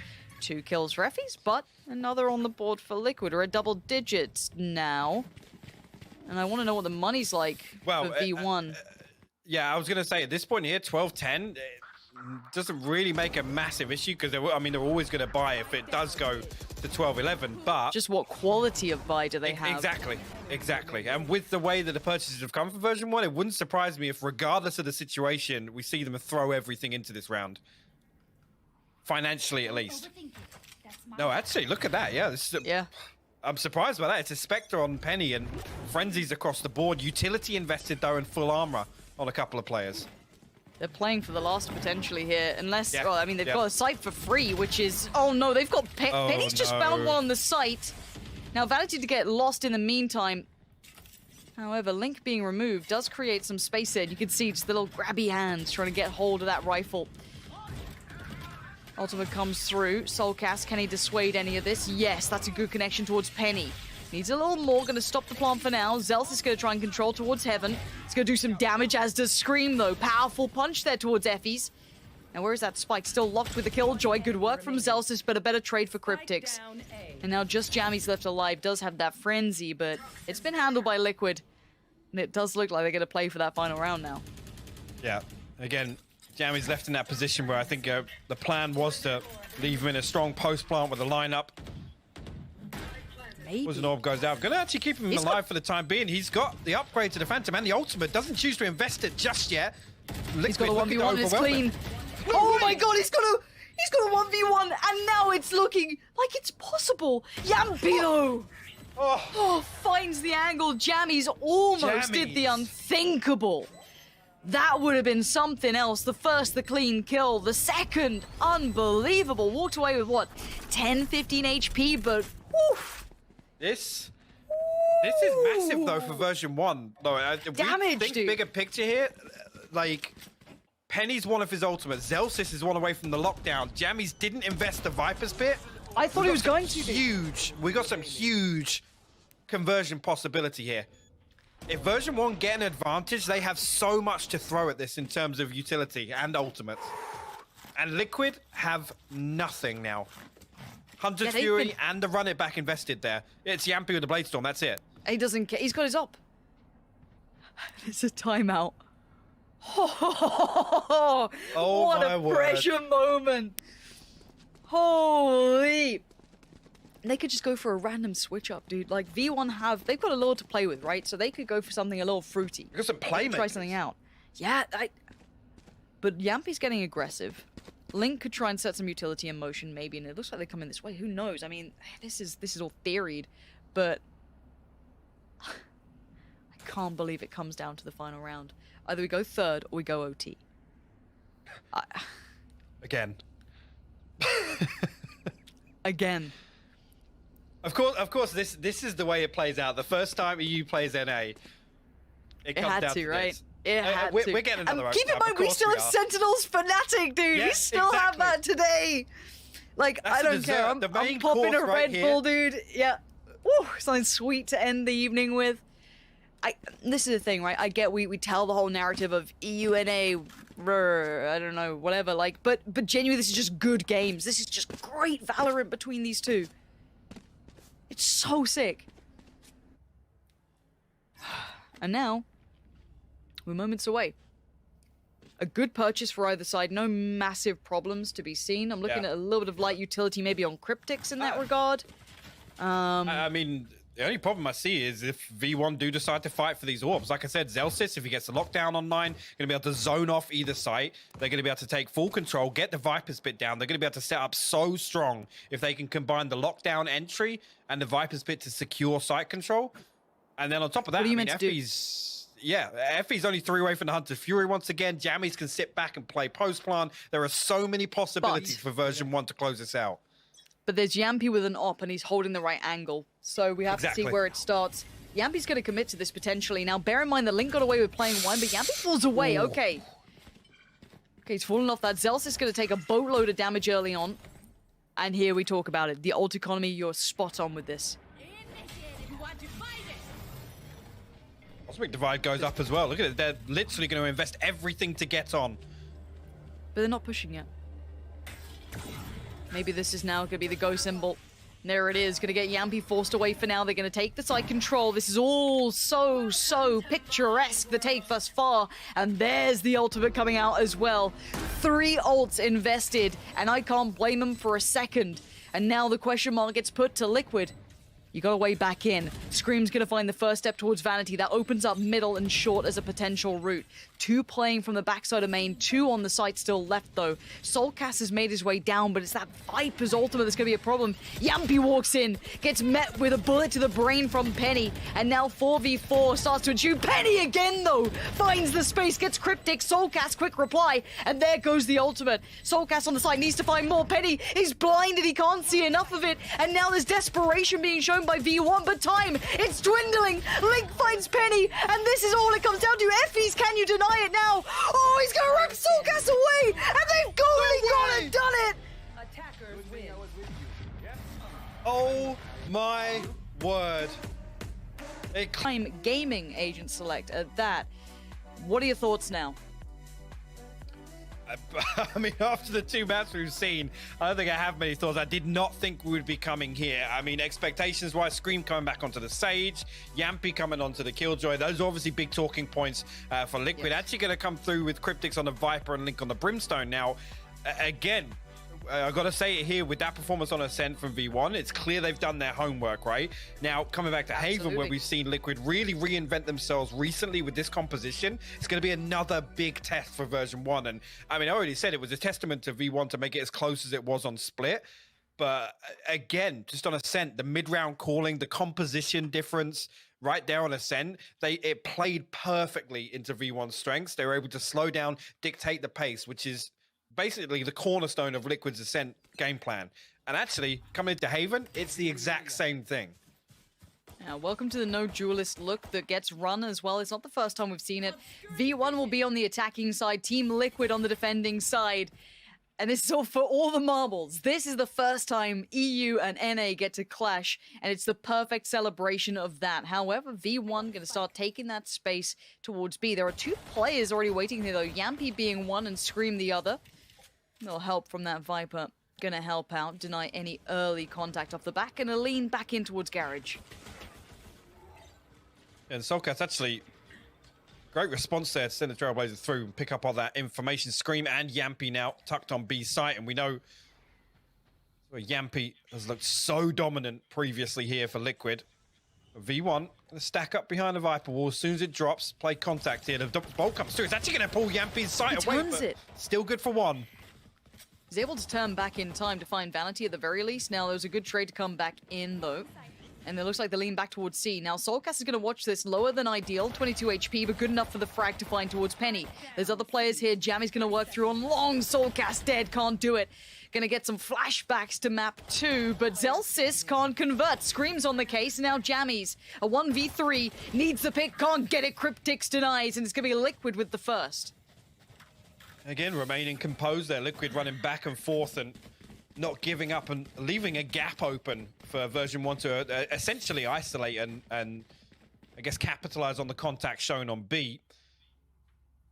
Actually, Soulcast, balls of steel with 20 HP to hold onto that position on logs. Unfortunately, Cryptics has to pull away and hit that reload, and Effies identifies the fact that he can flush that out with a shock dart. Unfortunately, it amounts to nothing, and Liquid put the pistol round up. Spectres across the board for them.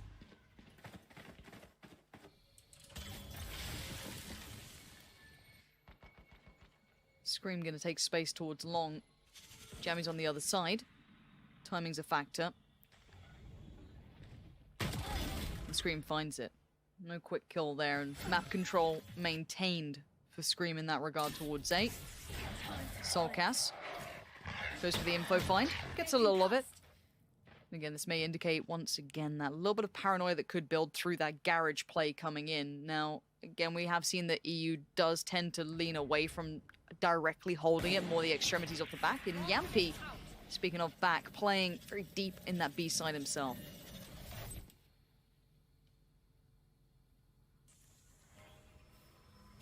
We want cautious in approach here. A little bit of utility sent out, but keep an eye on he's found Penny, Yampi. who managed to slip through garage here, and backstab onto Yampi. That's Effie's gonna find Soulcat. No way. No way. Cryptix is sweating bullets now. He's in so much danger. This is huge. Link does find Penny, though. I thought maybe Penny could have punished from deep CT, but no. Scream tries to deny the plant, doesn't get it, but he does at least get the player. And now the 2v1 Zelsis. What can you do with this? A little bit of utility to play with. Could make something out of it. Yeah. Both going to play back through on CT. Okay, that's going to help out Matters. He knows where one is. Did they spot him on the cross? No, he's going around the world. Hypok. This could be incredible for Zelsis. The spike is not for him. So he sees one. He's going to take that chance. It's clean enough. Now the utility comes into play. Scream is not loving it at all. Time begins to dwindle. He knows he's got the time on this Scream, though. Going to try and sit this defuse here. He's going to get to a bare minimum halfway. Takes himself off it. Time. Zelsis knows he's got the time on his side. He's got to make the peak right now, and he's got it. Zelsis, what a play. A massive round, the Red Bull clutch from Zelsis there, just running rings around Scream and Link. Perfectly played. Absolutely perfect. Penny comes through. Yampi's even wise to the fact that that's even a possibility that comes through.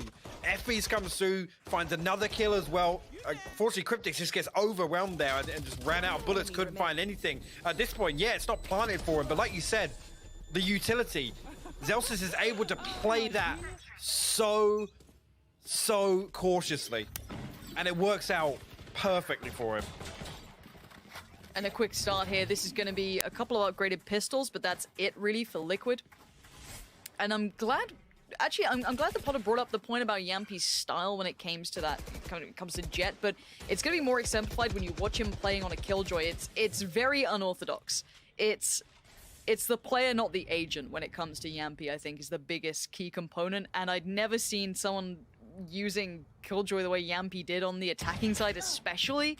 So keep your eyes on that. It is very weird. It works, but it's very weird. And it kind of characterizes him as an entire player when it comes to Valorant, but who am I to doubt him? The guy is actually nuts. But at this point, this round shouldn't amount to too much if it's played out concisely by V1. This should be a comfy one, but I mean, the second they probably shouldn't have been able to turn with classics, but here we are. Scanning ahead.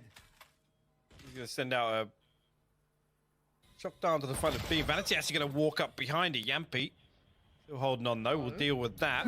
Well, actually, again, this is all a ruse.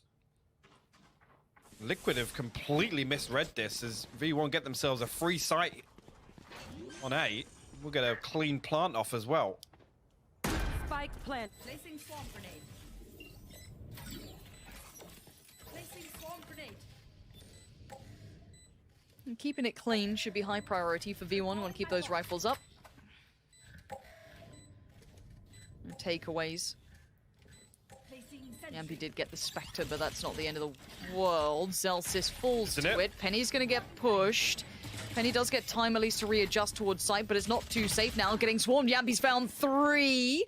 Now the post-plant setups. Let's see if they're good here. Here we go. This is something that V1 really impressed me with in their previous games. Soulcasters find jammies, but they still have to clear Effies here. They can't get on the spike yet. Big denial on this. Big damage from Liquid, sure, but they can't stop it. Effies again just raining down hellfire.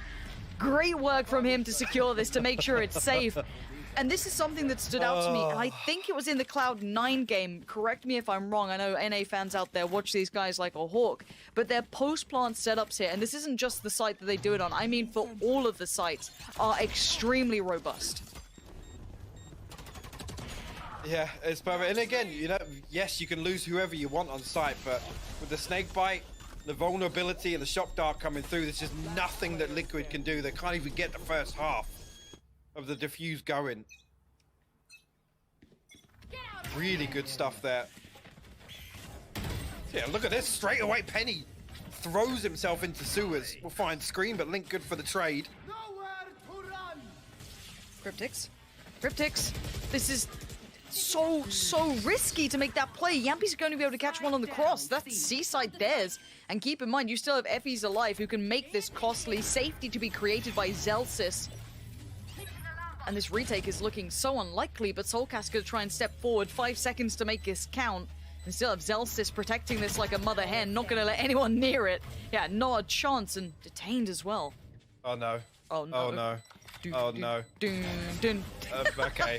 Okay. Oh, dearie me. V1 strides now. Yeah, a little bit of wind in their sails. Looking very comfortable. And I'm with you. There's no reason at this stage of the game as well, when you're still trying to get a feel and, you know, send out these little fact finders early on. I can understand it. Cryptix wants to walk C long after the contact comes through in sewers. It makes sense, but it's so risky. So risky. And actually V1 set up in that default that it's dealt with immediately.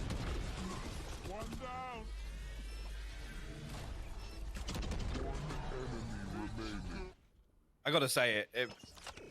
If it's me and I'm playing in the first EU versus NA game, I'm knifing Link there. I gotta say it.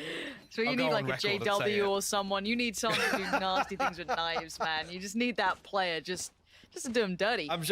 I'm pretty sure all of Twitch chat would have wanted that as well. True, of course, we love a bit of it. Why not? We've already had the tactical crouching coming out from Scream. You gotta get involved. But at this point, we do have to say, if Liquid aren't prepared for this, now I know that someone like Sliggy will be pouring over version 1 on this map. It's a really good map for them, especially as of late. They play it very well in those post-plant setups. They excel in it. And I was a little worried without Whippy, it wouldn't look as strong. I don't know how Jammies fills that role, but it looks solid enough so far. If they don't disrupt those post-plants, Liquid are done for. They're already showing that this is something that version 1 can do time and time again. Liquid need to find an answer to this. Now, it's not going to be the first team the Team Liquid will play that uses style, right? Like, EU uses this a lot. They've played against Fnatic. They've had to deal with these heavy post-plant teams that can run it with the utility so well. But if they're getting on the site and they have at least the Sova or the Viper still up, I mean, you're going to be on the back foot instantaneously.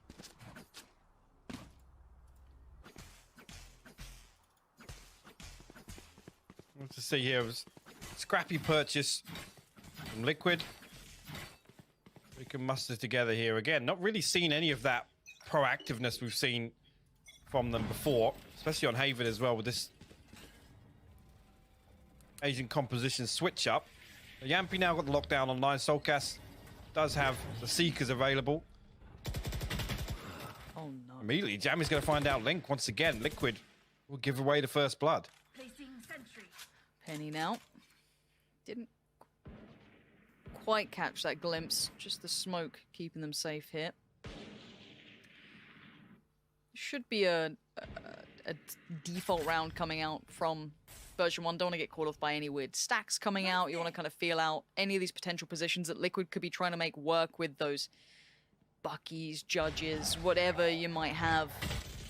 And Soulcast now knows he's got trouble coming his way. Vanity going to try and keep this one locked in. And Scream, not known for the sniping, at least in his historic career, but hey, a headshot's a headshot. And the slow creep towards B has already begun, so Penny's got really good progress here. He's going to get himself behind. Yampy's, I guess, setting up for a lockdown retake on A there, but caught sleeping. Effies will get a clean plant on B site here, and Liquid down to 3 with questionable at best weapons. You've got to close the distance fast, and with V1 already setting towards mid, this is very difficult here. They can just play distance, and there's not an awful lot Liquid can do. No. I mean, you can try and maybe catch a player out, get a gun away, but it's going to be one. I think that was only a Spectre, though, yeah. So yeah. It's not even a great takeaway from this. You're not really costing them too much. That could have been something, but no, Zelsys not going to let it happen. Soulcast. It's a little bit of damage, but by now, as we've noted, there ain't much more coming from it. And you know Zelsys is watching that rifle. Yeah, not a chance in hell. Zelsys, good control, making sure they police those weapons. No freebies found. Liquid being given nothing. Plenty of ults coming around for them. The ult progress is going to be there, but they need to stop the rot. They do not have an answer yet. Now, yes, the timeout came in prior to a low buy round, so you've got to look at the answer that they came up with during that tactical timeout to be now. I didn't even realize that was how Link got picked up in the early round, and again, just seeing Yampy set up for the lockdown there, you can see now Zelsys trying to get in their heads. I mean, working, honestly, this is uncharacteristic of what we've seen recently from Liquid.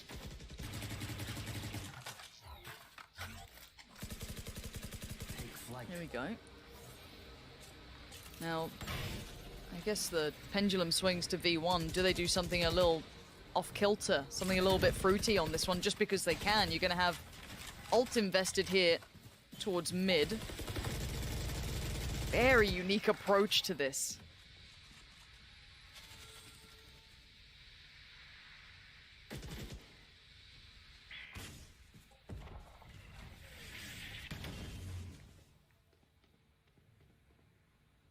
We've still got a lot to work with here as well. Obviously, Cryptic's invested the ult early on.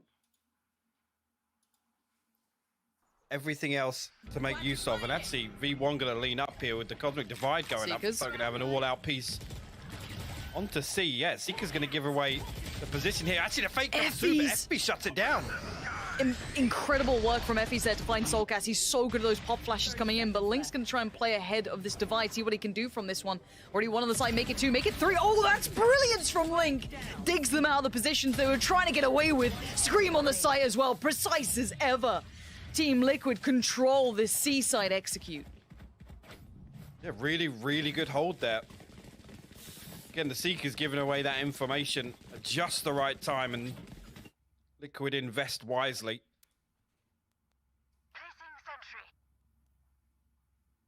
Brings it to 4-2 now, and again, really a blemish on the economy of version 1. Still got the lockdown, still got the Viper's Pit on Jammies. Right here. 3 ultimates on the side of Liquid invested there, but Yampy still with the lockdown. Scream still got the res, so good opportunities to recover here. Penny, another fast piece towards Suez here. Might actually catch Yampy with the operator. He pushes into this. And Zelsis is having none of what he's trying to sell. North America has dealt with these aggressive plays with ops, be it Jet, be it any other agent. They know what to deal with on this. They know exactly how to handle it to instantly make it feel irrelevant. And Vanity waiting patiently, potentially, for this flank to come in. Soulcast has to get the timing just right on this. And it's all about them trying to bide the time towards A as well. They've got to hinder this approach. And Soulcast, the flank's so good here. Does he decide to go for this now? Delete the game. Delete the game. Delete the game. Production, delete the turn it off. Turn it off. Team Liquid manager here. Please delete the game. Please. Okay, recovery for me mentally needs to come in because I feel bad. Yeah, that's not pretty at all. I mean, right here, V1 now actually making space elsewhere, going to capitalize and get themselves onto B site. 30 seconds left. Still, all 3 members of Liquid huddled onto A site. He's just got to give this up, but Penny looking to punish even further here. Comes up, he's down to 10 HP, but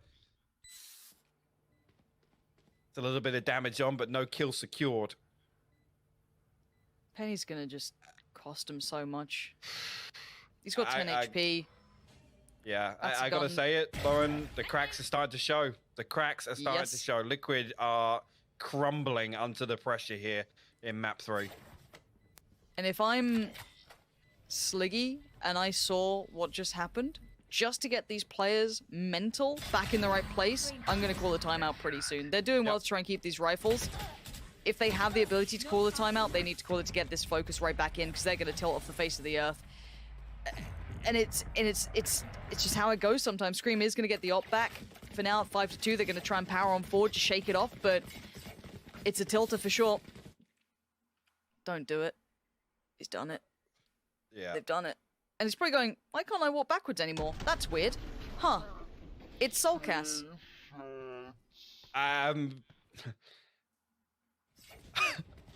Oh no. Oh no.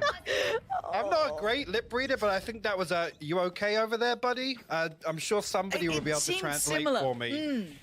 I got to ask the question, why is Soulcast not shooting there? Like, I don't mind if he was trying to buy more time to see if there's another player. Guy. No. I'll let it happen under the pretense and the pretend scenario that he's trying to see if anyone else walks back. I don't think that's what happened. I think he made a meal of it. But we're going to move on. It's one mistake. 5-2. The bigger problem is that this isn't the only issue that Liquid have had. Their issues stretch beyond this. They have not got an answer, really, to what V1 are doing right now. Soulcast gets the info, tries to pretend he doesn't, but it ain't so subtle. Scream gonna fall away from this, but Jammies finds Cryptics in the meantime. They're finding success everywhere on this map right now, and Liquid are looking like they're just... The water's just slipping through their hands. They can't grab it, they can't hold it. They're into a 5v... what, 2? Link and Soulcast, the last alive. Yeah, Link's gonna get a commiseration medal on this. Vanity shuts it down. V1 are just taking this by the horns. This is absolutely clinical by version 1. They are playing fantastic Valorant right now, and there's none of the positives we talk about with Liquid are working. The structure, it's not there. Version 1 are embracing the chaos here. They're making unorthodox plays. Jammies, look, just slipping through Garage. Isolates one kill, gets out, comes through, actually flanks back onto Yampi, trying to retreat into spawn. This is insane. And again, I don't want to come back to it, but structure-wise, behind an emergency sub, the mid-round calling, the audibles, you know, the rotation of these individual players, they're massive for version 1. It's such a credit to this squad to be able to keep that level so high.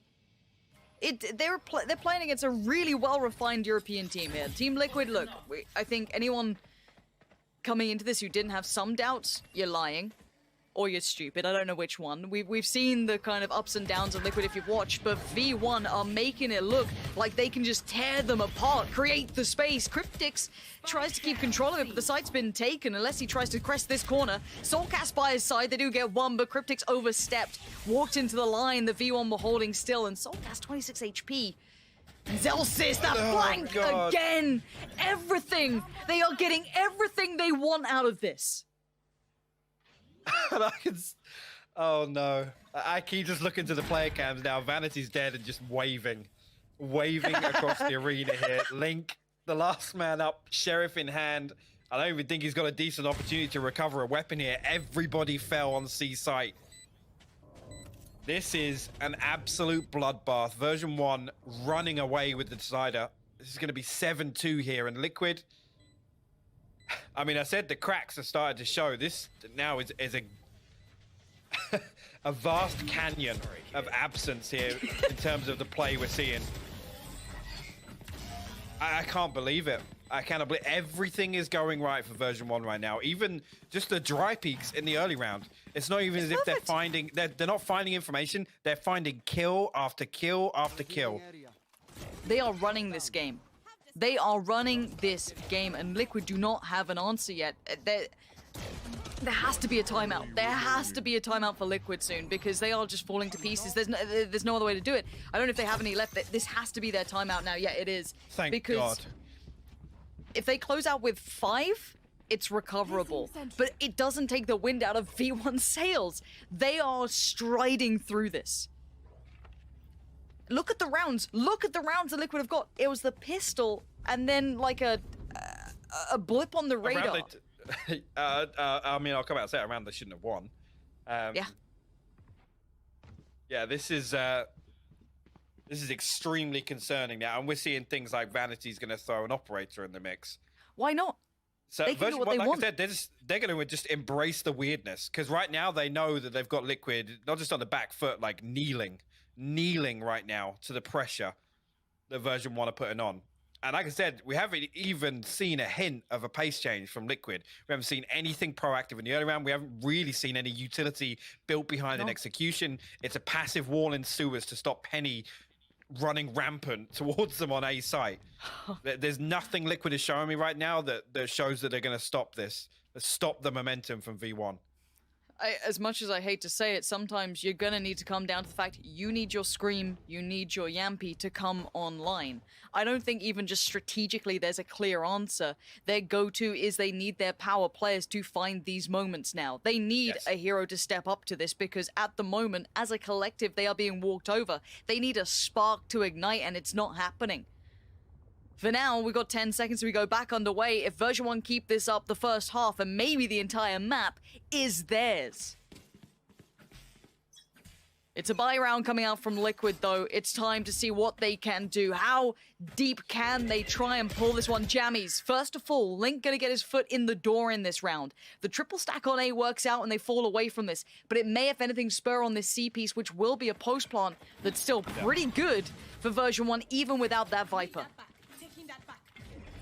Ampy's still got the lockdown, which feels like it's been 8 rounds already now, but is a perfect opportunity to put it to good use. V1 going to get a clean plant. Obviously, Jammies did fall.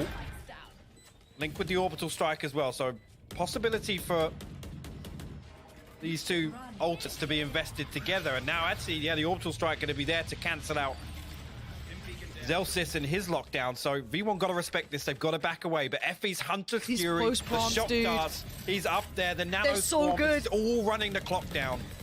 First delay now initiated. Late flank coming through in middle. They have to stall time, and Team Liquid need to get aggressive on these post plants. They've got to dig these players out of position. They can't get it halfway yet. There's the pop of the ult. They got to chase this down. Vanity on bodyguard duty, but he's still standing. FBs takes off Link. Scream now on towards the spike. Zelsis, like a thief for the night, rips him away from the spike, and there is no more time. There's nothing more to be done. Version 1 again flexing in this round. This is just beautiful to watch. Again, version 1 can give away the first blood because they can sit in this default for as long as they want. Because Liquid are sweating beads right now. And again, they come through, they get the plant, the lockdown. Yeah, great, okay, we'll run away from site. We'll give you the site back because we have the perfect post-plant setup. Perfect. And you can see they tried to disrupt it, but I love that next layer to it. They still have that lurk through garage. Like, everything's there for them. Yeah, maybe they were able to dissuade some of that post-bomb, but look at the economy, it's shattered as well. Scream's gonna connect towards Effie's, but this just feels like a dire attempt. Sheriffs here and there, Marshall or two, it's nothing to write home about. Yampy tries to punish, a tag ain't enough. Not right now. Vanity just takes it on the chin, says, yeah, no worries, mate, 15 HP, that's fine. And we keep going forward. Penny spurred forward, punishing Link for the insolence. This is confidence from V1, and it should be. It's deserved. Scout destroyed.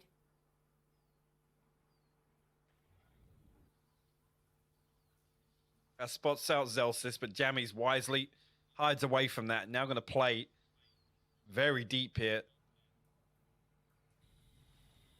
Like I said, V1 essentially, especially with the purchase here on the side of Liquid, they can sit like this. They can wait for Liquid to have to make a move because it's on Liquid to really turn the tides of this game. 30 seconds left. It's desperation time here. Soulcast actually going to fall away. Scream will find Penny. I think actually that's going to draw Liquid towards C. The Seekers come out, and that's going to give the information away, though. The hits on A site. Soulcast flash on through. He got away with it before, doesn't get away with it again. 10 seconds now. Jammy's punishing Cryptics. This is perfection again. A 3v2 now. Yampy and Scream. The upgrade for Scream is there, but Vanity. Oh, 15 HP. He's still done him again.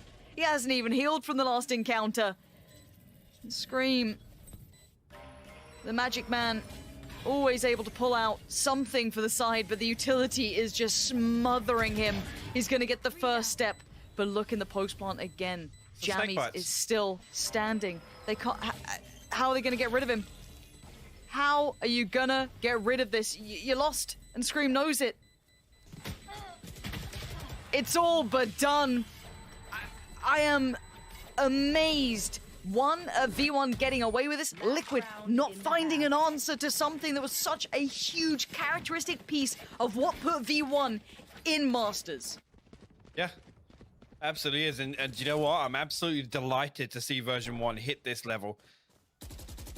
Because this one, I mean, it's just insane to watch. Like I said, everything going right for them. Liquid, it can't even put a dent. Even in the rounds where it's like, yeah, maybe they can fight back into this. Version 1 are playing perfectly. They're playing with everything they have. They are putting their hearts and souls into this game, and it's showing at 9-2. Liquid looks stumped. And again, we go back into this.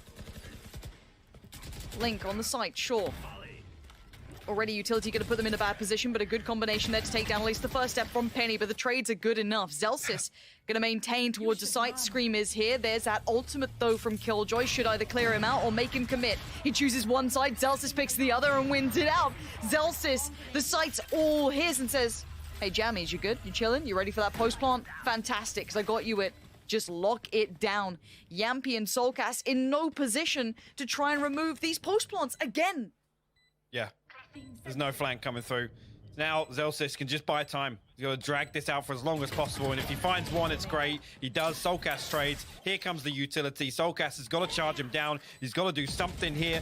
We'll find the first. Jammy's actually going to hold on here. We'll challenge as well, but an opportunity? No. Jammy deals with it. A 10-2 for version 1. This has been amazing to watch, Lauren.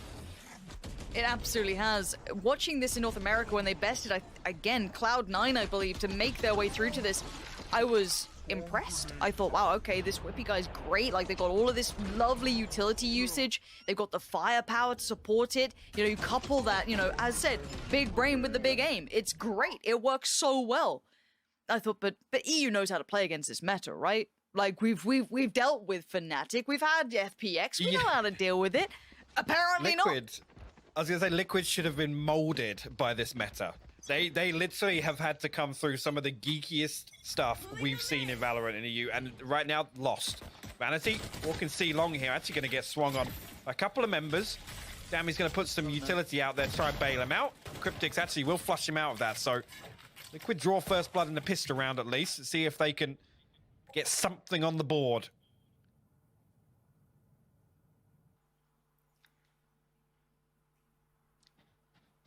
And this, it's all in Liquid's hands now. Have you got it in you? Have you got the grit to try and pull this one back? Pick yourself up off the floor and pull this game back. The margin of error is minuscule now. And that's what it comes down to. They'll lean towards C with the potential late lurk through Garage here, and they have a step towards site for free.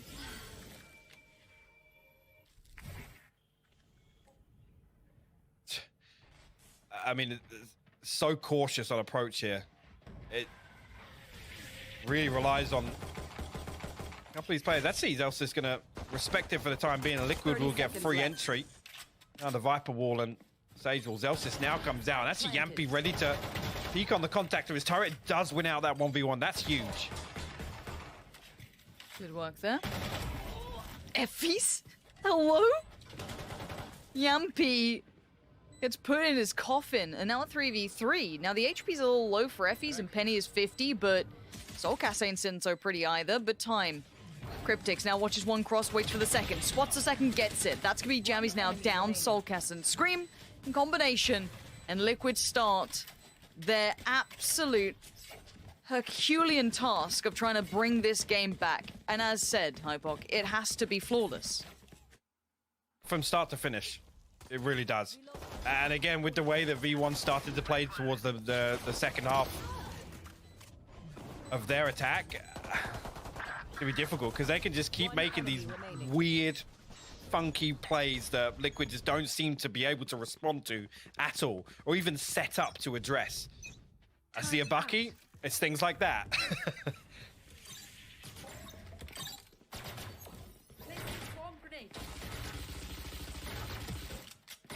There's gonna be two ways to respond to a scoreline like this. You crumble under the pressure, or it pisses you off and you get damn well better at it. And Liquid looking like they want to just start trying to walk through this game. Already Cryptics see him chomping at the bit, but waits for the flash to come in, gives him the angle, and gets him the kill towards Zelsis. Nice work there on the utility and a good side take, keeping it clean so far. No threats found for the Frenzies or the Bucky. Yeah, that's the important note right there. Liquid sets up, utility invested here. Post plant going to be very, very difficult for V1 to break. Cryptic's even going to throw a one-way up for good measure. I think Vanity just going to look to come through and potentially do some damage here to the economy. Yammy's coming through. Yampy going Gonna deal with that. Penny also, and actually will win out. So 1 weapon removed at least. Scream good for the trade now. Don't lose another one, Link. Yeah, that's okay. No need. It's little things like that. Again, you know, under this much pressure, Liquid need to think bigger picture. They need to keep their eyes on the prize. And I want to see them bring out, you know, a Liquid special, something unique into this round. I don't want to just see like, oh, I'll just try a normal hit. I want to see if they've got some tricks up their sleeve because look, Sliggy used to love a bit of that, right? Like, you got a weird round coming in, your purchase is a bit strange. Scream's gonna go up on the rifle this round, so it's not like it's not packing a punch, but of course, this is the technical bonus round, but being 11-4 ain't feeling like much of a bonus, really. It doesn't feel great, so... For version 1, the first real shot at it in this second half. Let's see what they do on this is Liquid. Starting their build through, looking like they want to start with garage control. That's going to clear through here. Is he only going to spot Vanity, but does reveal the judge? And again, if you're wise, the tendency is to drift away from that, but Nelson's got his utility set up. Read out this B push coming through. And actually, lots invested. I think a couple of players going to get stuck inside the dance one. Vanity still finds the kill, but quickly dealt with by Link. Traded out. Zelsis right on the verge of this, catching Scream as he tries to work through. Zelsis! He gets the serious? trickle on Link! And now Are you Cryptix and serious? Yampy stunned at what just happened. And the 2v4 presented. And look how deep V1 are playing this already. They are sat so deep in the saying, we'll let you get the plant, it's fine, we can play back in on this, no worries. That's, you're in a 2v4, we're not going to make these mistakes, we're not going to let you get that chance. The rifle is on Yampy though. If he's going to be able to do something, it has to be off the back of this. And it's 2-2 split on the play back in. Yampy is not clean on the first, not pretty at all. Cryptix sweating bullets and Jammy's just walks on in. He gets both. It is absolutely criminal that that turret is allowed to stay shooting them for that long. I don't even want to know how much HP Link had, but it's little things there. Just deal with it. Just deal with it. Yeah, at this point, you've had... I know there's so many threats coming in on the connectors, but you're right, there should have been a bit of a handle on that, and you had to have hoped that Yampy could have been cleaner on that first, maybe, but Jammy's with a great just timing on the swing, and again the pacing and everything looking so good there for version 1. Now this is where you're nervous because Scream's gonna be down on a lighted buy because he did go for that rifle in the previous, so he's gonna be only on, you know, coming out with a Marshall in this. I mean, not exactly your instigator, but it looks like a contact walk up C for now. Who's on the other side of this? Zelsis? Blocking vision. Recovering it. Wait, what? How Vanity? that just happened? The timing, they'd already walked towards back sight and they just crossed each other like ships in the night, but Zelsis right on through. This is a disaster in the making as Zelsis wants to be the master of disaster already. The Flash is going to force him towards the back of the side, but he doesn't get checked on. He is not being checked on. He's getting away with murder. That's Link now dead, and you're down to Yampy and Soulcast, and this is looking worrying. Soulcast going to dig deep. Yampy bails them out, but there is still Zelsis alive. Still has the option to do some work on this. He's got the 1v1 on Soulcast. Now that's gone away. Yampy's going to be sitting on that swing in CT if needed. Spike's in his control-ish. 30 seconds left. Zelsis, the timing is everything. He gets one, he sees Yampy, and the nerves are starting to show, but Zelsis, so calm, so collected, clutching it out to 12. Match point. An insane play from Zelsis, who this map alone has put on an absolute show. An insane round from him. The Red Bull clutch here, so deep into this map. Look at this, finds Cryptix, negates the Viper's Pit, comes through. Soulcast even responds here, finding 2 fantastic kills. 30 seconds left. And right here, as soon as Soulcast resets to backside, I'm like, yeah, okay, Yampy can stack up, they can play the same angle and, you know, just trade, right? But somehow, Zelsis, in that scenario, still isolates 2 1v1s. Absolutely insane. He's got to be proud of that. Penny's going to find Yampi. This is looking my like it could be word. all but over. Team Liquid falling to the wayside as version 1. I cannot believe the elevation they have found on this map alone. And 3 stand in between them and victory. Scream, Cryptix, and Link are all that's left of Liquid. And Cryptix on the site. Got everyone waiting. Do they even let them plant? It looks like they will for now, but there's that Killjoy ult coming in. Yep, and that. They keep them on. Nobody actually from Liquid falling back here, so they might even just get detained. Link goes forward. Penny going to trade one out. Link swinging through. It's all on Zelda's going to Cryptix. trade out finally. He's detained! He's got to stand as watch as V1 against all the odds, against all the doubt, rise above. Absolutely, here we go. The moment we've all been waiting for, Fnatic and Sentinels facing off. It's just day 2 here, but again, this could be a finals with teams this good from Europe, Fnatic, and Sentinels from North America, of course. Opening up onto Icebox, Fnatic on the attack, and already we'll get an Ice Orb thrown in towards the A site just to create some presence. However, there is movement here towards the B site, though, for Fnatic, as they'll pick up the ultimate orb as well. So at this point, if you're Sentinels, you're not quite sure really what's happening. We do see Shazam getting a quick info All right, so we'll see what grab they're doing is they're towards going A forward into the play. So with a little technical difficulty, we'll get DD back in just a moment here. 1:10 left on this round. Looks like it's a full B play towards Crane. The walls are set up. Slow play for now. You get a bit of a drone out to see what's happening. A nice job by Sick to get an eye on what the prize could be as they work their way towards B. Fnatic here, not exactly deathballing as Magnum is on the side focus. Alert bot in mid so they can keep the rotation. Like I said, chess game. Expect these rounds to go late and everything to be a pressure play. Execution coming in on to B now. And we'll see if they can make this happen. Everybody rotating around from Sentinels, the team that loves to play the retake. And we'll see what they can produce on this. Looking at Sick. Walls up now, and they can't really make an entry towards that top side. Spike has been planted, and it's a fury to get back in here. Shazam with one on the ghost to Durka, and that's a quick drop. Shazam on the jet for this game, if we haven't already noticed. He's going to be the one making the plays. They're getting the defuse down. Shazam's going to find it. They cut the wire, and they get the first round over on Sentinels. Are on the board with 1.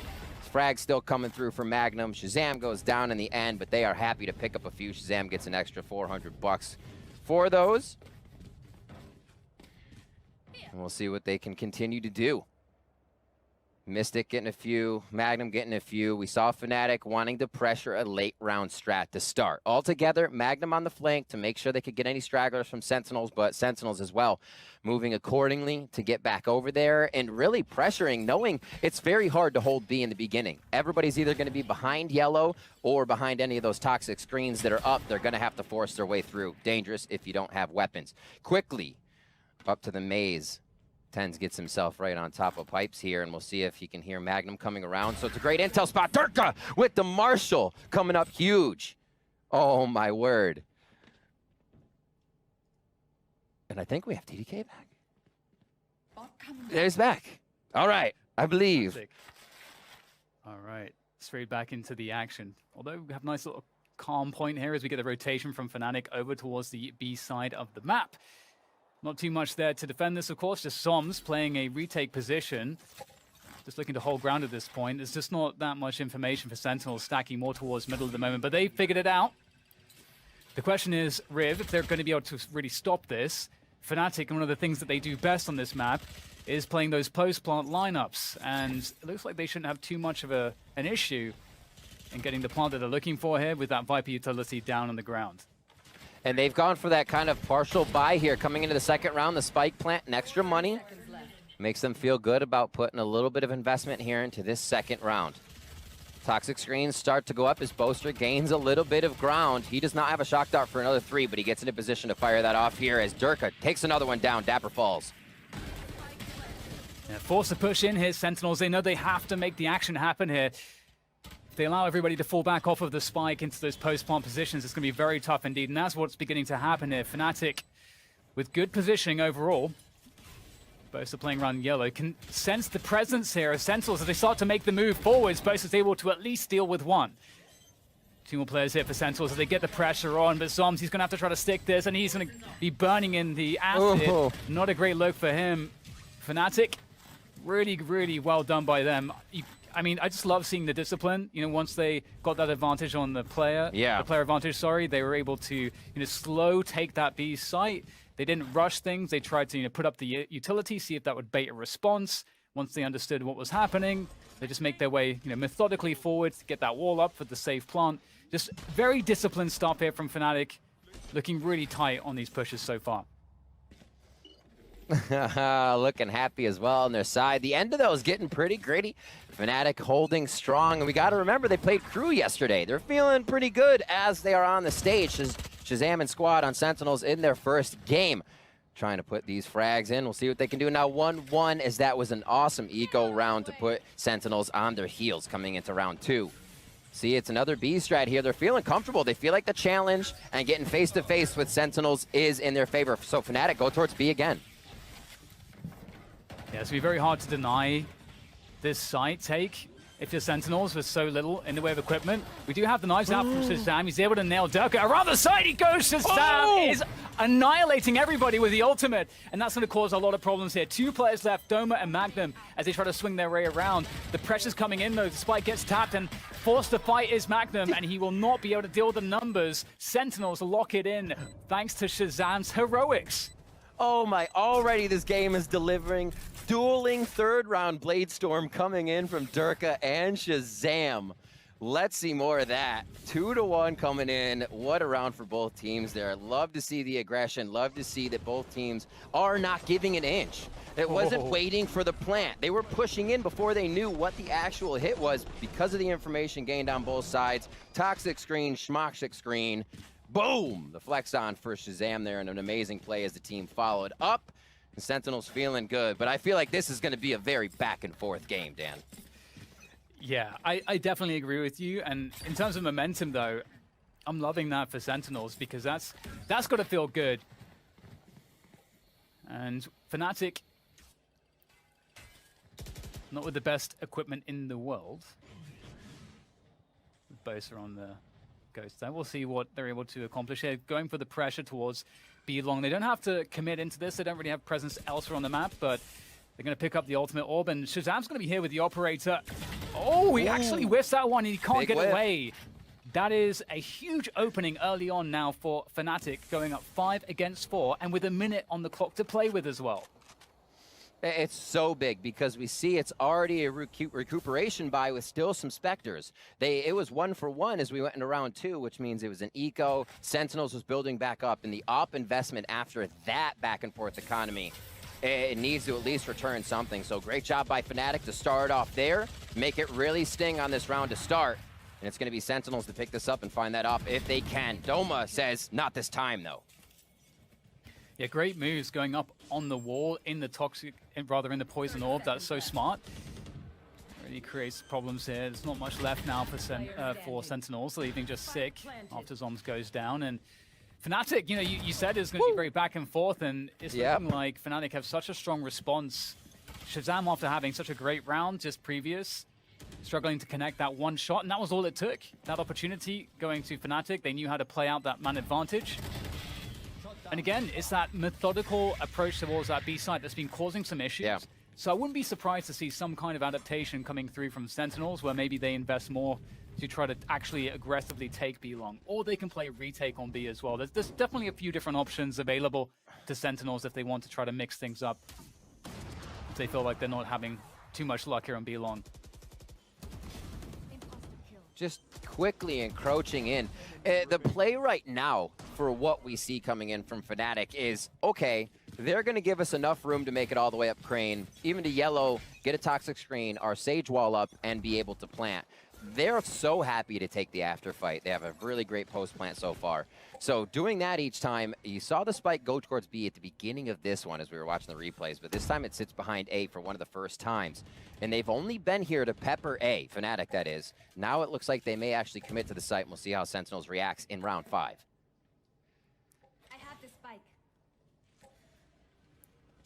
Drone comes through. Durka watching patiently with then high ground. Now the question is, do Sentinels want to just, in fact, they are going to full hold this. They're not going to try to retake at all. It looks like it's all on the line right here on the side. Spike down A. And there goes the lockdown. That's going to force them back out. So they wanted to fight for this rip, but they're going to get denied by that lockdown. So that's actually had massive value. Util to come up. Shock Dart come in from 6. Shazam goes down, though, as they're still waiting for a little bit of find to get back into this site. Maybe a sonar bolt to make it happen. 4v4 on the retake as Durka takes aim from all the way on the back of steps. Nowhere to run. Boaster, great So well line set on up. that Hunter's Fury, absolutely. And also he has the ability to go for this late lurk, this flank. It has been detected. Dapper's looking for it on the back. He's actually going to take down Boaster, and there goes the spike tapped. It's going to be Fnatic having to force the issue, moving closer now. They've got to close the distance because the stick seemed to be coming, but Tens comes off of it to get the frag, to prevent the trade. Has to stick it again. Does he have time? Can he make it work? Oh! Fnatic able to take that one. My goodness, that was so very close, down to the milliseconds. But Fnatic, they pull it out of the back rib, 3-2 for them. Beautifully played by Fnatic on that one. I love the way they're setting up around the ultimate. They got back for Boaster to be able to do a nice Hunter's Fury, cause chaos in the site. And you see the power of Sentinels retake there. And what I think is extra awesome is Fnatic right now is, again, getting to the site pretty much as fast as they can and getting the plant down, which puts Sentinels in their retake position. And Fnatic, they're still not letting Sentinels get the retakes in. So doing a great job at that while Sentinels is even trying to play their game still. And we may have one of those more sleepy rounds where it's just a few pistols, but the Sheriffs can be quite dangerous, especially in a map like Icebox. We have all these open ranges. These cheeky Sheriffs can certainly cause problems. I think a good initial objective for Sentinels is to get a couple kills if they possibly can find a way to do so. Dapper's able to find some jiggle action around Yellow. He will have to back away though. He's managed to actually bait out some utility, so he's gotten a lot of information. That's going to allow his teammates to respond here. Sentinels will have players in position to maybe deal with this, but all of this utility is certainly hard to cut through. Boaster got so much good vision in mid. He droned all the way under tube into a kitchen, seeing Viper, both of Zoms and I believe Sick back there. So they have a great idea of what kind of utility they'll be facing after seeing the slow orbs. Fnatic is doing a great job of just getting in the mind of Sentinels here before these rounds start, which is why it looks like they're moving so seamlessly into B each time. And a nice Viper bite to get a frag there onto Dapper. Oh my god, all the Viper rolls coming through here, and it's just an absolute mess, but there's no one on the spike just yet. You can see Zoms not quick enough to deal with the second Nano Swarm. Got the first one though. Sick able to take down Magna, makes it a 3v3, but time is against Sentinels on this retake. Bosa's trying to push the issue, find his way forward towards the spike. He's dealt with the issue there, and that will be Fnatic picking it up. And Ace coming through, great stuff there. My goodness. Standing. All right, our first round separation. Does Sentinels claw back, or can Fnatic add a little padding? It looks like they have the momentum too. They're starting to figure out again. See, they get right to the site once they can. They only need a little bit of info to do that. And then they set up to play that game of chess as they back up throughout all of this utility. Like we said, utility heavy, right, Dan? Site takes as they get back in. High fives, fist bumps all around from Fnatic as they start to take a bit of a lead. Definitely. Oh, I love this from Shazam as well, going deeper right at the beginning, looking for those opening picks with the operator, trying to mix up those angles so you can catch your opponents off guard. Doesn't get anything this time, except some early information, and we'll see just a default coming through here from Fnatic, slowing things down on the attack, seeing if they could catch any early plays from Sentinels. I think at this point it would make a lot of sense that Sentinels would be trying to do something in the early round, but they are actually holding passive for now. It might be one of those 30 seconds again, right as 30 seconds hit, slam the site, get it down, pressure the utility usage, and again, fight within that chaos. There's the 1 minute mark going through. So using utility here would kind of leave you at a weird moment, having utility come back every 30 or so seconds for controllers and whatnot, but it looks like that's when they want to execute. So they're going to plant shortly after this, unless they're drawing things out of Sentinels on this, or Fnatic, sorry. Revealing area.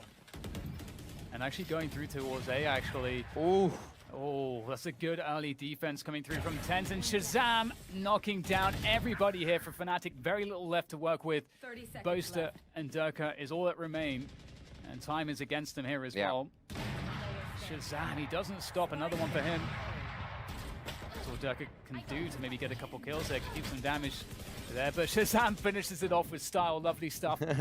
And it was interesting, you know, because we had what looked like, you know, well, typically, you know, Magnum's going to be playing towards A with the Killjoy turret, trying to deny information. And I think, you know, there is a general tendency to try to set up towards B here. You know, we've seen that preference already from Fnatic. So, and this being the first time that they actually do try to go A. And I feel like it almost feels like a bait, you know, sending Magnum towards A for that presence. So you're almost not convinced, I feel like. But Sentinels managed to work this really effectively thanks to Shazam. And the focus was to get the operator back in his hands as soon as possible. They know what kind of control it puts on the site, and it stops aggression really well. We know that. It's one of the things the operator does best, is it shuts down aggression. What a shot coming in there from Shazam. Tens answers as well as they start to take a few at a little bit of an econ buy here as they farm down Fnatic for round 8. Yeah, that's the scary thing with the A side, isn't it? You're going to be running into Tens and Shazam. So, yeah. Very scary prospect, especially given that the operator has been out for some time. Fnatic, you know, you may expect them at this point, you know, given how much they've been shut down on around A, that maybe they would start working that B1 control early again. So then, you know, the mind games start to come through, and there's a couple options. Either Sentinels do what they've been doing, which is just actually generally playing fairly passive across the board. Or they actually try to anticipate Fnatic going back to B, and there's no guarantee of that. But it looks like that is happening. We've got early presence here towards that B-long position, Riv. Yeah, we're hot in. Durka's hurt. He got a quick peek in, took an op shot from Shazam. He'll get healed up there by Doma, so they're taking a second to reset. Get themselves back into position. Now, the operator, as I said, shuts down aggression, but it's also probably going to draw a little bit more utility out of Fnatic. So they got to figure out what Shazam's first shot is, where that operator then moves to, because it usually goes to a second spot. And you can see now he's creeping over towards under mid. Going to see if he can route what usually is the rotation here from Magnum, and we'll see if it pays off. Smoke goes down, though, so they're going to be covered on the rotations. Nice job by Fnatic, keeping everything in mind around the map as they move silently. I love the cutting of noise here. Just try to see if there's anything coming from Sentinels, but they themselves, again, have been showing that they don't really want to take any chances. Just keep continuing to play passive, not taking risks. And that's a fantastic find there. And there's a res. That means that they know that there's at least 2 players around A main. That might make them think that there's action towards A, but at the same time, here comes the play towards B. So quite confusing, but 20 seconds to go here, Riv, and soon the game will be given away for Fnatic with this plant on B. Look, the size of B always allows it a site that 5v5 are alive once the spike goes down. Here we are for that play. Spam just through the underside of the box where Zombs can cut it. The heal, or rather Rez comes in down to Shazam now. And they are cleaning up a bit at the site as the trades go back and forth, Dan. Yeah, lovely stuff. Fnatic running out of time, though, unfortunately for them. Sentinels really holding on to things. And again, you know, Sentinels, they're doing such a good job without information. They're just so confident in how they can retake positions together that they're not really putting anything to chance. And there's a lot to be said for playing that style, you know, because you're giving up information to do it. And the cost of doing that is that you feel a bit safer. But hey, you know, they're really making it work in this matchup so far on Icebox. And this is a retake-heavy map. And so far, they're showing confidence there. Whoa.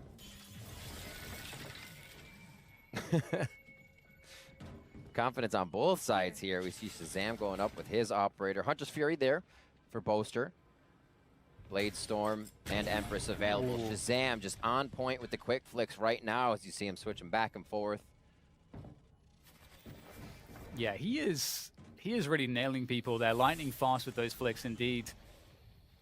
Again, he is a deterrent on that A site, and Fnatic once again going to Old Comfort, that B site. Yep. I love the wall here. That's going to really delay any split attempts. So that just messes with the timings here for Fnatic. They're going to be forced to make their way forward, though. Magnum with a great creep forward takes down Zoms. Dapper might be in with a chance here as he wants to try to harass them, but now down to 3 players. Dapper has to survive. He's got to keep his team anchored on this site for a retake. I love the way they altered this strat a little bit from the side of Fnatic. Usually that wall is up when they get into the site. This time it's down and they say, how much room will you give us, Sentinels? It was quite a bit of room, but here comes Shazam once again. We've seen it before. Another one, but he's over at yellow. That's Mystic.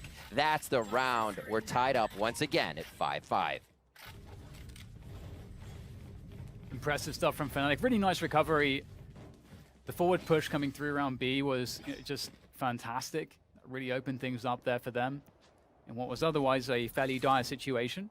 Yeah. Again, Shazam and Tens, they've been they've been formidable on that A side. It feels very hard to gain entrance. And we might see, once again, early presence placed on that A site.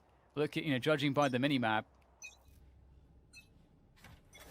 Looking at the economy, looking at that timeline, it is going to be another purchase here. Sentinels do go down, but Shazam puts an extra $200 in his pocket as they aggress. It was Fnatic taking a bit of ground. Now Sentinels is saying, we'll take that ground first and do quick pepper shots as Durka drops it. Shazam goes down. Yeah, that first pick was totally gross. Now it's up to Tens to hold this one down. He's got Sick as well. Sick is going to get taken out by Durka, and Tens is going to go forward. He doesn't really have much choice. So with that said, after the dust settles, there's only 2 players remaining now for Sentinels in this retake. But only 3 to deal with, so it feels quite doable for them as Dapper presses his way forward. But the Viper's pick coming through is certainly going to make life more difficult here for Sentinels. Som's up above trying to find his way forward, but I think he's got sprayed straight through. That's heinous stuff from Fnatic, working out quite nicely. 6-5 as they look to try to take advantage going into the final round of the first half. Mystic on the Viper, 12-6. Shazam, 17-10. Both doing for what they can for their teams to bring these frags out. The trade from Shazam, but Durka, again, we saw it in their first match where he just kept picking up kill after kill. He's a madman when it comes to opening up the site for Fnatic, and everybody rides that wave right behind him. We saw it right there for the round to pick up number 6 as we head to round 12. Can Sentinels tie it up? Yeah, Shazam actually looking for something in middle. We haven't seen him really doing this before, so it could catch Fnatic off guard, especially if they have a mid-round rotation after the default. And maybe you see a player peel off from either the B or the A pressure, and Shazam will be able to catch one of those players, but not finding too much just yet. Going beyond the poison orb, Shazam really looking for that opening pick here. I mean, they don't have to do much more on this round. With him pushed up that far, there's no way they come back around him. So he's good to always peek that side. Luckily enough, the bomb's spikes just to his right, and they're going to make sure nothing is encroaching into the sites. Sentinels more than happy to let the Spectre in the partial buy here in their last round bring Fnatic a little closer to these angles. That's going to be one frag. Shazam probably knows there's more behind that jump as they're looking to rotate to either site, but he may have to move now that he got found out. 30 seconds left. Yeah, huge pick, and it almost seemed like they tried to punish the fact that he was there as opposed to A, and then they walk into Tens. So only 3 players left for Fnatic as they make their way into that B site now. And there's not much time left here. Durka, nice opening pick, following it up as well, but it's up to Mystic now. 10 seconds to plant this spike. He might just be able to get this down, but he's got Shazam there. Just such a presence on that B site, and that is Sentinels tying things up at the end of the first half, 6-6. The operator came in huge for Sentinels. The way that Fnatic was executing on the sites, able to get in, they were only having small windows to make those frags happen, and a small window is all Shazam needs. Over and over, we saw it on every site take, and Shazam was a very big key factor in making sure they were able to get that round. Shazam's on 20 kills after the first half. That's not a bad start at all. My goodness. Yeah. You love to see that if you're a Sentinels fan. Well, it's 6-6 now. and looks back and forth, almost trading round for round. There were a few pockets there where teams were getting in the groove, but we'll see if Fnatic can start to pick up this pistol. They have the wall, the intention's there on the side to block something out if they want to push, and you can see where they already have Doma and Durka pushed up to. They say, well, it's going to be here, block them off immediately, and we'll stop their strat, so they have to call strat number 2. Looks like they'll back off of this, actually, without seeing any pressure yet. Yeah, I was going to say, like, if you're familiar with Fnatic's playstyle, and there is a lot of information out there with all these setups that they like to play, it could be a good way to isolate a couple players, knowing that they'd be playing these spots. Durka will be committing this defense from yellow, and there's a swing, gets the dink, but TenZ has the ghost advantage, and there goes the spike down. Sentinels in great advantage now. They've got the clock playing against Fnatic, as well as the post-plant positioning, and an extra player as well. So looking very nice so far from Sentinels. Looking for Dapper. 30-second heal for him. Abilities coming back up. Sick. Looking to take some shots from the right. As TenZ now firing forward and finds one in 2. Boaster on the flank now. This could actually be huge as he's turned around on by Zombs. Who's going to win that fight? The timing. Boaster doing some damage there. It's up to Mystic now to try to do this. There's 2 players to worry about. Oh my goodness, Mystic somehow makes that one work. Perfect timing. Does he have enough though? Does he have enough time for this deep use? It's close! Oh, not quite! Mystic! Such a good effort, but it's not going to work out, Riv. Oh my word, he cut the wrong wire. We saw it right there. His hand slipped. Holy moly, the .02s are coming out now. Okay. That is just something else. What a round. Mystic again, having one of these rounds where he just puts himself in the spotlight. Oh, it was just under that point. Unfortunate. Sentinels pouring one out on that one. They feel good to see that come into their favor. The pistol round goes to Sentinels. Ooh, Marshall coming out. I like it from Durka. Marshall is dangerous. Here. Dashbury looking for this one. They're actually going to challenge this, Riv. This feels quite scary. Durka will go down, though. Ooh. But Doma is there to represent. Quick shot to the Doma. Another shot to the Doma. Almost gets another one. Zombs takes him down, and they're going to be taking the site now. Boaster looking to get some early damage in, just misses out on Zombs. And a great flank hold here by Shazam, but he's not going to find anything just yet, so it's a wonder if they'll take it all the way back. Last player standing. Ooh. I don't know if they'll have to, but it looks like they're still going to. You can see Fnatic discussing on the other side, saying, all right, not a problem. You know, they know what they did wrong in that round. Let Mystic play this one out.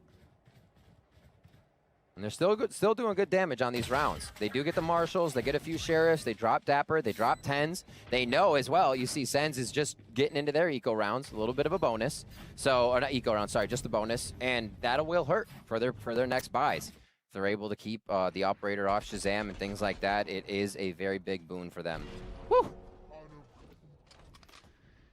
Great shots there. And as you say, getting in the damage, just making it feel as aggressive as possible. It's really important. Definitely goes a long way, especially at this level. And that B-long play from Durka and Doma will be quite crucial to Fnatic's success. You can see the drone will tag Durka. You can see that Sentinels understand this. They want to always force this setup back because they want to deny the information from Fnatic, and they can do whatever they want after that, but you can see that the drone opening makes it fairly safe and not too much of an investment for Sentinels to do that. Yeah. And they know that they kind of have to do that because of, again, if you've studied Fnatic, you'll see Durka and Doma with those close B setups. It's that chess play. You have to figure out what the move is before you can take an advance somewhere else, right? You got to see a few steps ahead. I mean, if they just went to hit A there, the push is pretty intense coming in from that side of Fnatic. There's shots coming to start the round as they trade 1 for 1. And here comes the play more forward in towards this A site now. Fnatic have to try to defend this. Don't think they want to play retake. Bosa in a forward position will get taken down. Nice trade though from Durka. Has that Vandal to work with. And Fnatic have this backside control mostly still to play with, so that's a good omen for them. But Zoms is up close and personal with the Spectre, running out of bullets though, and the trades keep on coming through. Fnatic still with a chance here, but Tens is making it impossible. Fantastic finish from him. And that said, I did really enjoy Mystic, with that forward push rib. I think perhaps that is to punish the fact that they know that Sentinels will invest towards B long fairly heavily at that early timing, so it's safer for him to walk out that far.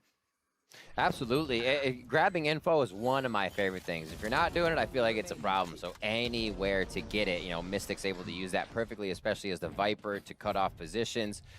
Hits around all by other Zoms. And that's why we actually see Viper a lot. You're changing the complete view. This would be a round if there were to be any rounds featuring shenanigans. This would be a good place for it for Fnatic. Exactly. They'll get 2,900 on that side of Fnatic. If they lose this round, they will be able to buy next, no matter what here. Dapper's going to start off with the Phantom as they start trading. And again, Sentinels focus that crane area at Belong. Yeah, it really seems once again they know that they can get those kills there because Durka and Doma have been playing that forward setup very consistently. And so if you know you can get a couple kills there, you can go for it.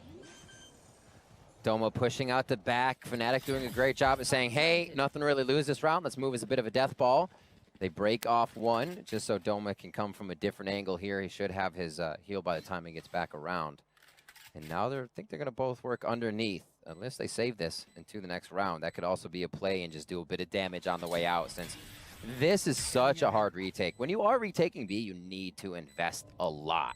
In the beginning, I think a lot of teams didn't take B because it was just so open. It was hard to break off, really get a good strategy in, or make a util work, because it ended up with everybody just peeking out of B long and then it becoming a family photo firefight over and over. Here, the split with the toxic screen, so good. They're able to spam through it with a little bit of knowledge of what's coming. And Mystic will save that Vandal overall on this round. Whoa. Oh, that was close. I was looking at the minimap and I was like, is he going to survive? He tucked in his arms and legs. Hands, feet, arms inside the ride at all times. 10-6. Sentinels really creating a gap for themselves here with 4 up as we come into round 17. Yeah, definitely doing a great job, but if we're going to see a turnaround, obviously there's not too many more opportunities for Fnatic, but this would be a great one. They've gotten a fairly good sense of what Sentinels have been doing into their first buy round. We go now, we'll see the Operator is going to be out in the hands of Shazam, so that might be a new challenge.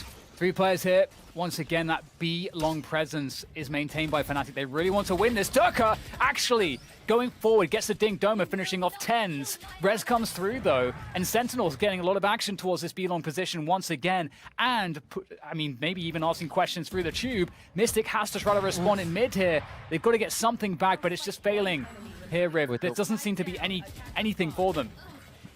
10s drops them. With the way the econ is flowing here, Dan, this means I think 3 members of Fnatic are going to have a very hard time buying coming into this round. That would be Durka, Boaster, and Magnum. I believe Mystic and Doma had a few extra bucks in their pocket just from saving up or the way they bought their utility, but that means rounds become harder. Fnatic has to find a way to make these eco rounds count a little bit more because the bank of Sentinels is growing. And when Sentinels feel like they have control of the game, that means everyone is vibing. You don't need it to be a 10s. You don't need it to be a sick. And honestly, the IGL of Shazam right now is stepping up with the Operator for the team if you were to look. And it seems like there's such a good read here from Sentinels as to how Fnatic want to play and whether they can get their opening kills, because they've been reliably doing that.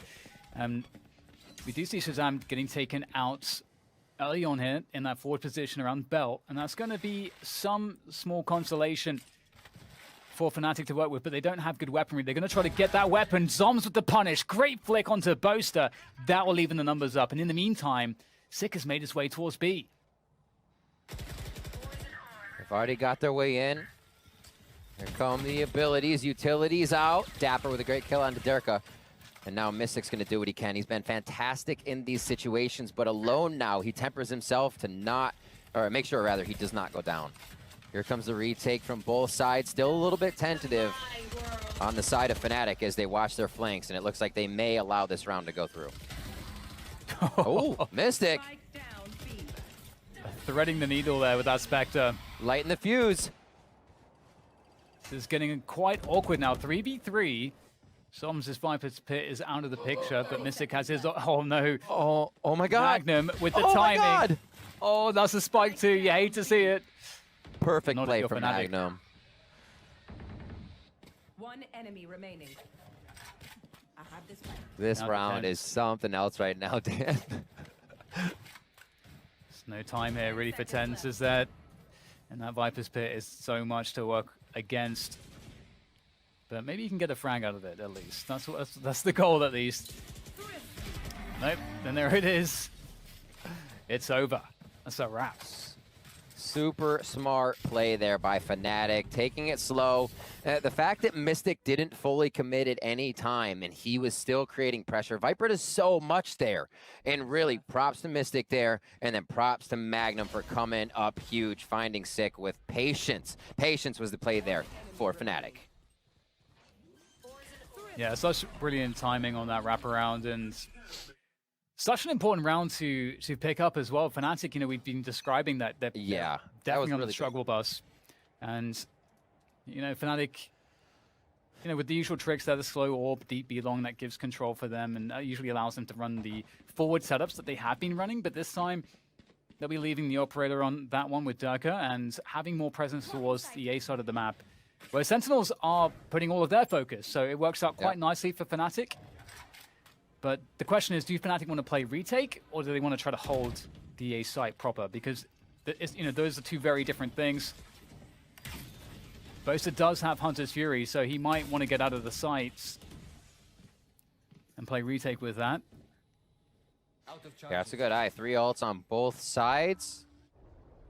Blade Storm and Empress on the side of Sentinels. That Hunter's Fury, Res, and Lockdown. Are we going to see that here divide the site a little bit? Hunter's Fury will come first to hold the lockdown if it really becomes necessary with the spike play, and Zombs will fall. Eagle Eye Boaster comes up big. Huge pick off to get. Oh, Mystic goes in as well, finds Shazam, and there is a huge opening here now for Fnatic. But speaking of which, Tens is going forward. The trade comes through, though. Then Fnatic are holding on wonderfully. That's such a great hold from them. Couldn't have gone any better. They only lost a single player. Doma there. Such a great hold. That Hunter's Fury really did come in handy as well. Taking out the Viper is always a nice way to start off.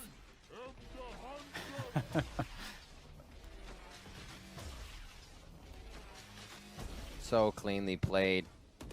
Fnatic definitely aren't pressuring themselves into anything they don't want to. They're playing it smart, like we saw with Mystic the other round, letting Sentinels in a little bit, giving them a false sense of security as they make it in. Doma will pop out, somebody else will pop out, and we'll see that it is just not able to be held by Sentinels at that time. But it is still Sentinels up currently in the game itself. As you see the series score on your screen, we have a little bit of a tech pause here as we get to kind of discuss what's been going on. It has been that game of chess, a lot of work towards the B site, and the operator sending a message has started to come out. Shazam's been doing it, and now we see Durka with the op here, as he's also been buying marshals on save rounds. Yeah, for sure.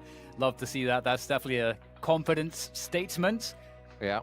What's curious now is, you know, what is the answer for Sentinels? Because momentum certainly has shifted into the hands of Fnatic. And Absolutely. so the question is, you know, Sentinels, do they want to go back to B and just force the issue there? They know that Durka and Doma like to play aggressively there. There's usually that slow orb that goes there from Fnatic at the earliest point of the round. Get out of my way. There's a lot of money for Sentinels right now. They lose this, they can still buy. So Fnatic really need to keep chipping away at the block. Shazam to peek. This is the drone. This is the one they were doing a few rounds ago from the side of Sentinels to make sure B long is clear. This area is theirs. And just some fundamental peeks here, making sure the Lear is out and the toxic screen. So everything's been the same so far. How do they vary it up? How do they change it from here? The reaction from Fnatic has been to allow them in. Mystic will call what utility he's seen, how it's being used, and then they'll have a pretty good idea of what they can do as a rebuttal. There we go. They are very Oh! Tapper barely surviving. Yeah, they're really committed. I think that they realized that when they double up drafted and didn't see Durka here with the operator at yellow, that meant that he was elsewhere on the map, and they can't cross back now. And they know that, so Sentinels, it's not ideal for them, but they can still make this one work. It's very, very sketchy. Oh, a couple kills coming through for Fnatic through all of the smokes that are down, and just, it's no man's land. It's very difficult to get across to a planting position here for Sentinels. They're really working against it, and it only gets worse. The knives come out from Shazam with 33 health left. He gets she gets hit through the toxic screen, no less. That's not a good look for Sentinels. Sums takes down one, but there's just too much to deal with. Fnatic looking very strong there, and that's one of those things, Riv, where it's like, you know, Shazam got the double up draft, spots that Durka is not be long. And so I think they just understand that he's playing mid there and it has that cross. So they have a decision to say, well, if he's not there, then we have some advantages in the early timings towards B, because, you know, Dirk is not going to be able to do anything. But at the same time, we can't go back. Screen. Yeah. Right. Unless Well, they didn't have a use flank, the right? That's one of the big things. If they've committed without anybody behind them, Sentinels have to retake just about everything, which becomes very, very tough. You know, we see the killjoy here for Fnatic, not for Sentinels. They don't even have the Cypher over there, so it's been difficult if they have not taken an area. A lot of frags to come out here to start with a res, and Magnum firing down the sights, able to take out two. Huge kills. Big fight around middle here from both teams. And it looks like Fnatic are coming out ahead. 2 versus 3 for Sentinels. Up tube goes Zoms perhaps, trying to dodge the drone. And Sick needs to make some plays as well. He's crept his way through that B site. Oh, he's been spotted by the turret. Feels bad. Now he just has to hit the shots. And it's Sick after all. That's a fantastic shot onto Magnum. Leaving it up to Zoms with a minute to play with. He's got the spike. He's going to make his way towards this A site. And there is a real chance here for Zoms. He knows that his opponents will not be anywhere near this A site. He knows he'll have quite a bit of space to maneuver here in this post plant, but it's going to be a tough one. No util left. Poison orb out. That's going to pop, and he'll be able to play that a little bit now. One peek. Oh, just gets the ADS in that goes over the head of Boaster, who's got it locked in. Beautifully done, Fnatic. Bring it a little closer to bring us near that tie game of 11-11. Remember, coming into this round, Fnatic still has a bit of money built up. I'm sorry, Sentinels has a bit of money built up. I believe next round is still a buy for them, if I remember correctly. So, again, Fnatic chipping away here at what Sentinels had built up. That might have been a few rounds ago. Let's see what the buys are here. Yeah, Durka's openings as well have been really difficult to deal with. Just even if he's not, we saw in one of the previous rounds, even the fact that he wasn't where he was expected, that was actually kind of an issue because he was playing mid instead and was cutting off that rotate. And then in this round, that quick peek in mid once again. So Durka's showing a lot more presence towards mid early rounds. And that can mean a lot of different things. But does it mean that mid should be avoided entirely for Sentinels? Because that might be one of the normal reactions you'd expect. Sentinels are working the A side, but Mystic is so quick across the zip line. He's able to take down 10s for free and get out of there. That's a huge problem here, Rib. Fnatic are coming back massively, and Sentinels need something huge themselves to start working something back into this one, lest they lose this first map. Fnatic are doing a great job as soon as Sentinels get to a site of just kind of info denying. Sentinels want to know what they're up against, what's happening. And then, on a spur-of-the-moment round, boom, one of them goes forward and drops 10s immediately in the round. An unexpected thing. There's been no precedent set by Fnatic that they're going to be doing that. So varying it up, Fnatic is really starting to put things into the mix here to make sure Sentinels has to think twice. And Mystic, again, pushes up. Not much left in the tank here now for Sentinels. Shazam against 4 players. And looking for that initial damage. Nice shot onto Boaster, but there's much more to be done, and they know exactly where he is now. There's no more element of surprise to work off of. As Shazam starts to work his way around, and all his opponents have to do is stick together and not give him any opportunities. There's a turret laid down. Shazam, he knows he can't do too much here. He's going to be able to get this spike planted for the extra money at least. Here they come. Oh, dear. Dashing out. That almost looks like there was an opportunity there for Shazam, but a glimmer of light at the end of the tunnel. Shut down, yeah. There it is. Tied up. Oh, my word, Dan. These rounds, nail-biting each time. there's really the utility use coming into each site, and then seeing how the second usage of utility is there to make sure that it can work even better than last time. You're varying it up so the teams aren't seeing the same thing. Here, Mystic again pushes up after a quick play to drop 1, gets 2 more after 10s. So what an impact round from him, and multiple impact rounds defending B. A lot of credit to Mystic, and they're vibing on the side of Fnatic right now. You'd have to be after this many rounds in a row. Yeah, definitely. Everything they're doing is working, and Dirk is back to his normal positioning here, watching after B-Long with that operator. He'll be spotted by the drone, and we might see the lurk up mid here coming through from Tens, and Dirk was looking for a play under the tube, but Tens has gone up into kitchen. This could be, this is the X factor in this round. We'll see what Dirk can do, holding on to Yellow in the ice orb, but he's able to get himself the kill, and he's still sticking around with the cloud burst with the knives out. It's definitely a dangerous prospect for Sentinels, but they'll deal with him eventually. Dapper takes down Dirk ahead in the clouds for the moment as Tens gets Magnum. It looks like Sentinels put themselves in a good spot for this round accordingly. And that's going to be the Viper's pit going down. Dapper's in it. He'll plant, and let's see how this post plant is set up with Mystic getting a frag as the Hunter's Fury comes across as well.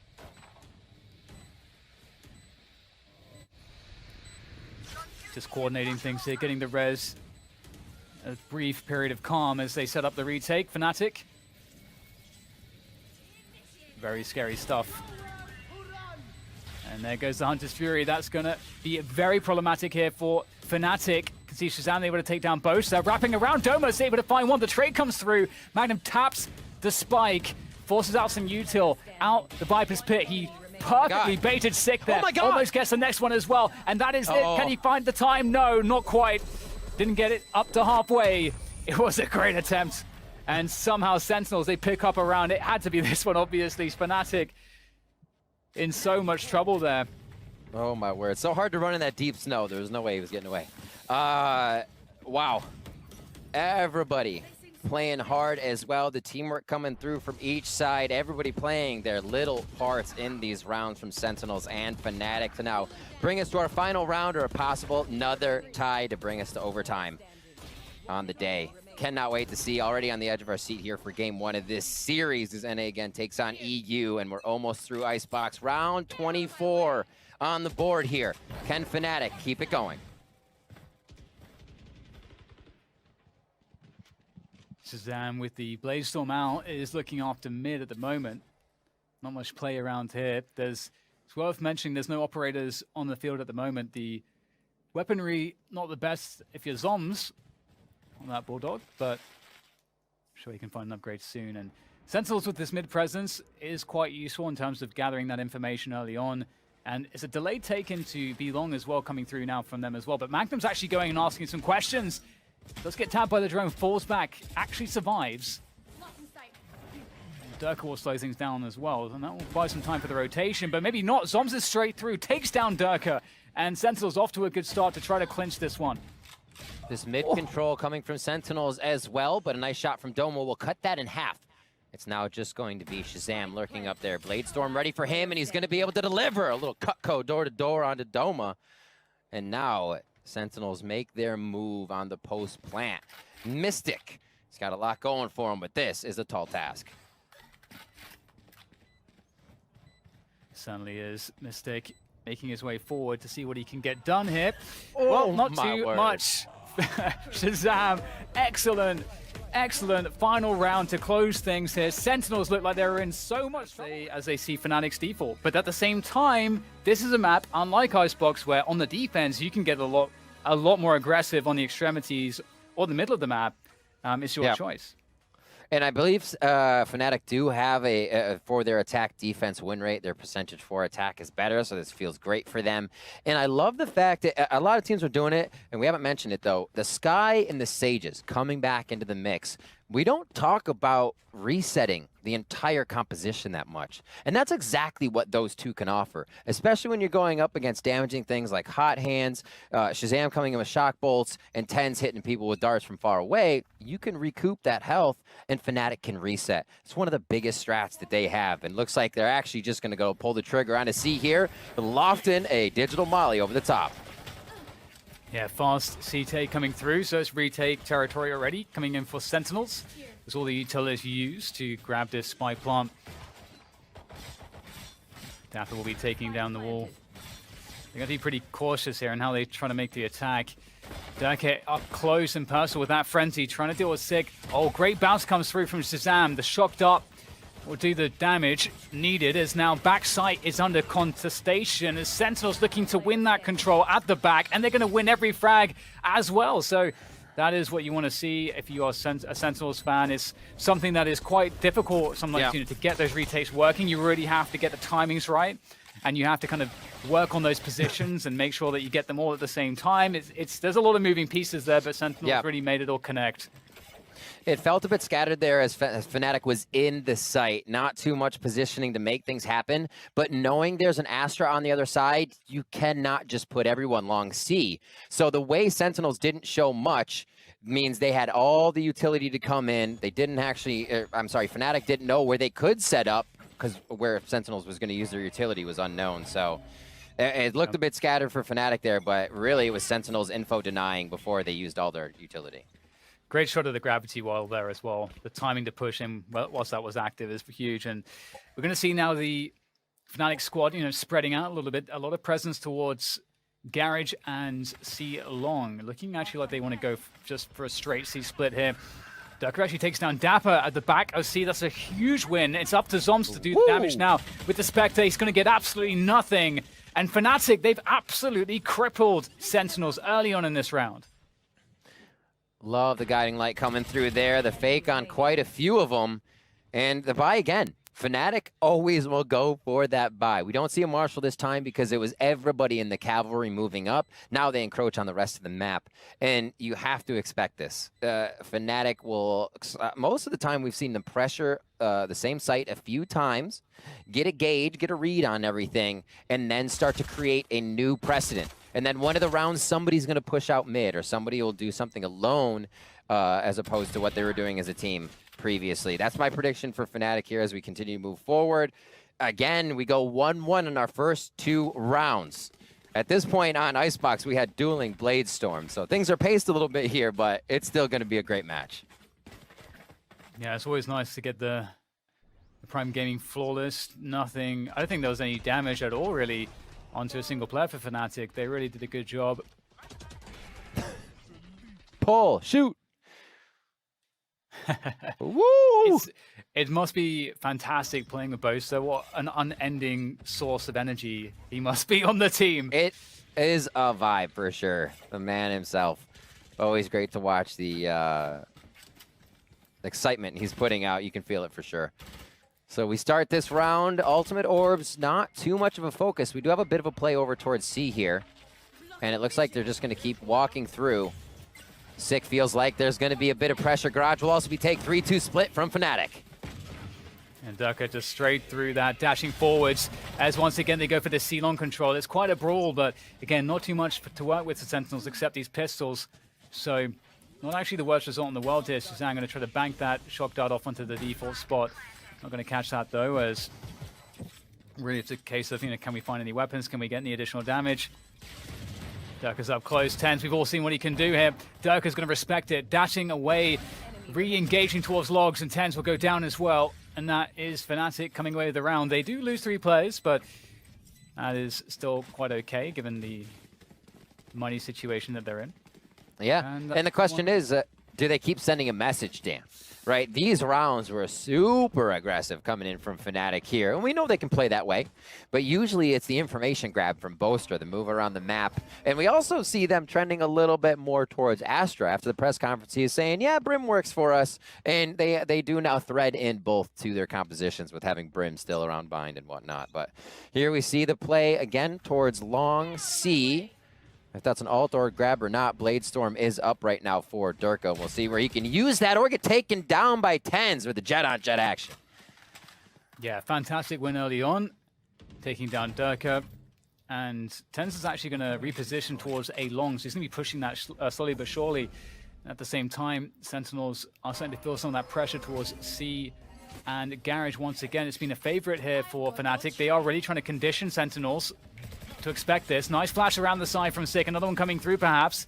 They're trying to slow things down. Seekers making their way through as well. Desperately trying to hold on to backside. It's a huge position for Sentinels to keep hold of to make sure that they win this round. They're sharing the same spot. Who's going to pay rent, Dan? That's the question. It's coming up now. Shazam with a few shots, and they start to trade. Really forced to take the fights here at this point. There's players all over the place. Doma able to take down Zoms. And Tens comes in from the flank now. This could be the play to end things. Fantastic control from him. Takes down Mystic, and it's too easy for Dapper to take down the retreating Doma. And that's going to be Sentinels locking it in. 2-2 as we head to round 5 again. Punch for punch between both of these teams. And it has been setting the pressure. We said Fnatic will have to look to set the tone here, coming in on attack once again. Bring a little momentum even from the last map with it in favor of Sentinels. And now as they start to come back, this will be another win coming in favor of, Sentinels. If they can get it, the money will be all right. Fnatic doing what they can here off of that one to really keep their economy good here. Things can get poor for both teams if this round goes wrong. Oh, interesting early presence on A, but actually Sentinels calling the bluff. They're spotting it, and they don't see anything A lobby. Instead, it's once again this push around to what feels like Garage, but Fnatic mixing things up here, making play towards middle. It's certainly going to be understood at this point. Completely open, of course. Fnatic looking to set themselves up. It can be hard to play post-plant on this B site, though, so we'll have to see what Sentinels will do in response to this, Rib. Spam from lower. I wonder when B would come into the mix. Mystic goes down. Hunter's Fury comes across. And they're going to look to plan again. Durkin now focused on that as the rest of the team is focused on the angles. And a nice hold from Magnum. He's in mid. They're kind of trying to organize how they want to play this. There's 2 members of Sentinels are on each side of B. Yeah, the A-Link, C-Link split through to the sites. Fnatic playing quite a few players on the sites. This actually might be quite helpful for Fnatic's chances to hold this. Here comes the first swing. There's no trade, though, at all. Well, eventually, Tens will find it. In fact, he gets Boaster as well up on top of the structure. We'll see what else Tens can find here as he looms above. Ever dangerous. Doma takes down absolutely everybody except Tens. Can he find him? No. Tens from above. Able to take down Doma, the last player standing. And that's the defuse in, well, I was going to say the nick of time. In fact, there was plenty of time there for Tens. And that's a 3-2 finish. The retakes are so scary. And again, that looked like a bit of a flustered hold. 3 people on the front. Magnum actually left his position and window to pull up. And it's because once you're smoked out on mid, it's actually so hard to regain that position back and just fire through at somebody defusing the spike. So here, it gets really clustered inside B, even with the forward plant, right? Even with the plant for someone in window, Fnatic weren't playing for that. And it seems like they're getting sorted now by Sentinels on that retake. It is only 1 round there. We'll see if Sentinels can keep up that pace in the retakes. And once again, we get that opening kill from Tens, just controlling the A side of the map really effectively. That's a huge problem for Fnatic to have to find some kind of solution for. It can't be that Tens is able to just win control there so easily every round. Yeah. And, I mean, there's lots of time left, but at this point, there's certainly a lot to be done here for Fnatic. Looking to take this garage control. There is that tripwire there. That's going to alert Sentinels as to what's going on. Oh, I love this from Sig. Looking to find a timing on the C long push. He's also able to get lots of info, because if it was going to be a C play, then Sick would probably spot players here. So this tells Sentinels so very much about the rotations here for Fnatic and where they are going. Playing for quick hits as it comes into A here. They're going to be in pretty precarious positions on the side of Sentinels as this A hit comes in. That's going to be the peak from Tens, though. And this looks like it'll be a committal, Dan. Yeah, they have that lockdown coming through as well, and Zoms is going to try to get their kill. Nice snap from Zoms! He might be able to get out of there in time as well. You can see the pursuit is in, but indeed, Zoms has made it to safety. That's a beautiful play from him, and that will give Sentinels the advantage. There goes the Cosmic Divide. Dapper straight through the window. No fear from him, leaving Boaster on the flank, and they know where Boaster is. Or they have a good idea because they spotted him just previously around that B position. And Boaster, there's no time for him to do anything else. Sentinels, fantastic result from them, 4-2. it was almost a great recovery from Fnatic that had all the makings of a comeback in the late round, but didn't come to fruition. And Sentinels just aren't biting on a lot of these moves. They're ready for a few people to hold. They'll take some shots, and before one of them goes down, they'll usually grab a few. We see Tens grabbing a few, goes down. And what Fnatic was doing yesterday to find their round wins on Haven attack was really stretch out what they were finding in information, then be able to move to the other side of the map and power in numbers any spike site. Here, you have Tens and you have just a few holding the site, so Fnatic can't get their plays to result in a win. And I just love the sense that Sentinels had Sick pushing down C long in that last round. I think it was just such a strong move. Yep. Just to stay ahead on the information game, always important. And Fnatic looking once again to go for the C splits.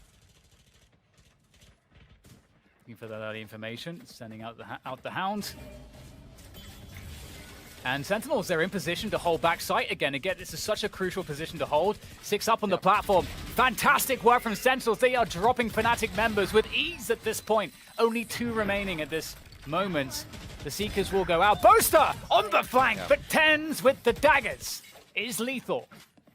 So for that round, Dan, I look at how long Fnatic was there at long C. That one ult point that we did see Mystic get to bring up Seekers was standing next to them the whole time, making what that engage would have been so much stronger. Instead of filing in with a few angle shots, Dapper finds you, a few more find you, Tens hits you, and then not having the Seekers for the take, but the Seekers for the mid part of the execution. So I feel like the ult orb can be focused more there at long. They have the Astra for the fake. The gate's already being used for Dapper on defense, so the time is there.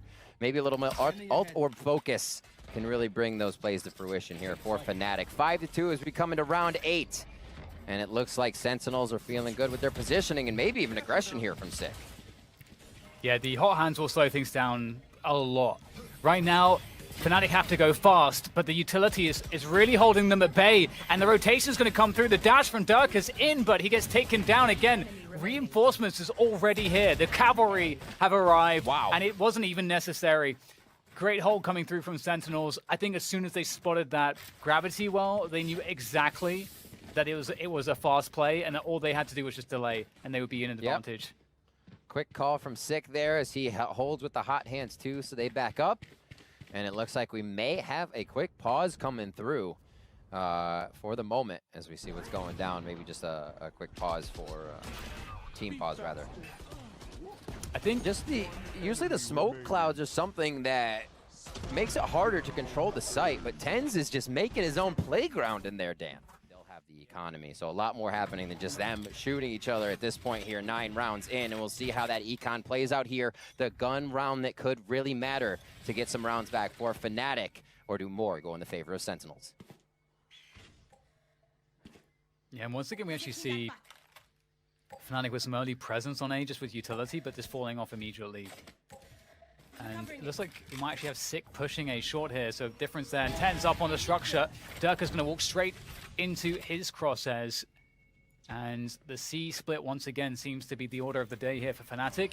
Down a man, but if they're able to get in against Dapper, they might be in for some good times. Dapper gets concussed, he's in trouble. There comes the Cloudburst to keep him away from harm's way just for the moment, but Fnatic seem to win every battle, and they have the site. Player standing. What a much needed round, and the way they're performing it as well, happening beautifully, only losing Durka, and they'll be able to get much needed econ throughout that. A great play as well. A lot of the plays have been fast. They're sticking to that. They're trusting each other's shots and confidence on the commitment of these executions. A lot of times, if you're not, your teammates are checking second angles. You're not where you're looking where you're supposed to be, but these are getting cleaner and cleaner from Fnatic as they seem to shake off a bit of the rust of what was maybe in their minds from game 1 here. They're getting real focused now. Yeah, great timing from Fnatic on the 2 defenders at the back of the C site. And we'll see if there's any changes here now. From Sentinels' side of things, they may opt to try to mix things up a little bit. We get the Nice coming out from Durka. Tens is in a forward position and a short. This is dangerous. Able to take down the Hound as he falls back. And, oh, just barely escaping. Down to 50 health. One more knife would have done it. But Tens still lives. And Fnatic, they're forcing some respect here because, you know, there's 3 players towards A at the moment. Tens is going for the big rotation towards C, it seems. Although he seems unsure, actually, going back and forth. So that just tells you the fact that Tens is going back and forth like that on the minimap suggests that Sentinels really don't know at this point whether it's rotation or whether they're going to recommit to A. Kind of either timing the lean or committing him to 1. So they commit him to 1, and they time the lean now for everybody else here. What information is being grabbed that lets them know? They do hear Killjoy, and I think that's what in Garage starts to pull everybody over. The divide plus Killjoy sound, and now they're like, wait, nothing's happening yet. What a strat from Fnatic, completely routing Sentinels, but Sentinels as well feel like they are a retake team. We know this, we see this, and still feel comfortable in this situation. Let's see how both teams play it with 5 up. Spike planted. And back them, oh, can't take down Zombs. That's a big problem. Mystic on the site, it's got a lot to do. Able to take down Tens from up high, but there's so many players. The flash comes through, nowhere to work off. In the corner, burning in the hot hands. Mystic still alive somehow. Doma keeps him alive for a moment longer. Into a 2 versus 2 here. Fnatic, they pick up the res. Doma is doing more with Mystic. Oh my God, Fnatic, that's so incredible from them. How on earth they managed to pull that one off, I will never understand, but it was beautiful. That is to be sure. You look at Doma, Dan, the sneaky res bait. In that moment of chaos, you want to win the round, and you hear that res and think, oh, I can peek out, and then realize what the situation is. The other team is not actually in much chaos as you thought. They're ready to play off the res. Doma with the big head play there to bring up a teammate, save that teammate, and capitalize on the round for Fnatic. That whole round from Fnatic looked really good, and it's what they needed to start getting back in this. Let's see if they can do it again, as Sentinels are starting to get on those shaky buys, but it is a blade storm here for Tens to make sure it all works. Oof, Tens has got a really poor position, so they could actually just fall all the way back if they wanted to off of that A side completely. The drone will come through though. Again, it could serve as bait for Tens. I've got your trail. Will they check for this?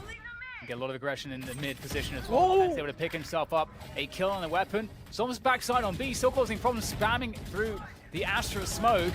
Is able to take down at least 1. In comes the Hunter's Fury as well to add insult to injury. From the hands of Shazam as Mystic goes up close, wants to get the punish. Oh, that's the jump right click from Tens to deal with Mystic. And now it's down to Bosa, and he is in a world of hurt here.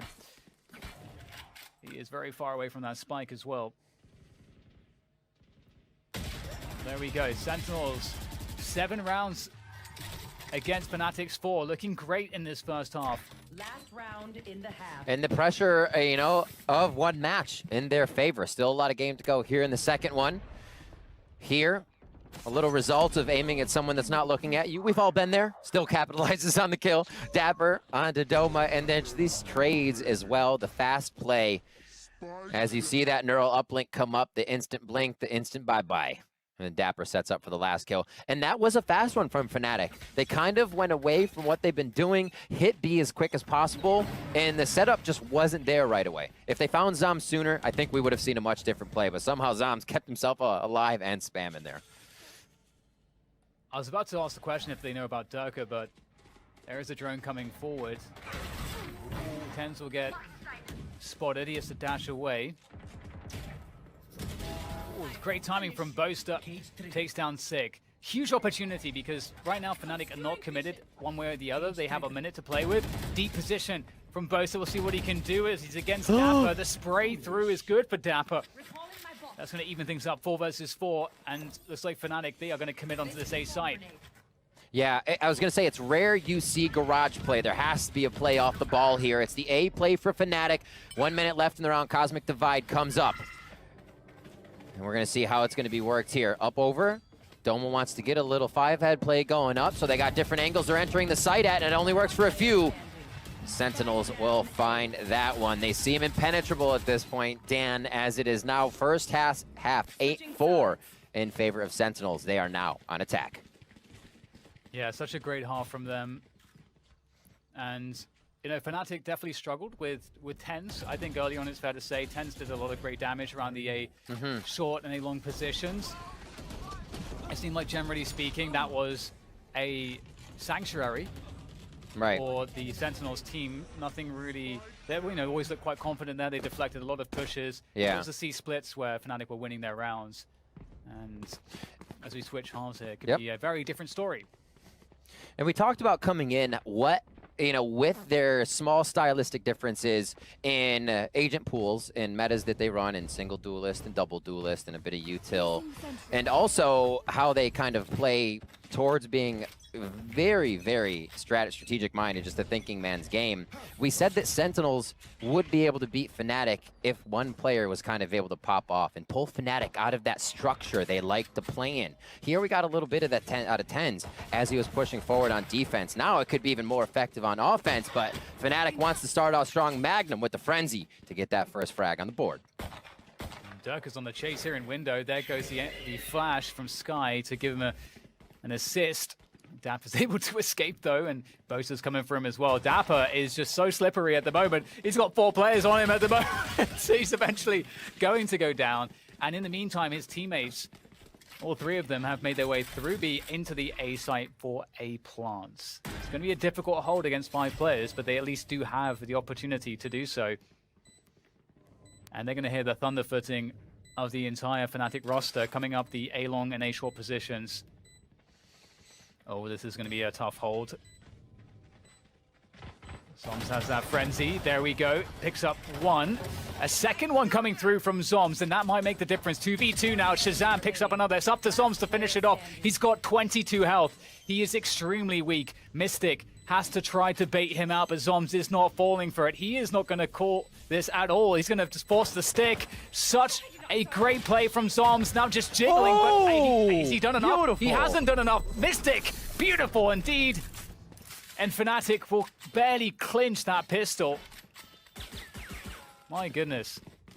Smart play by Mystic. I think as you dig deep into that one and look at the small things, there's probably knowledge in the round. That was a frenzy he was fighting against versus a ghost. You can go to half. Just the calmness he was able to play that with, if we're really thinking about what Mystic was thinking. He probably wasn't afraid. He's like, oh, there's a frenzy on the other side. Yeah, he might dink me, but I'm just going to be able to do this. Boom. Ooh. It is close, but he had the upper hand a lot of ways there, and Mystic played it very smart. Yeah, Mystic's been coming up huge in some of these clutch moments in this series so far, and that is just one more.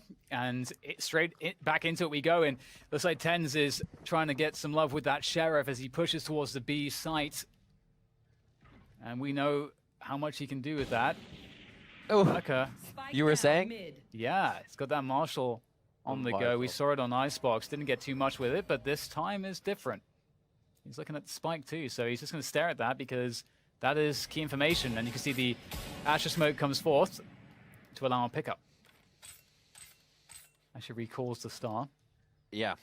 Quick recall, little play, a little tag, maybe one more. Goes for the dash. A little flashy play as they trade damage, both down to about 40 and 24 HP for TenZ. It looks like they might want to be. Is this the run in, slam the spike B, and run out to go flank from every other position? Here comes Dapper, and he does have it in hand. They get the mollies out early from Killjoy, so this might work if they get the smokes down in the plant. Whoops. The Sheriffs are starting to do some damage. 3v3 now. As Doma looks to go close, but how much does he want to risk? They're going to swing for this one against Doma. Oh, turns away from the flash. Able to make it work, though, with the help of Mystic. That was extremely scary. I have to say, I actually love what Sentinels did there instead of trying to plant the spike, which was guaranteed, and I think they know it. They were like all just swinging on that one player. That was really smart. Yeah. Doma, nice job cutting the angle. Mystic, a great job as well coming around as they figured out what Sentinels is doing. I love when teams will delay a little bit, right? You saw Shazam run all the way to the back, and you're like, well, maybe this makes Fnatic peak a little bit more because they're rushed. But Fnatic are reading the game very well right now. They're not going to get in there before they have to. They want to see everything about the big picture before they execute. And there, the big picture came to them as the strat was to encroach forward more and force Sentinels. Here we got a little bit of C-Love starting off. We are 8-6 as we head to round 15. Fnatic are picking it up. Yeah, they definitely are. This is great for them. Sentinels, after showing that initial presence, will be rotating back. And there's just so many options for them Here. in the mid-round. Consideration for pushes. You can see Sentinels are like, we haven't cleared this yet. So playing very aware of what could happen. Fnatic might be looking to get some information around this timing. You can see Magnum might be thinking about it. They've got a couple players to Fnatic in the garage position. They also are pushing C-Long at the same time. Boaster sees a player. So information now. And Sentinels will work their way towards that B site. Then go the Astra smokes. Tens is back site. Tens actually has the spike. It's going to be finally planting that one on the left side. Spike planted. This is scary stuff, I got to say, Rip. 5v5 retake. This is so absurd to see actually on a B take. Everybody on the outside, they're leaving it to the last moment, so the utility use has to be super impactful. Running in, Durka gets tens, and that's going to be the start. Oh, this is a problem for Sentinels right now. The defuse is coming through, the stick is coming through, it's almost there. Oh my god, the spray is gonna do it! And it's... Oh no, it's basically a mausoleum on the site there. It's all the bodies in one place. Sick, coming in quite clutch there. That actually, I thought for sure they were gonna actually get the stick there. Looks very close. Yeah. Oh my word. I mean, it's what you got to try, right? One of the dangerous things about Sentinels, we talk about all the time, is their ability to retake.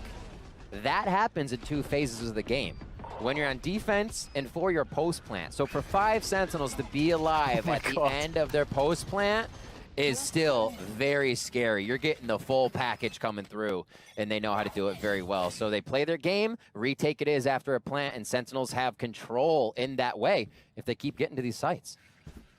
Oh, this is very scary. They could be walking straight into Durka here with those knives. Oh, guess one! Tens is down. Great Durka, shots. another one coming through the updraft, looking to find additional damage out of those knives. He might just do it. Out comes the Marshal. But he's done enough. He has done enough for the team. Fnatic, 4 versus 2.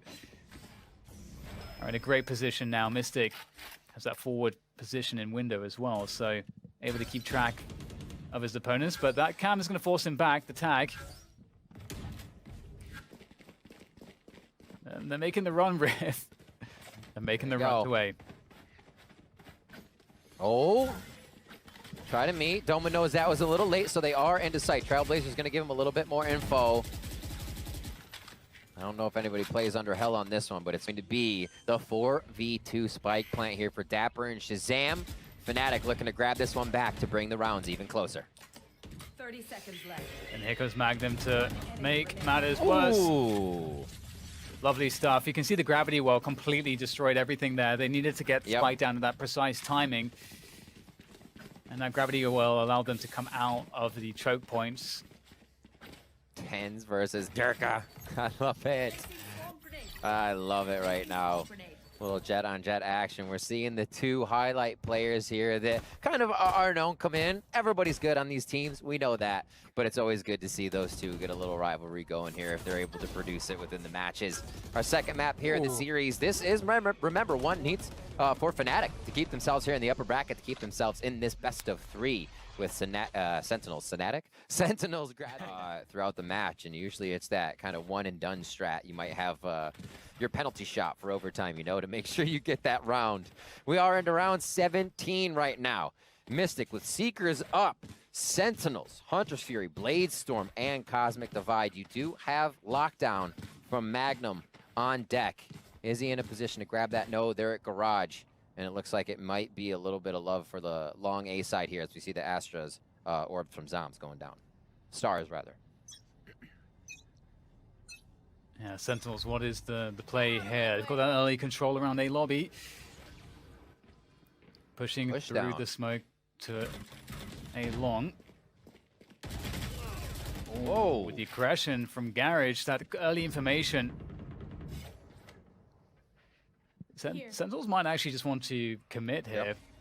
Especially after deflecting that early aggression. Sentinels could even actually cut noise even longer, but they're going to contact in. I love this. TenZ making his way forward with the knives. There goes the updraft as he tries to get the entries. The right click misses from TenZ, and Fnatic are defending this one. Uh-oh, this is a problem. That's the spike now down on the ground on the long ramp, and Fnatic are just pulling Sentinels apart piece by piece for the Prime Gaming flawless. Ice cold from Doma. The Hunter's Fury ripping through him, a jet flying over his head, does not matter. Hits the shot spot on, makes it out alive, assessing every threat, and the Prime Gaming flawless. What a play. Both teams as well. The execution was there from Sentinels, but thwarted. Whoop, little sidestep jump out by Fnatic. And it would be such a different round, I think, if TenZ picks up that kill. So such a crucial moment in that round. And that's Fnatic 8 now, just one round the deficit against Sentinels in this second half. Spikes down here, Dan. Looks like a slower round as that gets picked up on the side for Shazam. They're still back by T-Hall as they're splitting the map ever so slowly. And Six actually going to put a little pressure Garage. They're going to say, yeah, we're doing this. It's an eco round. We want to see how you react. It looks like Fnatic wants to turtle a little bit here, read the play more, and they'll give up C for now, saying, yeah, they're going to rush it. A good chance one of us goes down for a one and done. Let's make it a better play. And the sneaky Sick comes up big with the first blood.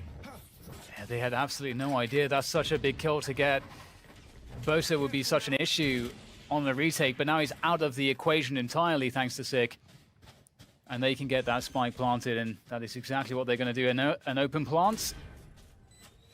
Not much util remaining though for Sentinels. That might be an advantage here.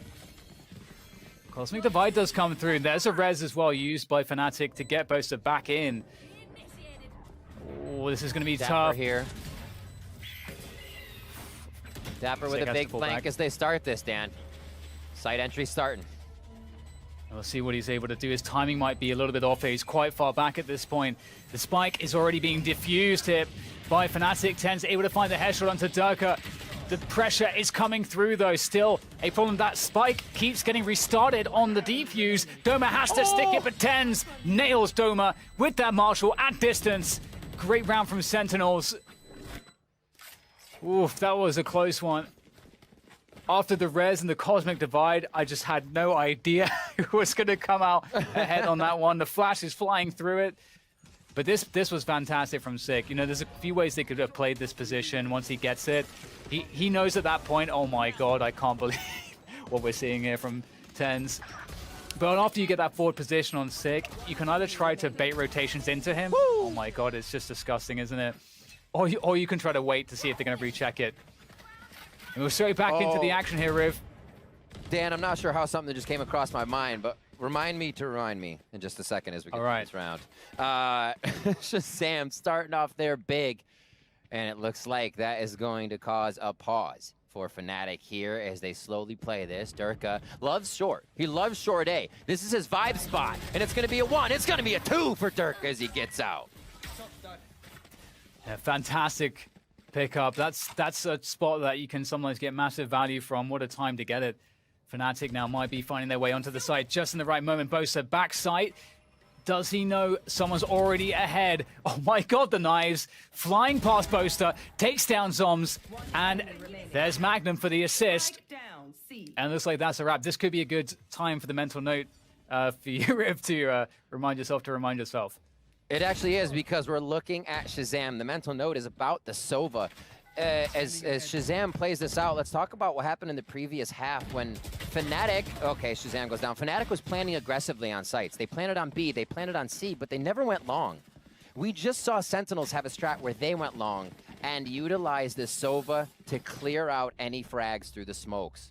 Without a Sova, without something to ping themselves back in, the plants we saw from Fnatic in the sites where they couldn't separate, they couldn't get out, that Sova would have been very big. So just a recall for last half. I said those were chaotic. It's kind of just because they didn't have the util to set up those post plants from far away. So seeing the Sova come in big, Sentinel's able to make use of that in rounds. But Fnatic there, shutting down Shazam to bring us almost to a tie here in map 2. And Durka playing on top of The Radiant boxes this time around on C. He's done it a couple of times, trying to cause problems with the knives usually, but we'll get spotted out this time around. Heavy presence from Sentinels towards C long. Might be trying to contact through. It's always scary to do this. Sick in a position for the run it back if he chooses to go through all of this. And he could try to do that, and that's... All right, they're going to go with it. Straight in, goes Sick with the run it back. The dash comes through as well.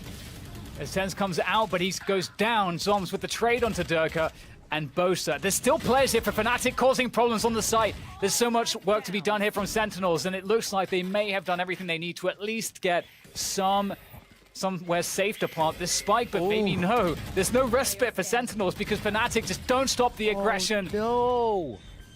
Sentinels lock it in, though. The self-flash on the way in, that was still the peak from Mystic, not knowing Doma was just off the corner and that guiding light hit him, so a bit disjointed on the take. I mean, they had to go fast, right? It's part of the play that brings itself out. But it's just, Fnatic is really being stretched in before they're getting to the spike site. Sentinels are doing a great job at winning the fights they need to win and really using the power in numbers with a little bit of utility to get themselves into these positions to be successful in the round. Plant money too coming in. They've been, one of the biggest things is the way Sentinels has worked the econ game to allow themselves into these buys we've been seeing, right? A Marshall round to bring them back in just a few rounds ago. I love this here from Durka, the walkout mids. Oh, it could be walking through a massive hole here. You can see Dapper is in position to try to cover for these eventualities, but it is a game of timing. Just holding position in window for the moment. Oh, Hunter's Fury absolutely nailing Doma in the A site. And that might be the opportunity now for Durka to get his flank on. But will he get there in time? Mystic with a nice hold, gets traded through, but still, it's about this flank from Durka. Can he activate this one? The knives are out. Sick doesn't know about it. There's the first kill. Able to dash away. Dapper can't plant the spike, and in from the back again. Durka comes through, opens it up for Magnum to lock it in. Leaps himself off the top. Great landing. 10 out of 10. 11 to 10, though, is the scoreline. Fnatic clawing their way back and doing it with great rounds each time. And it is coming down to the last drop. We're seeing one person alive on each side, and sometimes it's a 2 or a 3K to get us there as these teams are literally pressuring each other to the last moment here. Round 22, 11 to 10. Another map going punch for punch here once we get towards the end. And we're going to see how this one happens. You have the Zoms ult, Cosmic Divide on deck. Seekers are there for Mystic, and they use them right away. Push on C. Great nano swarm, that, just to delay and split up the efforts towards the A side. It's actually going to be just forced all the way through. Magnus through the window, the Seeker's going through else. Also, Durka escaping. And this is going to be interesting here because Sentinels, they have the A site, but the positioning all around the map here for Fnatic for the retake will be quite strong. So this is the get out, play retake all over again. These strats have been so zany. I love what Fnatic just did there, trying to make a Sentinels play sweaty. Sentinels then really, you could see them rethinking how to play position. It looks like we're reset here for both sides, and Fnatic the better off in this situation. Yeah, they've also suggested that there could be a flank, but they're all combining their forces here in the front, in the window, through spawn. Tens has a lot of work on his hands here. He's not going to be able to deal any damage. It's up to Dapper there. Oh, no! What the hell was that from Dapper? Riv, that doesn't make sense. He is alone against 4 players, and he just nails every single one of them with the Phantom. Yeah, not necessarily the guy you expect it from on this team. To the window. You could say to the wall, but yeah. And absolutely 4K instantly.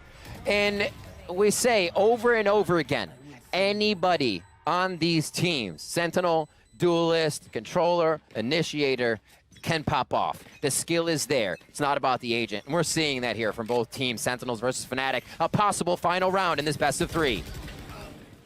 Absolutely. My jaw is still just dropped on the floor from that one from Dapper. And indeed, Sentinels in such a strong position. They've got a huge weaponry advantage.